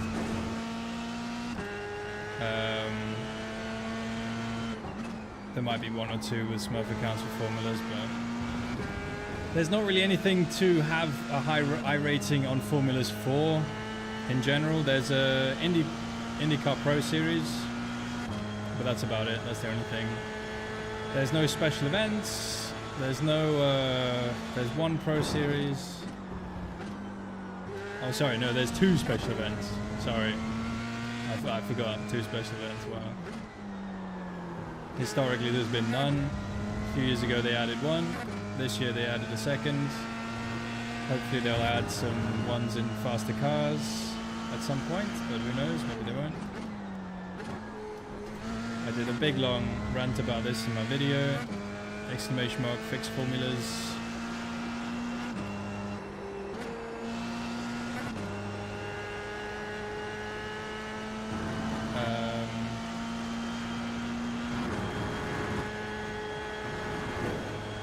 So yeah, basically that.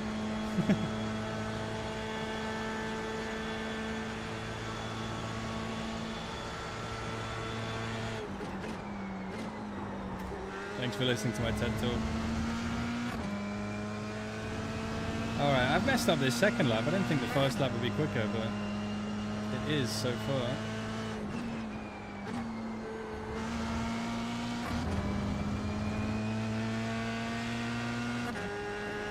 So we're on pole by 2/10 at the moment. See if anyone beats that. You're in pole. It looks fairly close, sort of. I mean, it's not mega close. It's a 2.4k soft. What do you guys think, chat? Should we start from pole or should we start from the pit lane? Let me know. Tell me. What do you want? What do you want? I'm here to do. I'm your dancing monkey on the television or your phone or your TV or your what's the other one? Computer. I dance for you. Just tell me what you want. Pits. 1 for pits.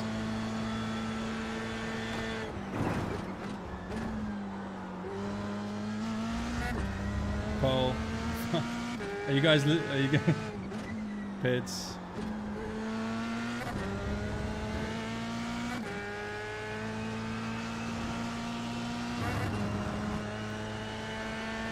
Pole. Fuck, are you guys intentionally tying up the vote? Come on. We need more. I need more engagement for the algorithms. No, can you please just tell me? Please, people. Please, guys. I can't make this decision on my own. I'm too divided. Pit, pole. pits. Oh, here we go, pit. See you on a pole. No, pit and make engine noises as if you were on pole. Alright, you guys want me to go from the pits? Seems like. Emil's not only a shit racer, he's a shit slightly more. streamer. I meant. Thanks for following. Put shoe on head. Ha! No, I'm not that much of a dancing monkey. I'm a dancing race monkey. Pole and do bad stuff. I feel like that's worse because the grid is really narrow here and people will die if I do that. That's the end of the session. You're on pole. Well done. We're on pole. All right. So it sounds like, generally speaking, people want me to start from the pits. So I've got a hat on my head. Is that good enough? All right. We'll start from. I mean, look, it's really close actually. But still, I'm like half a second quicker than. I'm more than 3/10 quicker than. I'm 2/10 clear of everyone. I could have got another 10th or two out of me. I'm so conflicted because I wish I started like 10th or something. Because then that would be a good race. There's 28 cars here, man. Fucking hell. All right, I don't want to start from the front, man. Like, yeah. Not that I'd get away, but what would probably happen, what usually happens is these two guys start fighting and then I get clear and then I have 2/10 or 3/10 in my pocket and I just go. So we start from pits. We start from pits, guys. I've made up my mind. No pole start for me.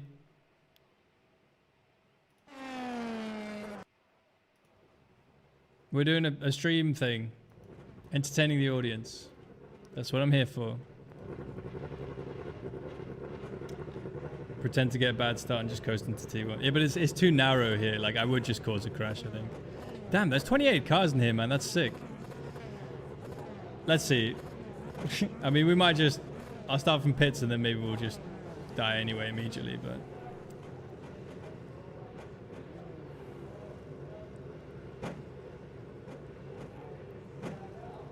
They're all changing gears. No, they're not. They can't. 25 minutes. Get ready. Keep your nose clean. All right, guys. 10-second.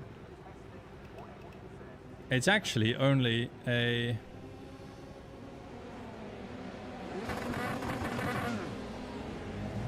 There's traffic on the exit. Keep it tight. Okay, big crash as I... There's an incident in turn one. Kind of Looks like it's Rex.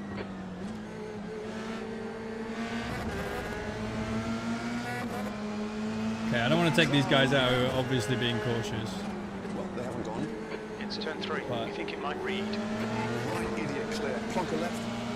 Dipstick left. Donut gone. Idiot left. What a donkey he's gone. Okay. Incident in turn five. Looks like Manera. Yellow. Car left. Clear left, Emil. Okay. I mean, that just worked out. There's an incident in turn six. Sort of. I mean, it was a bit scary, but... Right, the guy Well, ahead everyone's being so cautious apart from A license. an occasional maniac. Right side. There's an incident in turn 8. Looks like it's Martin and Pedro. Still there. Yellow flag. This is really difficult because you're both crap. Come on, Emil, what are you doing? My grand could do better than this, and she's dead. What a 10-lap karting kid. Boringly still. Raw. Dipstick left. Donkey gone. Alright. Now the race has begun. This is awkward, Emil. If this was Esteban Ocon alongside, you'd have passed him already. Plonker gone. Okay, off we go, guys. Car is Alvarez, car number 6. Full push from here, I think. Their rating is 2.9.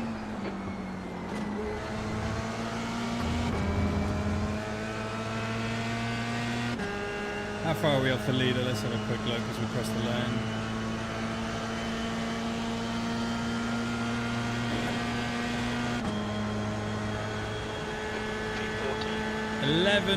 .4 seconds. Okay, that might be a little bit too much to overcome, but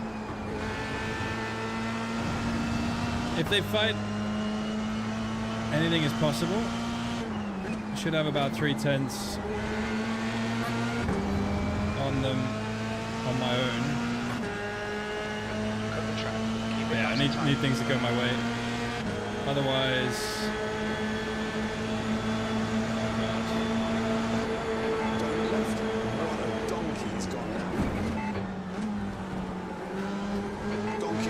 Jesus Christ, how late are you coming over? that's what she said. As in, like, you know, Sorry, mate. she was rejecting your advances. No, not you.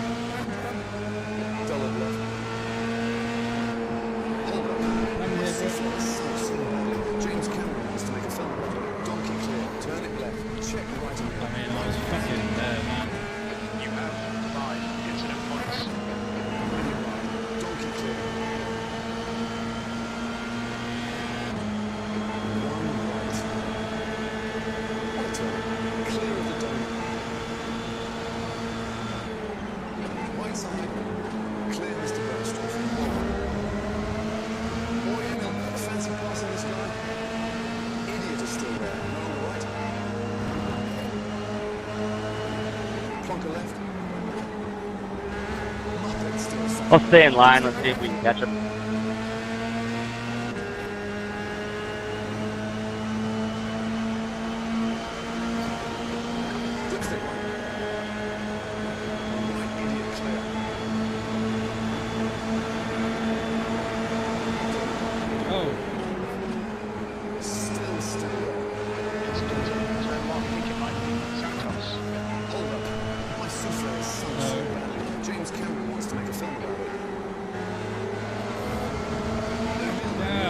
Sake, man, why you come out of the pits right in front of everyone?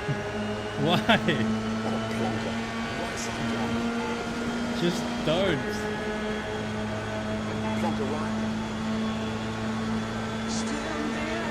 Get the fuck out of here, Jazz. You're fired. Right clear. Alright, they crashed. There's an incident in turn 5. We think it might be Reed and Alfaro. Right, the guy ahead of us is Alvarez, car number 6, A license. Their rating is 2.9. The guy in front is now 0.6.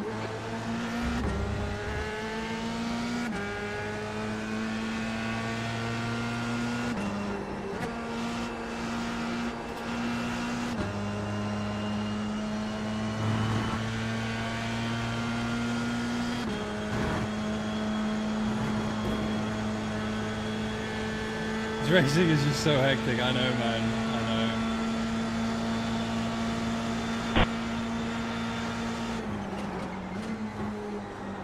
I mean, it's kind of fun, but it is also just like highly illogical a lot of the time. Like, you know, random guy comes out the pits, you know, you go to the inside of someone, very clearly there, he just keeps turning in.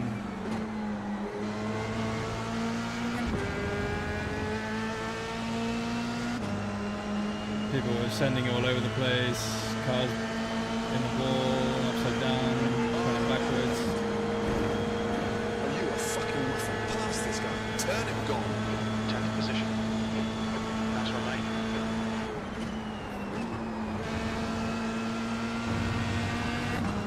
The car in front of us is okay, up to P10. Car number 13, C license. Their rating is 2.4.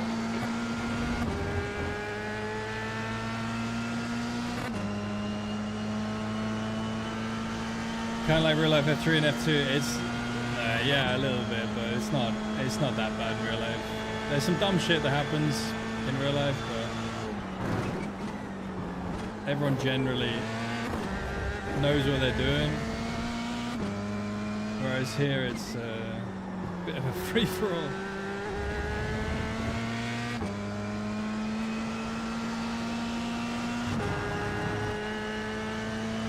In real life, they go over the limit Don't let this guy because distract they you. don't quite understand the intricacies of racing wheel to wheel sometimes, or they're pushing a little bit too hard. Whereas here, it's just like no one's got a fucking clue, and they're all just going full send. And then there's the other half who are like, "Stay away from me! Stay away from me!" So you don't really know who you're coming across until you've done a couple corners behind them, and you're like, okay.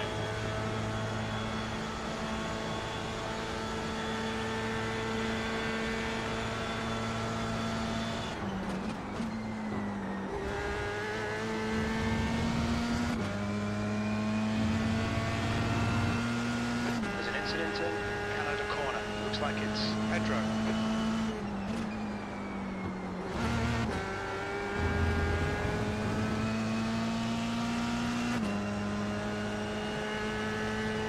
But yeah, if you get like a high soft race, it's kind of like the real thing a lot of the time. Fastest lap. They just don't get high softs that much anymore in F3. It does happen, but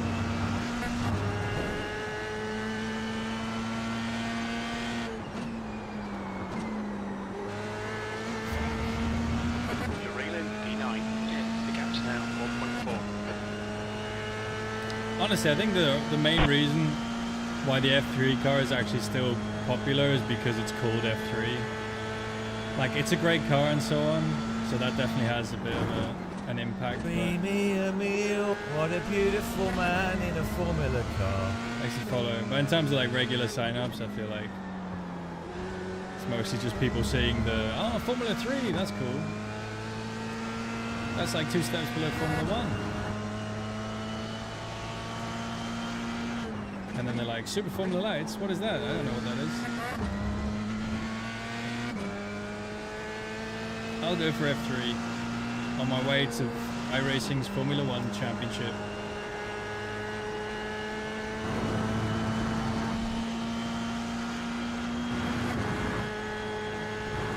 But it's good because it is one of the best cars, so I'm not moaning. That's how I think it works. Getting some F3 love, let's go!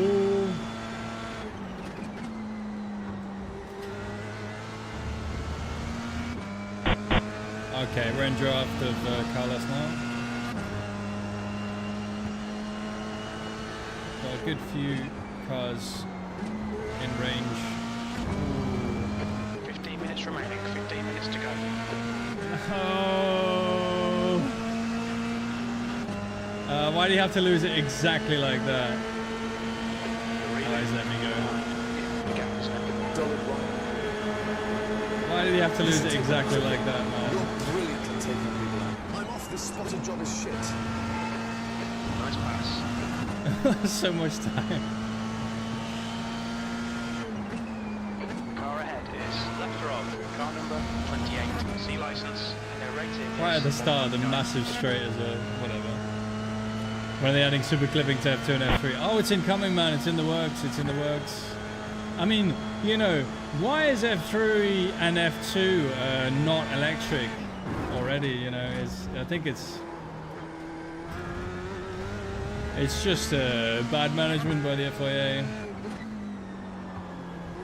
You know, electricity is the future, and they're pissing our futures away by running F2 and F3 with internal combustion engines.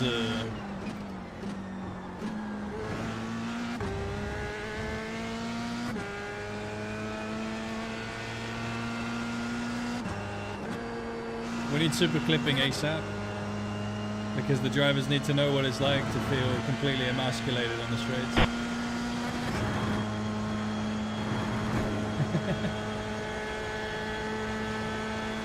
Should run a wind, yeah. Just a sailboat F2. Huta, thank you for the follow, by the way. The gap behind is now 1.7.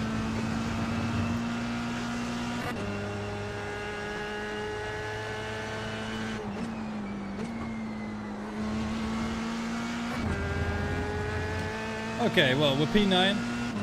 We've got 12 minutes left. Are these 25-minute races now? If so, that's pretty good. Matching race pace.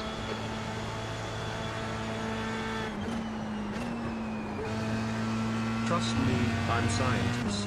Respect my Twitch badge.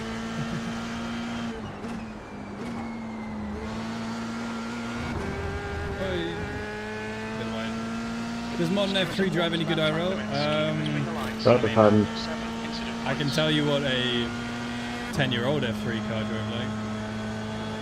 And you're looking at it and it was fucking brilliant. This F3 car drove amazing. Obviously you need a good setup on it. That was the main difference when I drove for Kramer, is they had like a fucking mega setup. Whereas the whole season we were struggling with a sort of a very, very The gap to left or off in front is unrefined now setup. With another team, with management consultancy.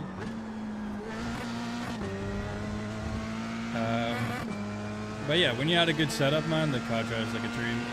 Fucking super easy to drive. Literally the best car I've ever driven was this car with a Prima setup. Like a completely different world, man. To what we were running otherwise.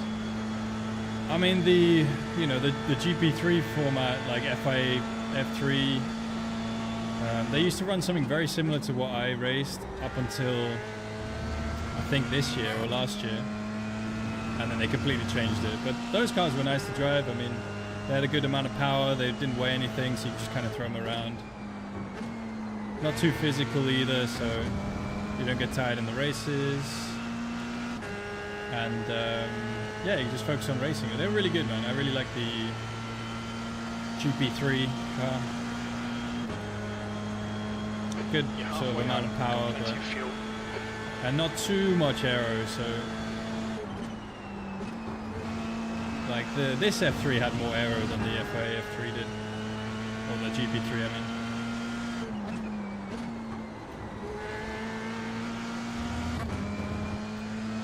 Now Prima can't make a setup to save their lives. Yeah, well, like the thing about this kind of this version of F3 was completely open chassis. Like you could, it was like Formula 1, right? You build a chassis to the regulations.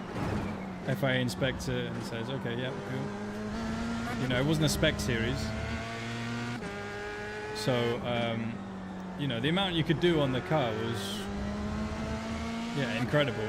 You could add little aero bits, you could, you know, redesign a front wing, or like suspension setup, or, you know, like springs and dampers. More on left gone. See, that guy didn't fucking turn into me. Great move. Keep it up.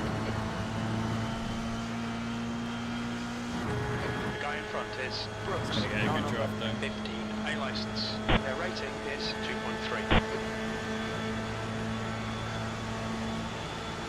So yeah, you could literally change the entire. You could literally change the entire car if you had the money for it. Whereas obviously now everything's spec chassis.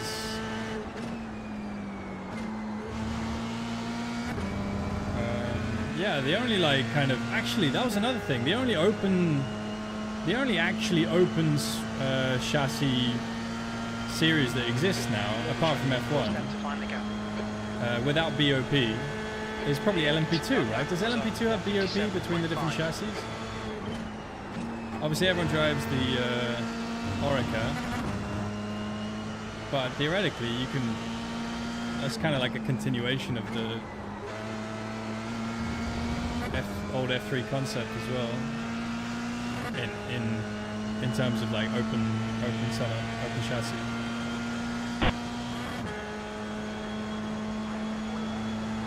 There would be if there was a second chassis, but that's what F3 was like back then as well, because everyone just ran the Dallara.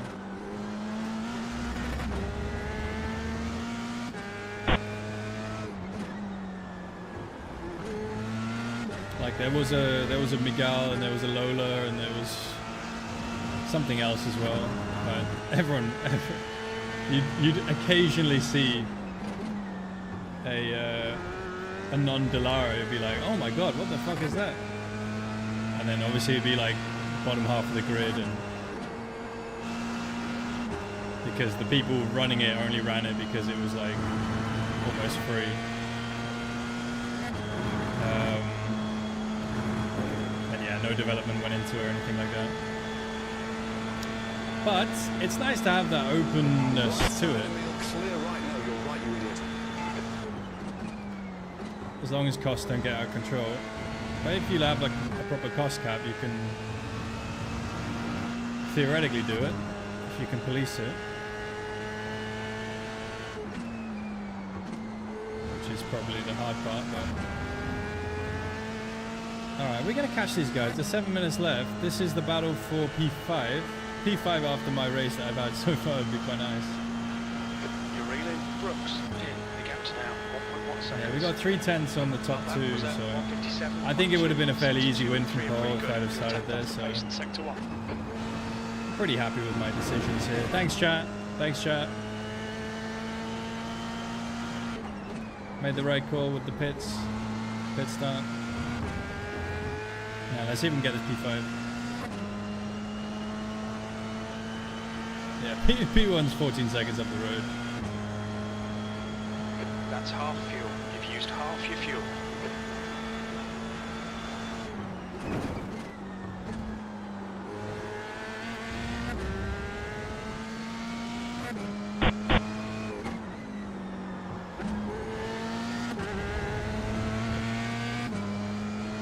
Okay, we're in draft now. We lost a good chunk of time with that guy that turned across. Yeah, for sure. I lost like 5 seconds with that. But we wouldn't have been able to trouble for the win, but how far are we off P2 actually? We're miles off. We would have been up with P4 now, probably. And maybe have had a chance at P2 if things went my way, but 7th position. Ahead is now 0.8. would have been a podium without that thing. Would have been a podium chance anyway. But let's see, that's what we like about racing, it's unpredictable, I guess. Although unpredictable in that way was not really what I was thinking about, but you know.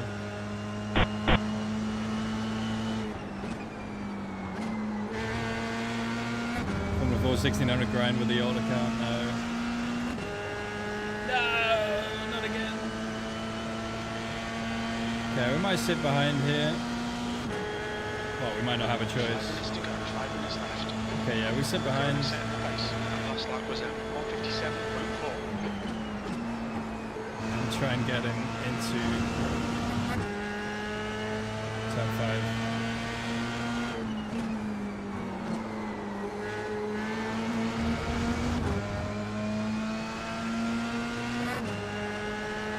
Also, in real life, the draft was not this strong.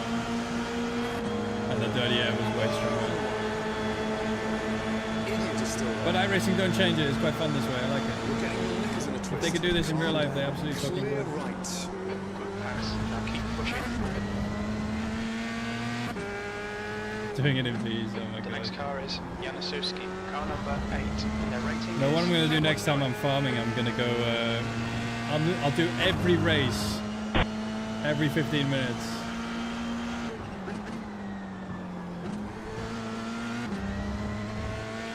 None of that dumb,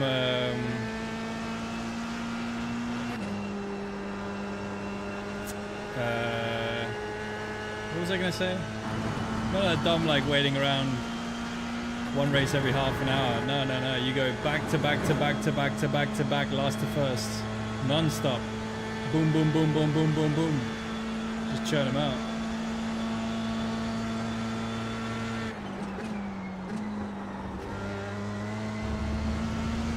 Stick to the plan, don't be intimidated. Alright, come on, let's get this P5.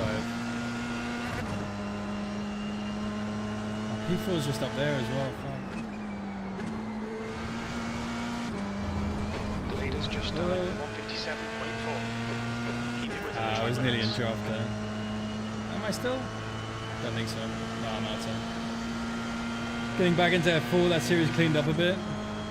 Maybe that was the plan all along. Make the destroy the community so that the racing becomes cleaner. I don't know, man. I drove one earlier today. It was still not great. Well, I drove 2. The second one was good. But it was Oschersleben. You can't really pass around there. And I still got my front wing destroyed by a guy who drove into me in the middle of the straight.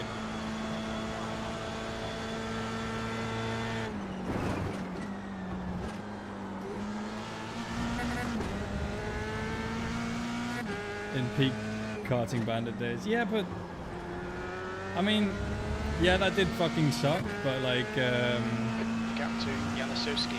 Ahead is now what was cool about that 1.06. was you have so many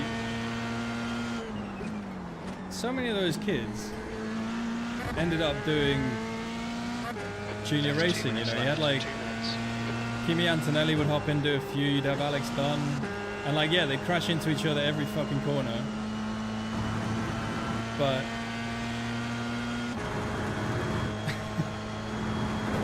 you'd still be racing these guys who are going to end up doing real racing at a high level, right? Which is really cool. And then occasionally you get me who's just sitting there moaning. Or whatever I'm doing.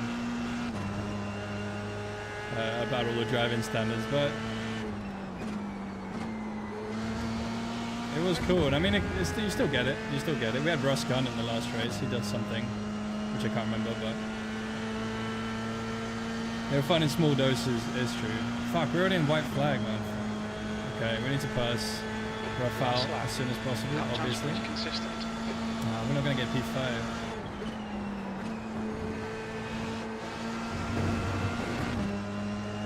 All right, full push to see if we can get this P6 at least then.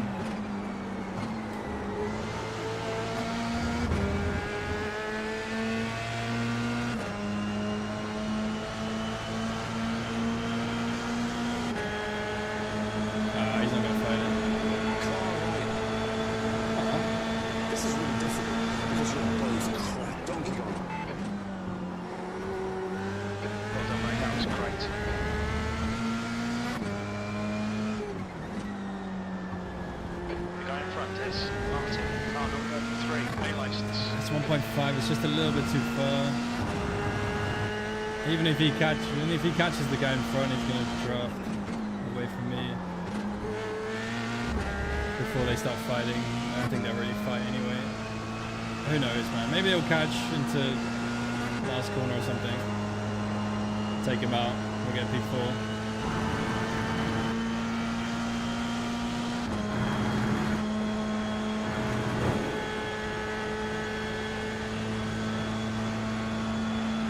Sending it in, rear end out, mid corner.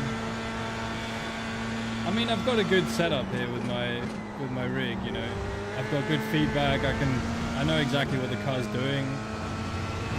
I mean, also I've driven race cars for a long time, so I have really good muscle memory of what a car's supposed to feel like when it goes beyond. But yeah, when I was driving on like a G27, I'd be scared shitless every time the rear oversteers. Anyway, guys, that's a P6. P6, that's the end of the race. Never mind. Never mind, says Jim. We could do an F4 at Snetterton, maybe. Actually, no, that's kind of fucking sucks, doesn't it? What if we do?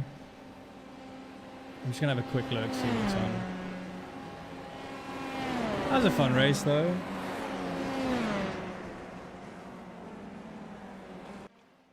So Snetterton is there. Snetterton's kind of shit. Yeah, let's do an F4 at Summit Point to round out the day. Don't really want to do street stocks in Nordschleife. Could be kind of fun, but I'd rather do F4 at Summit. One of those guys is a shit streamer. And then moan about it for another little bit afterwards. Darkness, thanks for the follow. F4 Summit has been enjoyable. Yeah, I mean F4 at Summit is like, it's a really good track for passing. What's this? There it is. Let's see me then at the start. What happened? I'm so lucky I didn't get damage. because he went all across my front wing. All right, so let's just scrub through real quick. Ah, fuck's sake. I pressed the wrong button.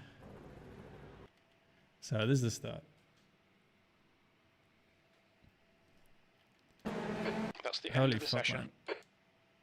I mean, there's always a mess at the start, but... Why is he driving into him?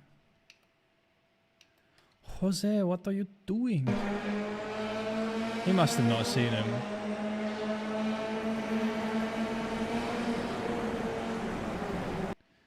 And why is this guy on the grass? That's unlucky. Unlucky for that guy. Max Verstappen. That is unlucky. It's like all the way out and then, oh, he just rolls into you. Fuck, whatever. What can you do? Sometimes you can't do anything. And then we get... Ooh. Corey Hemmington avoided that pretty well. Where am I in all this? I'm just kind of at the back. Try not to run in all the people who are clearly here for SR. And prompt a Reddit tirade on smurf accounts. What's this guy doing? Where's this guy going? Aston Martin, it's shaking him to death. Oh, he's just running to the back, okay. Either make the move or don't make the move. You can't just drive into the back of people. I mean, he's missed the braking point by a lot as well. This guy's already missed the apex, I think. Well, whatever. Whatever. People crashing. It can happen.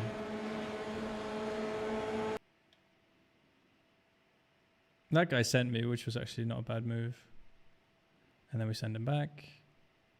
People all over the place. So we had a side-by-side with this Telefonica. Had to back out with that slow-moving Red Bull thing.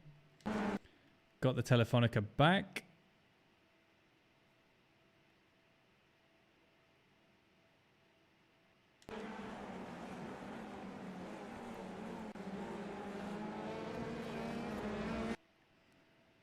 Okay, we get that McLaren. And then I think here is where we get fucked.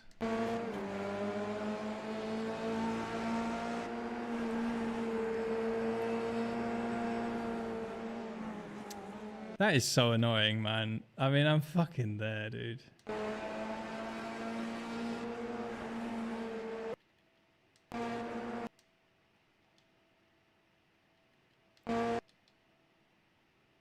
I went out a tiny bit here, but then it's fine. But then he... Ah, fuck, and then it's netcode here as well.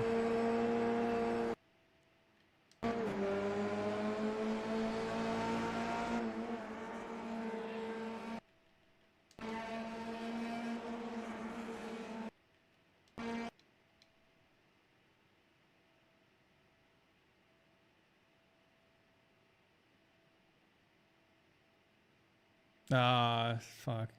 It would have been okay if it wasn't for this netcode, man. Fuck.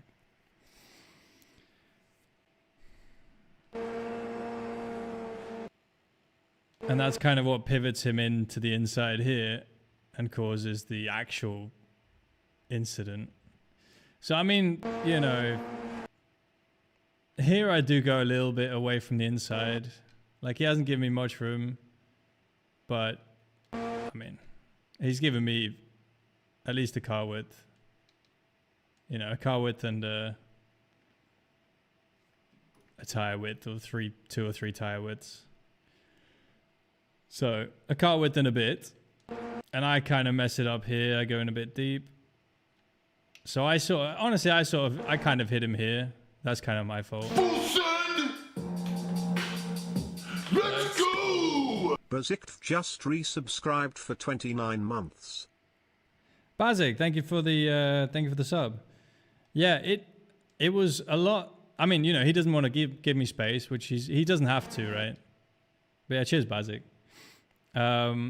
He doesn't have to give me more space than he's giving me. He's giving me a car width and a tiny bit. You know, I'm making a move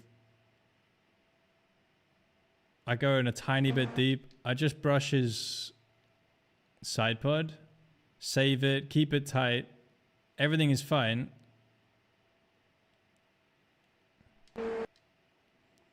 I mean, here I think the track automatically goes, tightens up, right?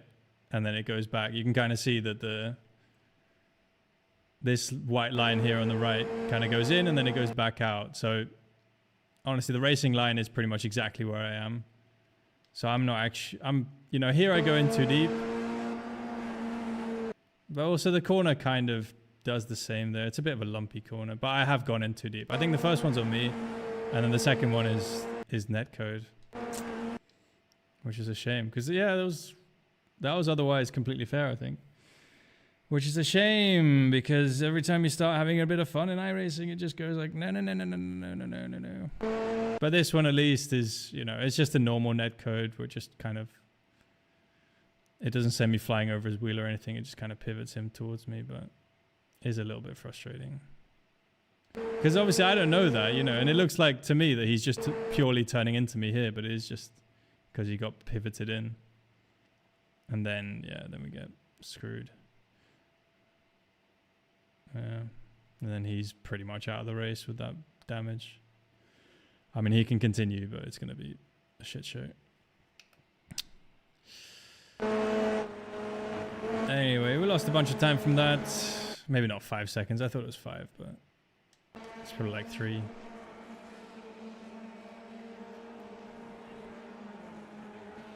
You know, he's racing me hard, but he's allowed to do that.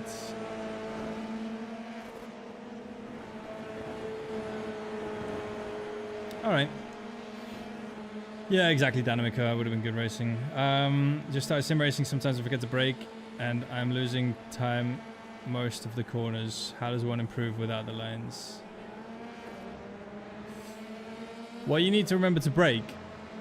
This is important. It's important to brake. I know everyone says that don't brake because you go quicker, but you do need to brake.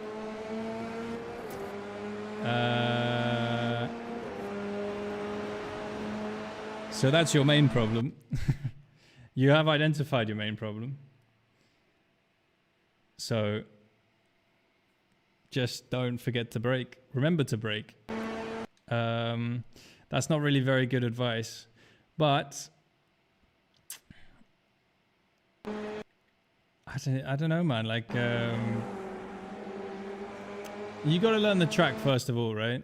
I mean, is it you forgetting to brake, or you just don't know if there's a corner coming up? Because if you don't know there's a corner coming up, you're not forgetting to brake. You just don't know the track. I mean,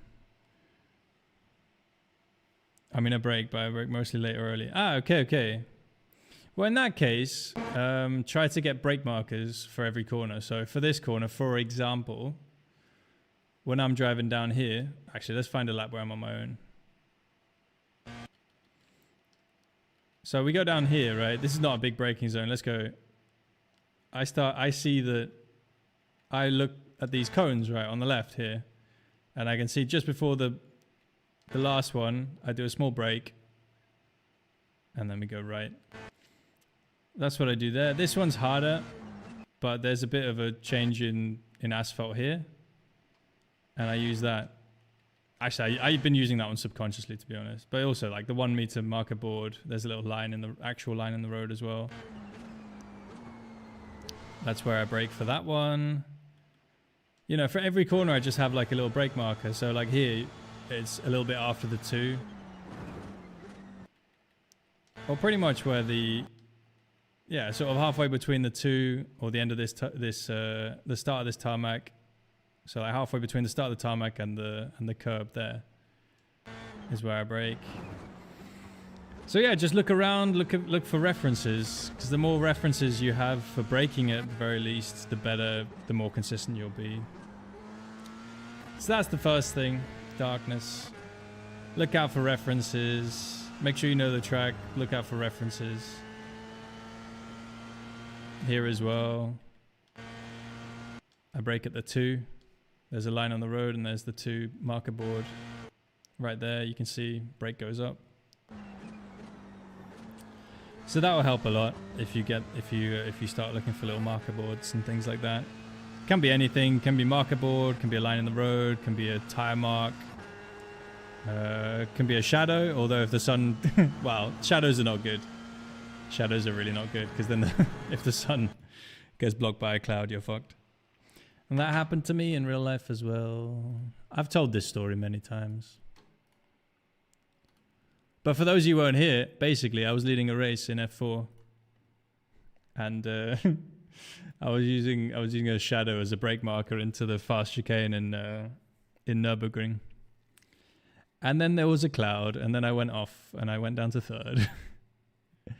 And then I learned that lesson. Almost everything I know has a lesson like that. That's how you really learn. You know, someone can tell you some stupid bullshit on the internet, but the only way it really gets snocked into your head is by doing something stupid and then figuring out why. I was faster than Ocon. I was only faster than Ocon after that. I was faster than Wehrlein. Pascal Wehrlein, world champion. I was beating him. And then I forgot to look for a yeah, I just didn't see. Fastest lap for Daniel, 108.3. Yeah, the cloud came out and I couldn't Peter, see. do you want to race or do you want to pass me? Where my braking was. Failing is the best way to learn. To Iran. Well, that's true in one way. But yeah, it's true. You know what experience is, chat? It's learning something just after you needed it. But eventually, with most things, you come around to the similar situation. Emil's got full-on brain damage. Failing is the best way to ruin an F1 season, yeah. 2 4s, thanks for the follow. And lose the F1s. Good times. Anyway, we're in the Bernstorff Bandit livery race car machine. km/h. We're at Summit Point. We're about to get fucked in the air It takes it's clear. by some F4. All right, so I am going to be qualifying as fast as I can this time. I haven't been practicing too much. We have 5 minutes, 6 minutes, something like that, where I can try and get some good... Get myself in the zone for quali here. In the zone. So I would like to win an F4 race.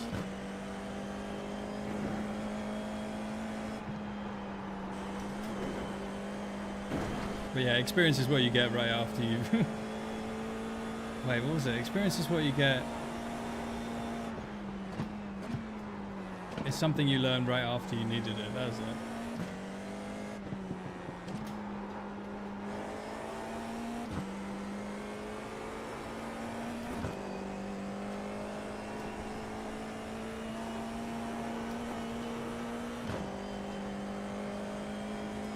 I like Formula Ford at this place, it's a lot of fun. Formula Ford, yeah man.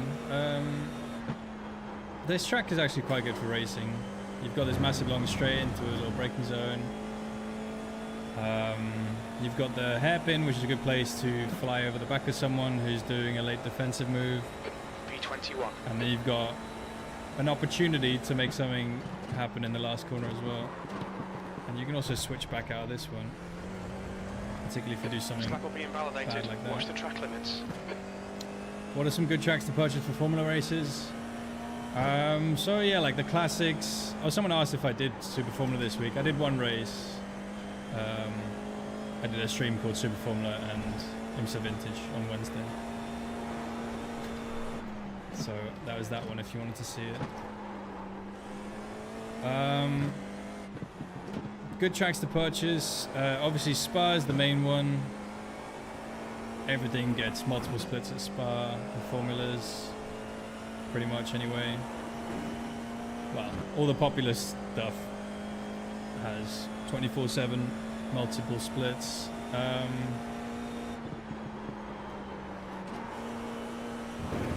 that's the main one. Get that one.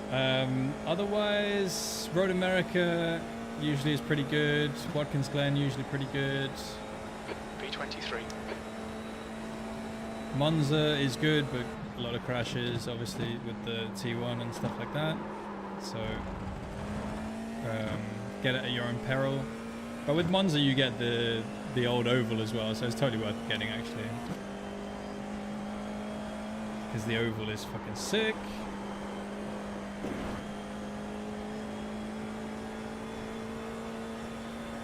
Turn 3 left-hander. Oh yeah, that one, yeah. Nah, fuck.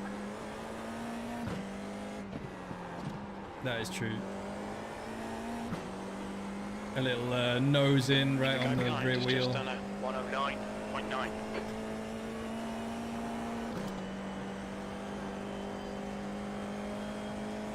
Whatever's in rotation, yeah. I mean, check the schedule as well, but the more famous the track is, the more popular it is. That's the general rule. I mean, yeah, don't, if you're just going to do formulas, don't buy Daytona or Le Mans, because it's quite rare for formulas to race there. Although when they do race there, it is still pretty popular. So just keep that in mind.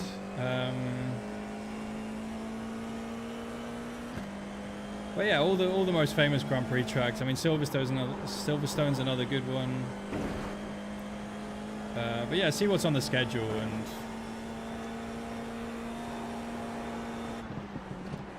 if the track is highly recognizable to people who like F1, then get it.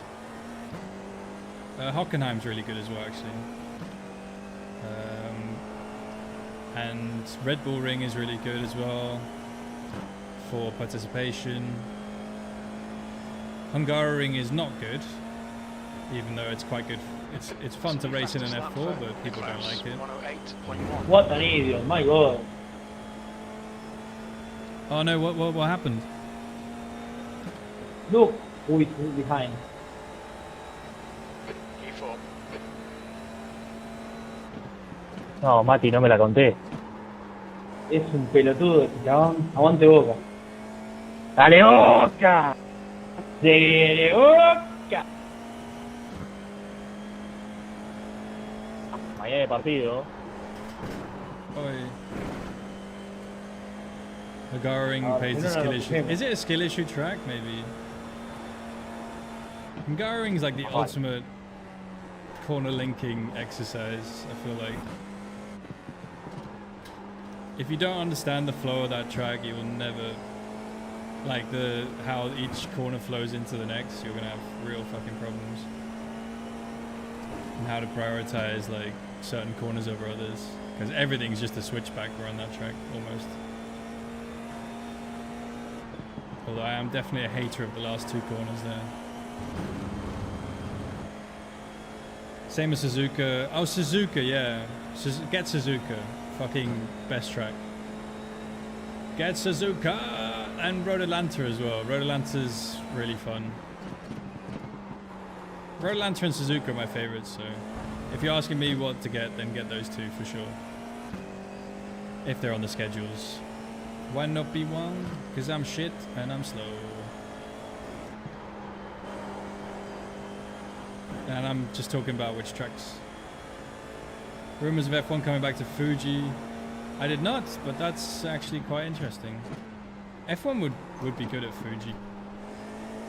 I mean, the racing would be a lot better at Fuji than it is at Suzuka, I think.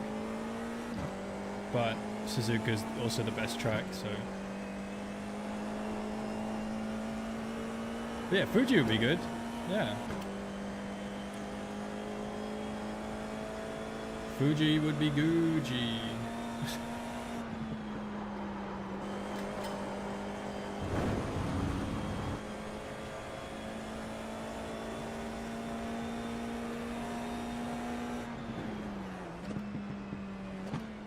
You're currently 0.6 off the leader's pace. Opinion on EVs. I have the best opinions. Front left, 96%. Rear left, 97%. I don't mind EVs, I just think they're boring.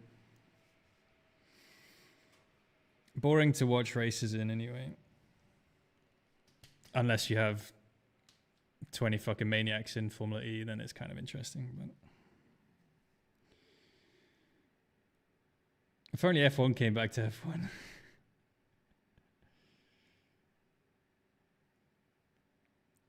Mill might be the only person who has every correct Checker opinion. flags out. I don't know about P4. that. But no one's paying me, so I don't have any ulterior motives. As soon as I start, you know, if I get a race seat, you get a completely different guy who's just going to be like, oh, actually, yeah, the FIA is doing everything they can to promote all the best things about racing, and you know, also, you know, I mean, BOP is a necessary evil because otherwise, you know, there's literally no other way to run a racing series. Well, right. Well, they haven't gone. Forecast for the race. 100% chance of tears. Emil, you're about as Stuff useful like as a that. crocheted condom. Ben Longstaff. Boy, Emil, fancy passing this guy? Fuck's sake, Emil, get on with it. You've run out of talent. Donut gone? That's actually a good little battle. A little taster of what's to come, hopefully. Yeah, I wish the wheel, like the contact wheel to wheel on formulas was a bit more lenient, because it'd be so much nicer to race, you know, to do that confidently, like I just did with Brahim. Would be so nice, but we can't have nice things. The leader has just done a 111.1. Sadly. BOP is fine, the FIA just doesn't know how to do it.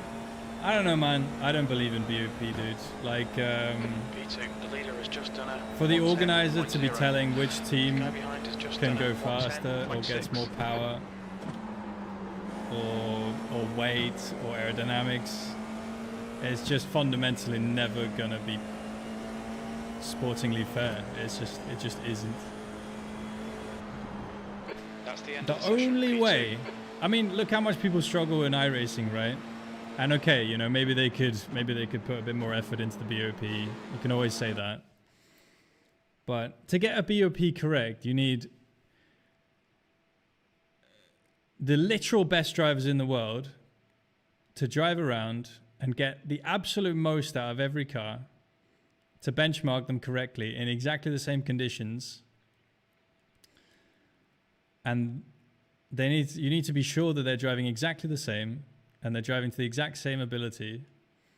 And then you need to do that at every single track, in every single car. And even then, it's going to be so fucking difficult to get it right. But they don't have any of that. They're all trying to skim, you know, trying to power through and go like, oh no, yeah, we'll use technology because we know exactly what's going on with the computers. The computers are always right. Especially FIA computers. And they've never they'll never make a mistake. 44 Celsius. You know, I mean, it just is really fucking difficult. And yeah, in a completely perfect world, BOP is a good solution, but it's just not realistically possible. Emil's one of those guys who's a shit streamer. It's much better to have a cost cap and then just tell the teams like, yeah, you can just build whatever you want, doesn't matter. But if you spend more than this amount of money doing it, then we will, you know, disqualify you or whatever. And obviously some people are going to cheat a little bit here and there, but then if you catch them doing that, you can just DQ them, you know. Eventually this stuff gets caught, you know. Someone's always going to say something to a friend who's then going to talk to someone in the paddock, who's then going to talk to the FIA, who's then going to be like, hang on a minute, and then they're going to investigate it, and then they're going to find out. Even if you can't like micromanage every single team's budget or anything like that. But cost cap's too easy to circumvent. Yeah, but like BOP is just like fundamentally unsporting. it's anti-sport, it's anti-competition. You know, all cars are equal, but some are more equal than others.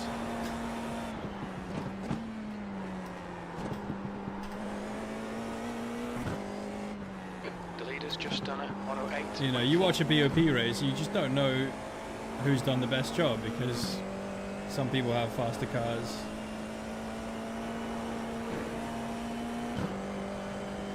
As per the organizers' requirements and stuff, so that's what I think anyway.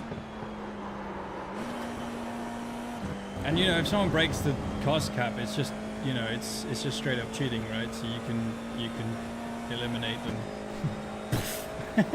Okay, DQ them or whatever. E4, your last lap time was at 108.5. Make teams catalog each part. Penalise points on the net spend. Yeah, maybe something like that.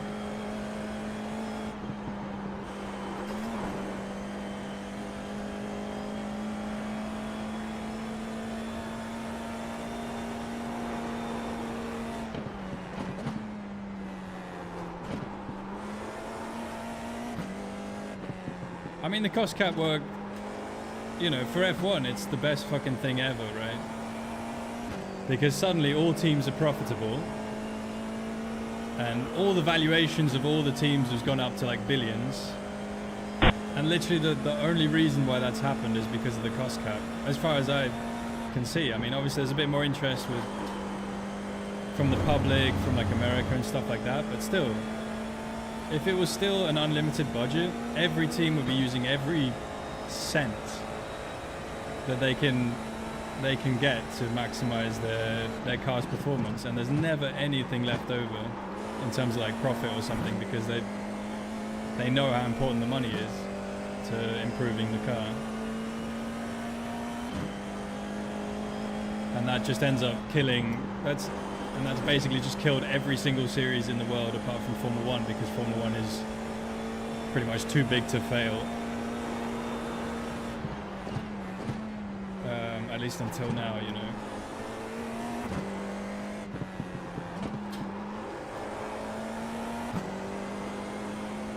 If they keep up with the fucking electric bullshit that they've got going on at the moment.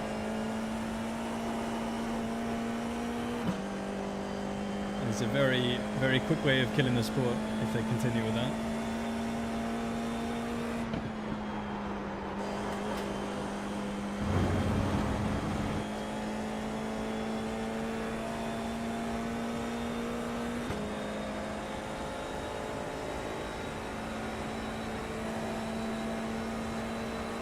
Gives the hate for EVs. But Formula 1s aren't EVs, they're hybrids, right? I mean, technically they're half EVs, but...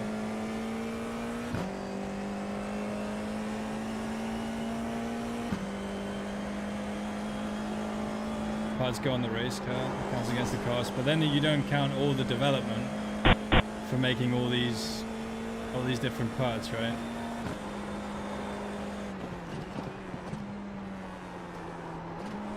You know, if it's off-the-shelf components, then that's fine, but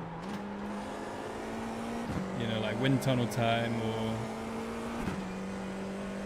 you know, time spent on a dyno, or I don't know, man, like is not parts based, and you can't catalog that. I mean, you can, but if you don't catalog it, no one's really gonna know necessarily. Anyway, I don't know. Cost of labor if we were on student volunteers, yeah. The labor was all free, just like marshalling.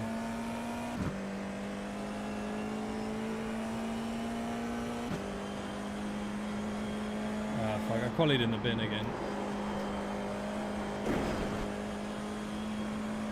God, it's only a 10th off, or a 10th and a half off P1, man.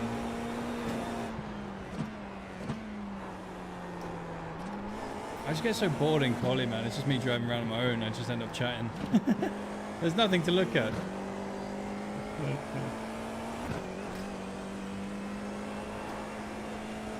Everyone needs full-time marshals. They should, man. They should. I mean, they don't need it, obviously, but if they're non-paid refs, yeah. It's like, oh no, it's just a great community of refereeing. FIFA thanks the referees for doing their jobs for free.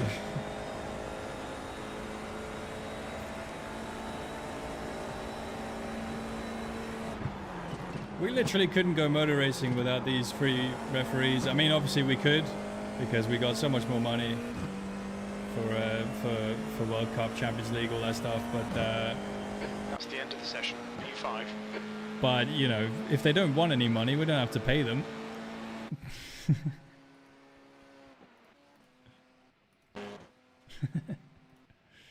God, that was so funny, man. The LinkedIn translation of that news thing.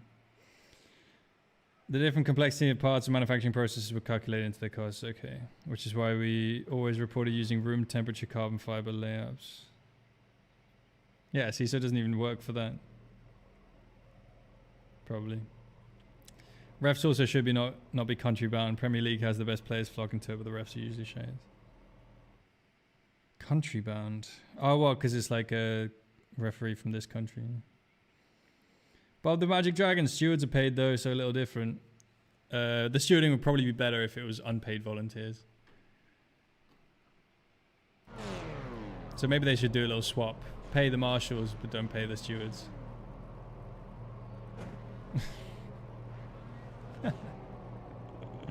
I propose a swap. We are starting where exactly? Let's have a look. Here, okay, we're car number 2, starting P5, so definitely within range of a win. Unless everything goes to shit at the start, which, I mean, look at the closeness of this pack. It almost definitely will. Holy shit, man, it's so close. I know it's a small track, but, like, that is an incredibly competitive field.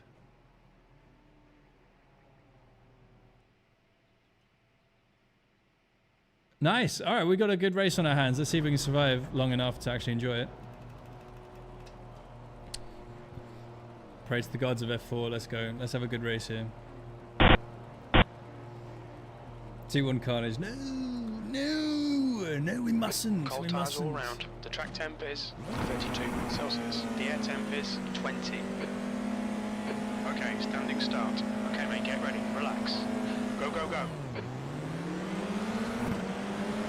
The F3 start works. Rental car strat. Connection issues. One left. Still there. Left side gone. Okay, we got one. Car in front of us. Whoa, car number 6, C license. Their rating is 3.4. Okay, I was a little bit apprehensive into that corner because I got taken out last time. There's a bit of a stack up. Start's okay. We're still in good shape here. Braking really early everywhere.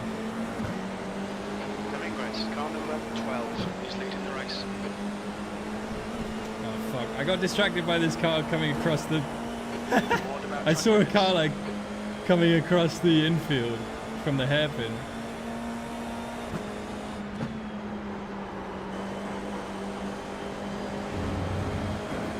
But okay, we're fine.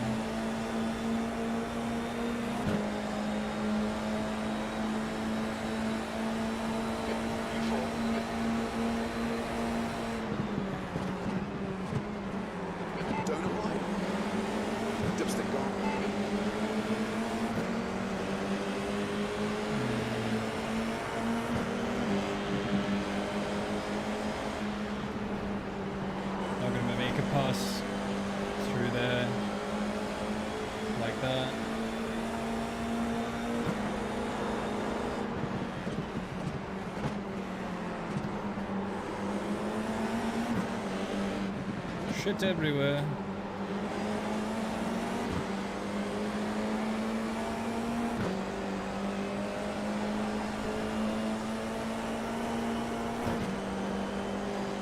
They seem to get better exits than me through that. Best part of this track is head-on collisions, and also don't forget flying into the forest.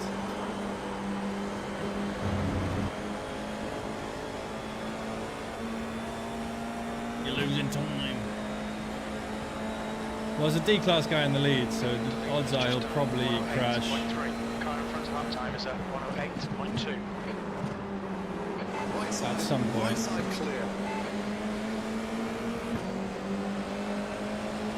Although Jerry with 5k and an A license is probably not going to be the guy to cause anything.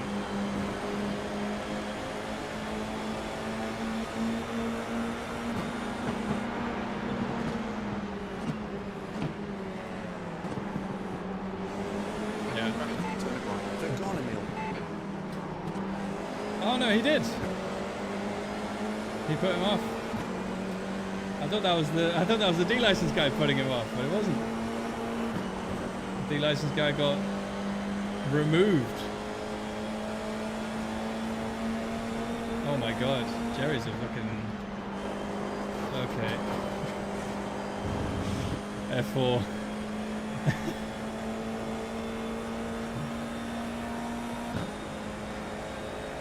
Alright, let's see if we can get away from these bandits. You're in the lead. Loving this, mate. This is perfect. Don't be intimidated. Keep them behind you. Nicola seems happy about being P2.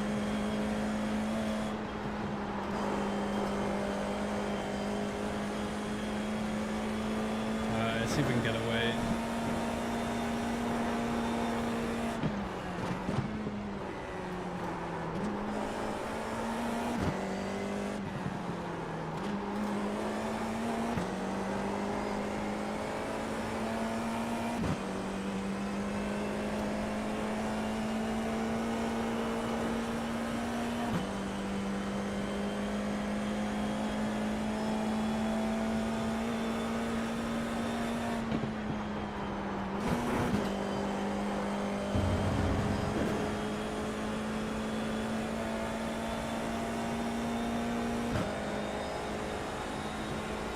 Six. How much brake bias? 108.2. Oh, no one gave a shit about my brake bias when I wasn't leading, huh? Huh? As soon as I get the lead, how much brake bias are you on? 55.8. 10 minutes remaining. 10 minutes. The track temperature's decreasing. It's now. The YouTube audience is a fickle bunch. Pure skill. Let's go. We run, we run.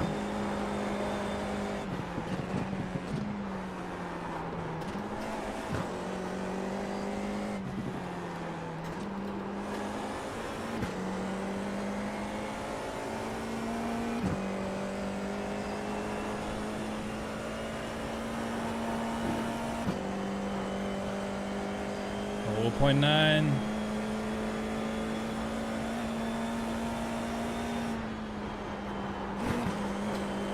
Why do I always shift down there, man? That's dumb. 1 second.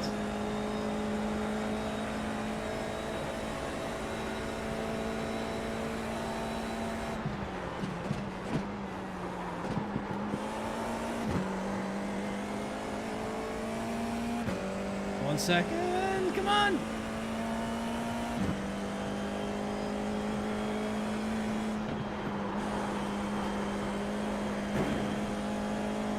Oh, we might have it, 1.1. Just have a good run through here.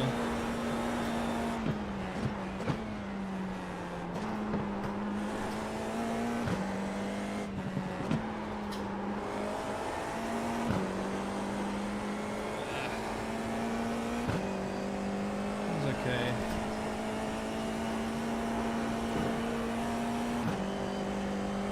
1.0.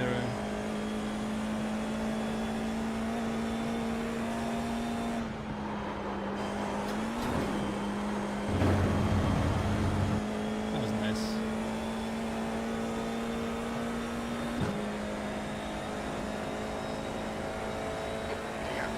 E2 behind is increasing. It's now 1.0 seconds. Your last lap time was at 108.2. Good consistency. Keep them coming. It's funny, like whichever line you take on exit there, it always equalizes by the time you get to turn 2.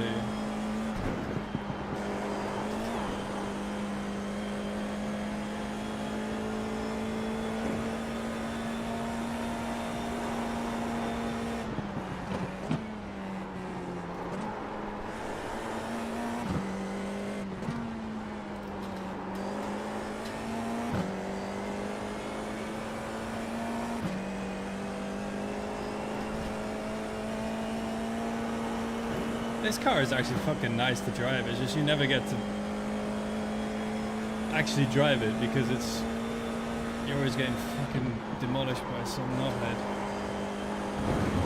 I'm trying to avoid that happening. 1.3!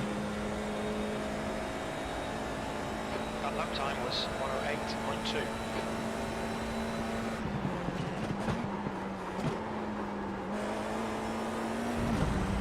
Worrying about 2.8k guy? Yeah, but like, have you seen the F4 drivers? Bro, he's got a D license, he's scary. You're leading.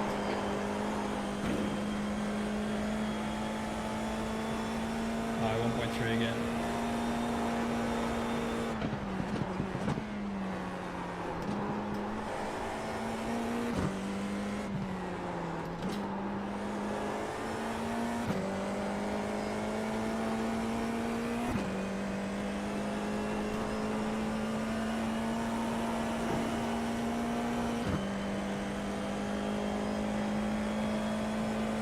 Longer F4 races, yeah.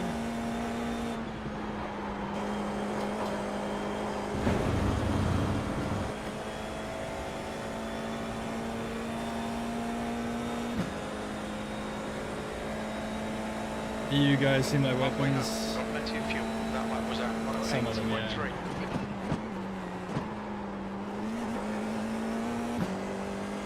A lot of them, most of them. Would less contact damage make F4 better or worse?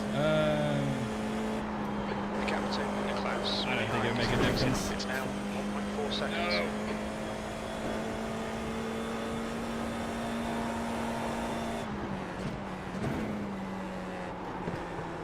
I mean, obviously no one gives a shit at all in F4, so... You know, you can make cars explode on contact, they still have the same result. I mean, they pretty much already do. 5 minutes remaining. Bring it on home, you're the man. The track temperature's rising. Honestly, the main problem they have is that, like, the cars do explode on contact, so as soon as you know, fuck up slightly and have a...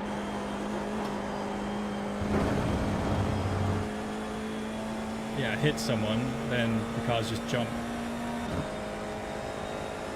And you know, real Formula cars do that, but they have to hit each other in a very specific, certain way, right? Whereas on iRacing you can be within Lucas, 108.0. sometimes a meter of someone, and it gives you consequences as if you fucking killed the Pope or something. Straight to hell.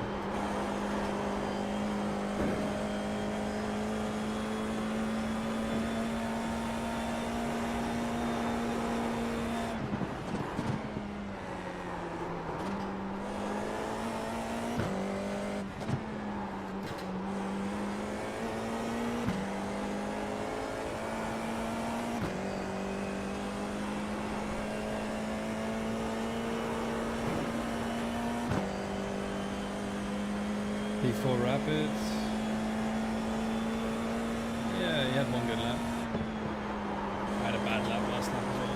Oh, about to have another one.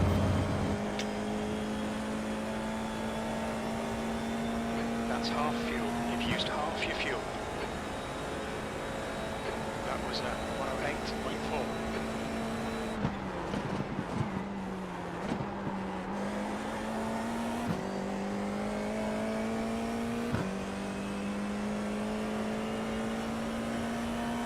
Everything identical, but just B license. Yeah, for sure, man, for sure.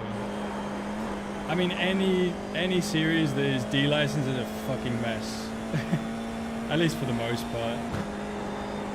Like the and a popular. Rico, you're a bum. A bum.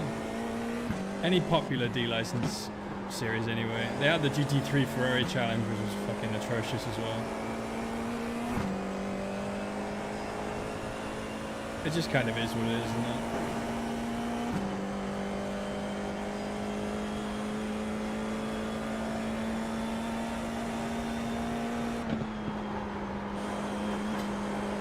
Should make an A license. Then it can be the pinnacle of iRacing. Because no one's doing the F1, so... The gap behind is now 2.6. You've just done a 108.4. Formula 4 and the... Keep it up. Well, I mean, it's because no one runs that. I mean, the rookies are different as well. Plus, the Formula 4, you can kind of weirdly hit each other more 2 minutes to go, 2 minutes. than in this car. I mean, they're a bit more robust. A bit more resilient cars.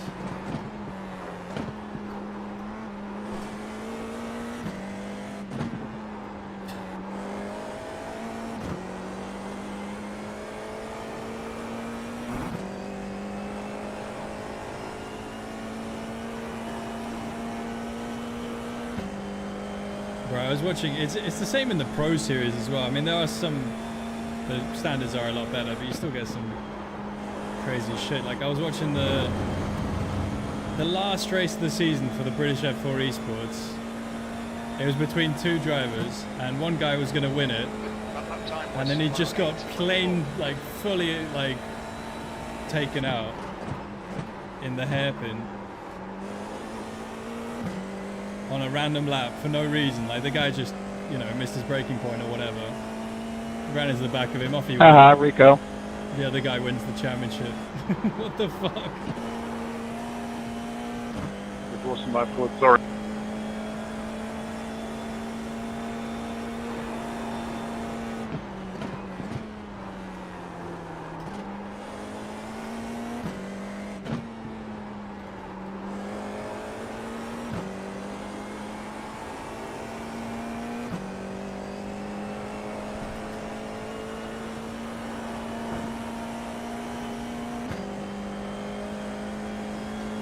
Oh my god, how long is this race? Okay, one more lap. It's the longest F4 race I've ever done, it feels like. I mean, I have been leading since lap 2. Was it lap 2? When did everyone crash? Was it lap 2 already? Fucking hell. One more lap. Keep it together. We'll win this. Sector 1 time's okay. Sector 2 is 0.3 off the pace. You're 2/10 off the pace in sector 3.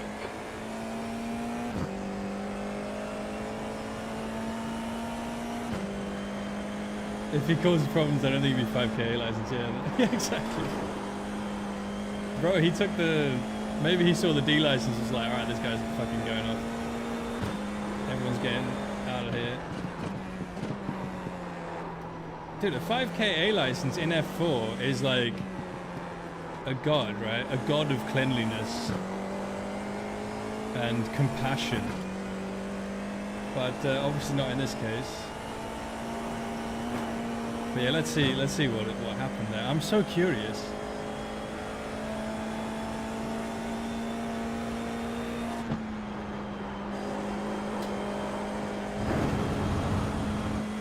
Okay, guys, it's a win. We got the win. The win. I got the win. It was a win for me, and I got it. And it was fully won by me this race. And now we go off into the ether. Oh yeah.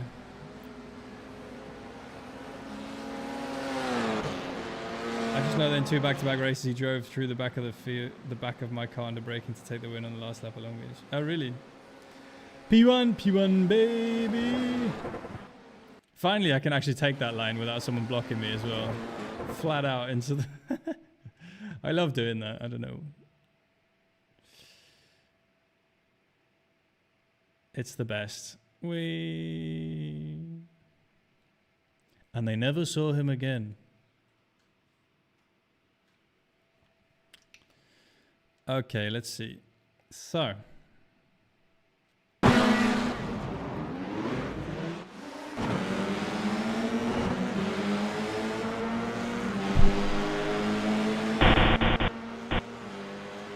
Could you look up Jerry and his stats after the race? I'm kind of interested what incidents per racer. Okay, so Jerry is this car, right? So he had A license. Where does it say? Oh, you guys can probably see, but no, actually, you can see his rating. It was 5K A license.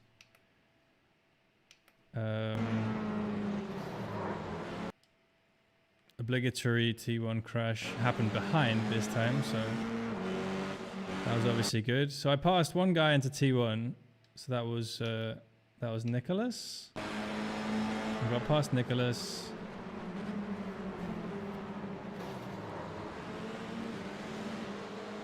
So that was good. So this all went pretty smoothly. Then everyone was behaving for a lap, and then they all just instantly died. Wait, no, there was this. So Jerry's very aggressive up here. But he leaves room. No, that's not Jerry. That's the fucking B class guy. D guy. Who was the D guy? Daniel. D class Daniel.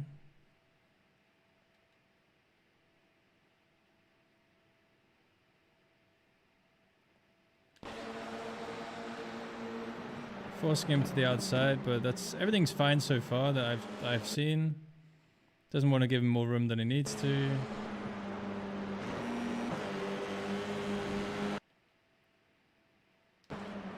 Down the inside goes Jerry. Solid move. Okay.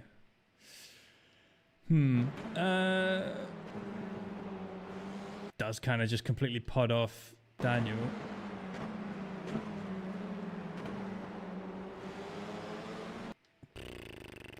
I mean, there wasn't going to be space, even if the bonk hadn't just sent him completely off, so...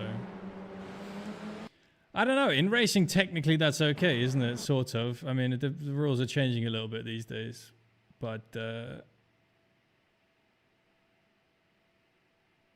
mean, when he hits him, he's on the apex, more or less. But then he just kind of washes out, so... It's a little bit over the line. It's definitely over the line for iRacing, but... You know, if it's the last lap for the championship, that's a fair move, but...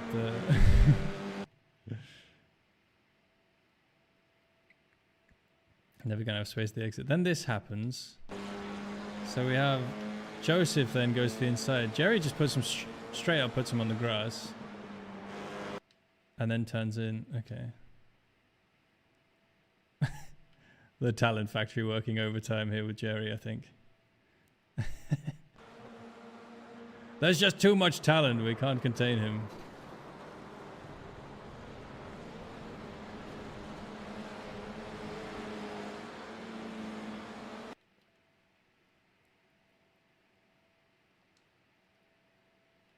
He left it open. Yeah, he leaves it open, and then he does the thing that I get really fucking pissed off at everyone.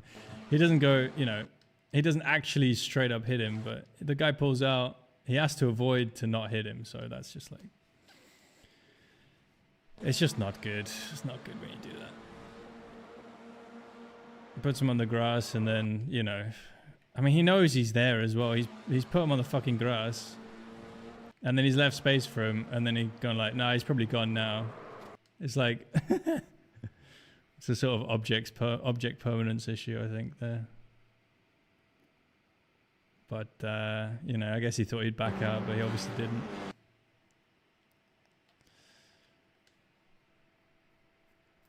Oh, shit, sorry, we're doing ads, yeah. I haven't really been managing them.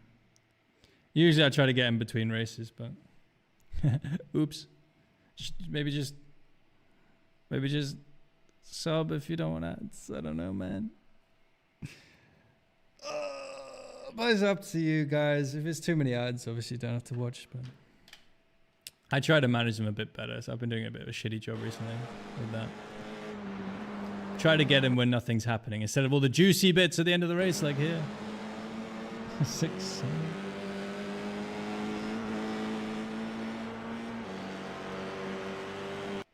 How is it that you can just do a hand gesture and someone will know that you just mean a nonsensical couple of letters together? What is society coming to? Anyway, we've seen this now. I mean, obviously, Joseph could back out, but it's very clear that Jerry knows he's there. Under normal circumstances, I mean, yeah, under normal circumstances, a bit of a shitty move from Joseph, but you know, you can already see that he knows you're there. He just thinks you're a bit further back. So anyway, it's a shame, really, that that happened, because I ended up just winning the race by 3.1 seconds, and oh my god, does it continue?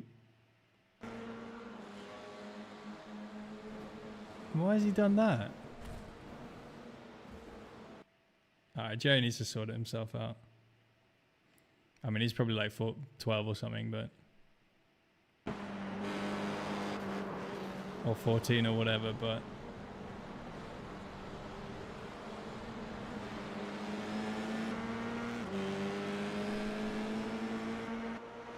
who's this guy even? I mean, he's got... fucking hell, he flew as well. Yeah, that's really bad. Everything else is like, it's racing. It's a bit... it's like kind of stupid racing, but it's still kind of racing, but this isn't racing. It stopped being racing at that point, but whatever. He's the one in the trees, so... would you fight someone in the paddock for that? Would I fight? Yeah, I mean, yeah, probably. He's literally just tried to kill someone. If that was real, yeah, of course, man. I don't know if I'd fight, but like I'd...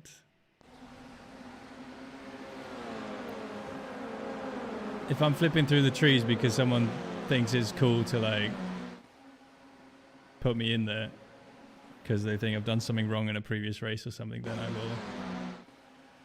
I don't know. I don't think I'm being unreasonable when I say I'd punch them straight in the face. I don't know, man. There's very few situations where I do that. I'd back you in a scrap. Thanks, man. Thanks, man. But, you know, it's fucking sim racing, so it's not too big a deal. But it's still pretty fucked up. Would hold him while you punch him. Yeah, you wouldn't even hold me back. You'd just be like, don't hold me back, bro. Okay. Punch him in the face. I don't know, man. Like, yeah. But it's like, you're not even throwing the first punch because he's put you in the trees and tried to kill you, so. Anyway, I know you would, Alex, yeah. But that's about the only situation where I would actually go and punch someone. If they've almost killed me and then say sorry afterwards, even though they did it intentionally.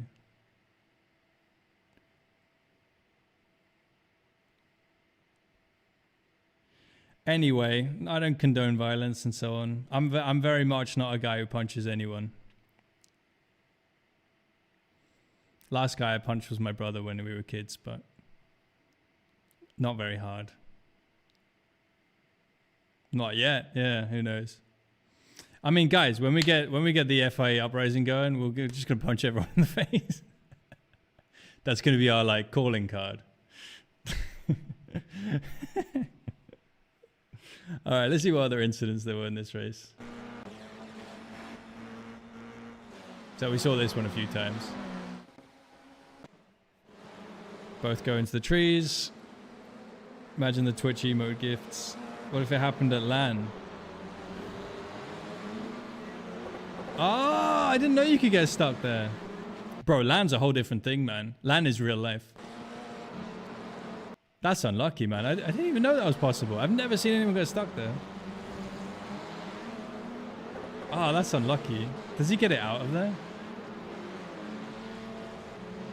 Oh my god, rip. That is so unlucky. Wait, was that Daniel who was leading earlier? Oh, it was as well. Dude, I've profiled Daniel. I must apologize. I've profiled Daniel. He's a D-class, what was he? He was like 2K or 3K or something. I was like, this guy, he's fast. He's got a D license. There's no way he's not going to be the guy to take everyone out. But he's just been assaulted twice. I mean, poor guy. And then he gets stuck on the fucking curb. On the edge of the track.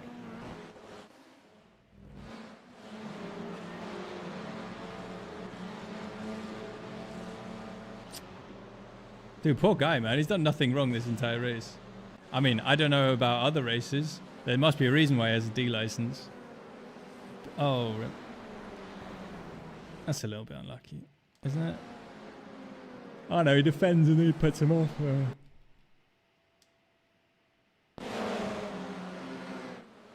Well, that was kind of Audi's fault, wasn't it? Oh well, good thing the grass has unlimited grip. You guys see that cornering? The cornering force. He must be pulling like 2 Gs in the grass here. Look at that, man. Look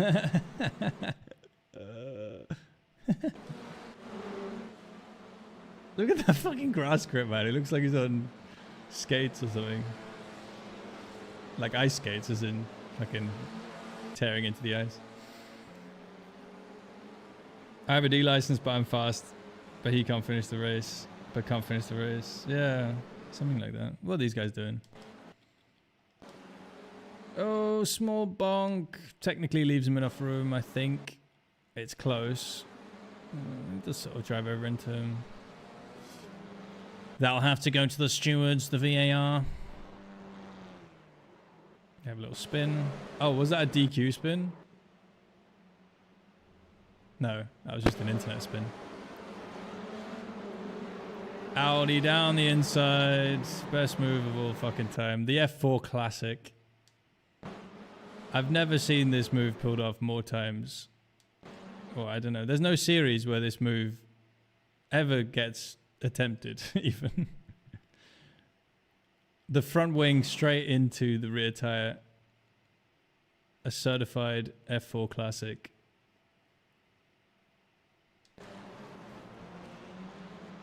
Yeah. Captain half moves. And they shout and blame you. Why did you turn into me, you fucking idiot? Oh. What are these two doing? Oh. Okay. Internet happened.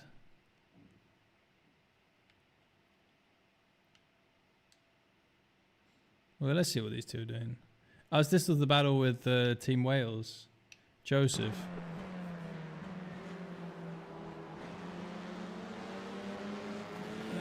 Okay, Joseph. I think the other guys come across. Orange guy. Shane from Kenya. Come across, I think, an okay amount. He's left enough room, and Joseph kind of drives into the back. But not really a problem. I mean, they both continue, I think. Maybe a little bit of damage for Joseph. Oh, a spin from Fernando Alonso.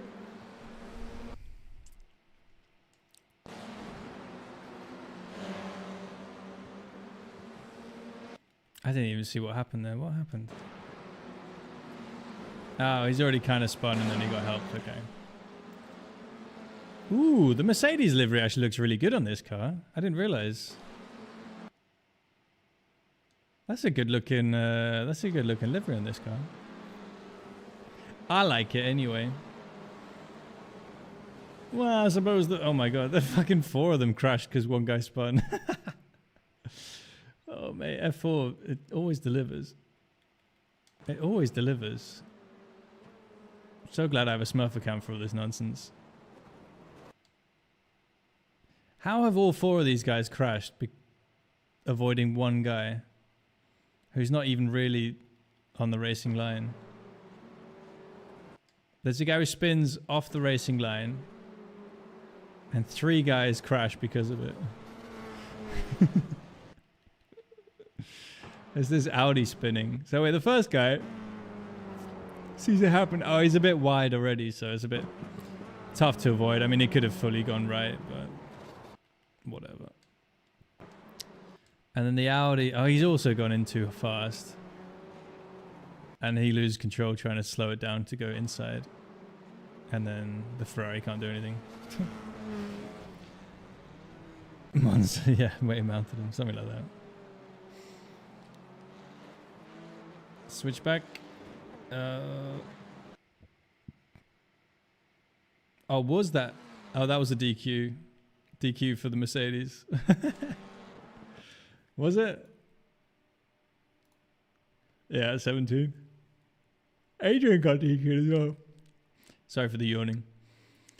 I would never yawn in front of Twitch chat. Okay. You didn't see anything. Adrian and Benjamin. So he got DQ'd. So he spun.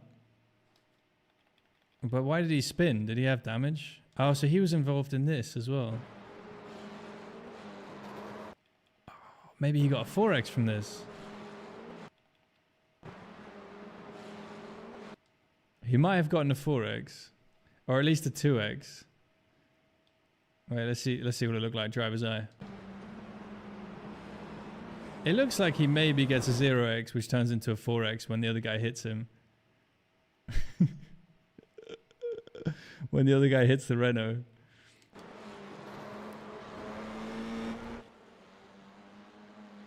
And then he goes one more corner, spins, gets hit, another 4x. And then gets hit again. I mean, if that is 12x right there, that's actually kind of impressive. He's not really done anything wrong. I mean, he spun, but that should be a 2x, right? Everything else, all the other 10x's were.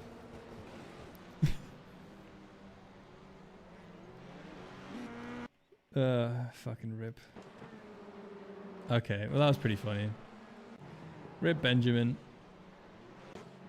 He's had a really ridiculous string of incidents there.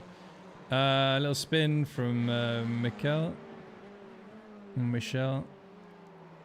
Spin from Fernando Alonso again. We got a full send through here, and he's decided to go right into a left-hander. And that's not what you want.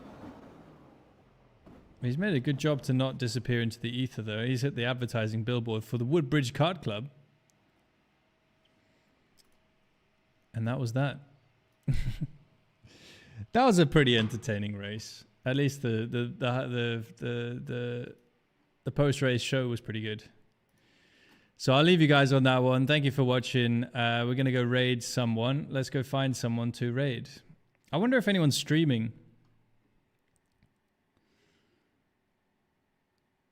Andrew's streaming the Grand Prix Tour. We raided him the other day as well. Did we? He's finished though. How long is this race? 74 laps, man. That's a lot. Who should we raid? Let's see. Want to hack with me and Dario late in the week? Yeah, man. What are you doing? Send me info, or if you're just gonna randomly race, then let me know as well. I'm down. I'm a little bit.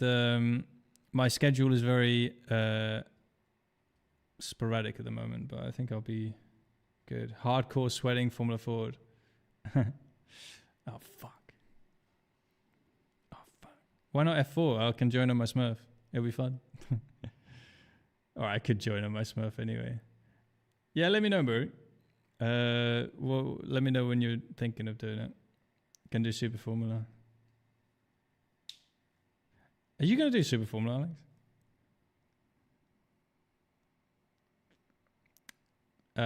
But yeah, sounds fun. Just let me know. Let me know. That'd be fun. That'd be good. Guys, who do we raid? We raid Demps a lot. We could raid Andrew, but he's kind of, I think he's probably wrapping up.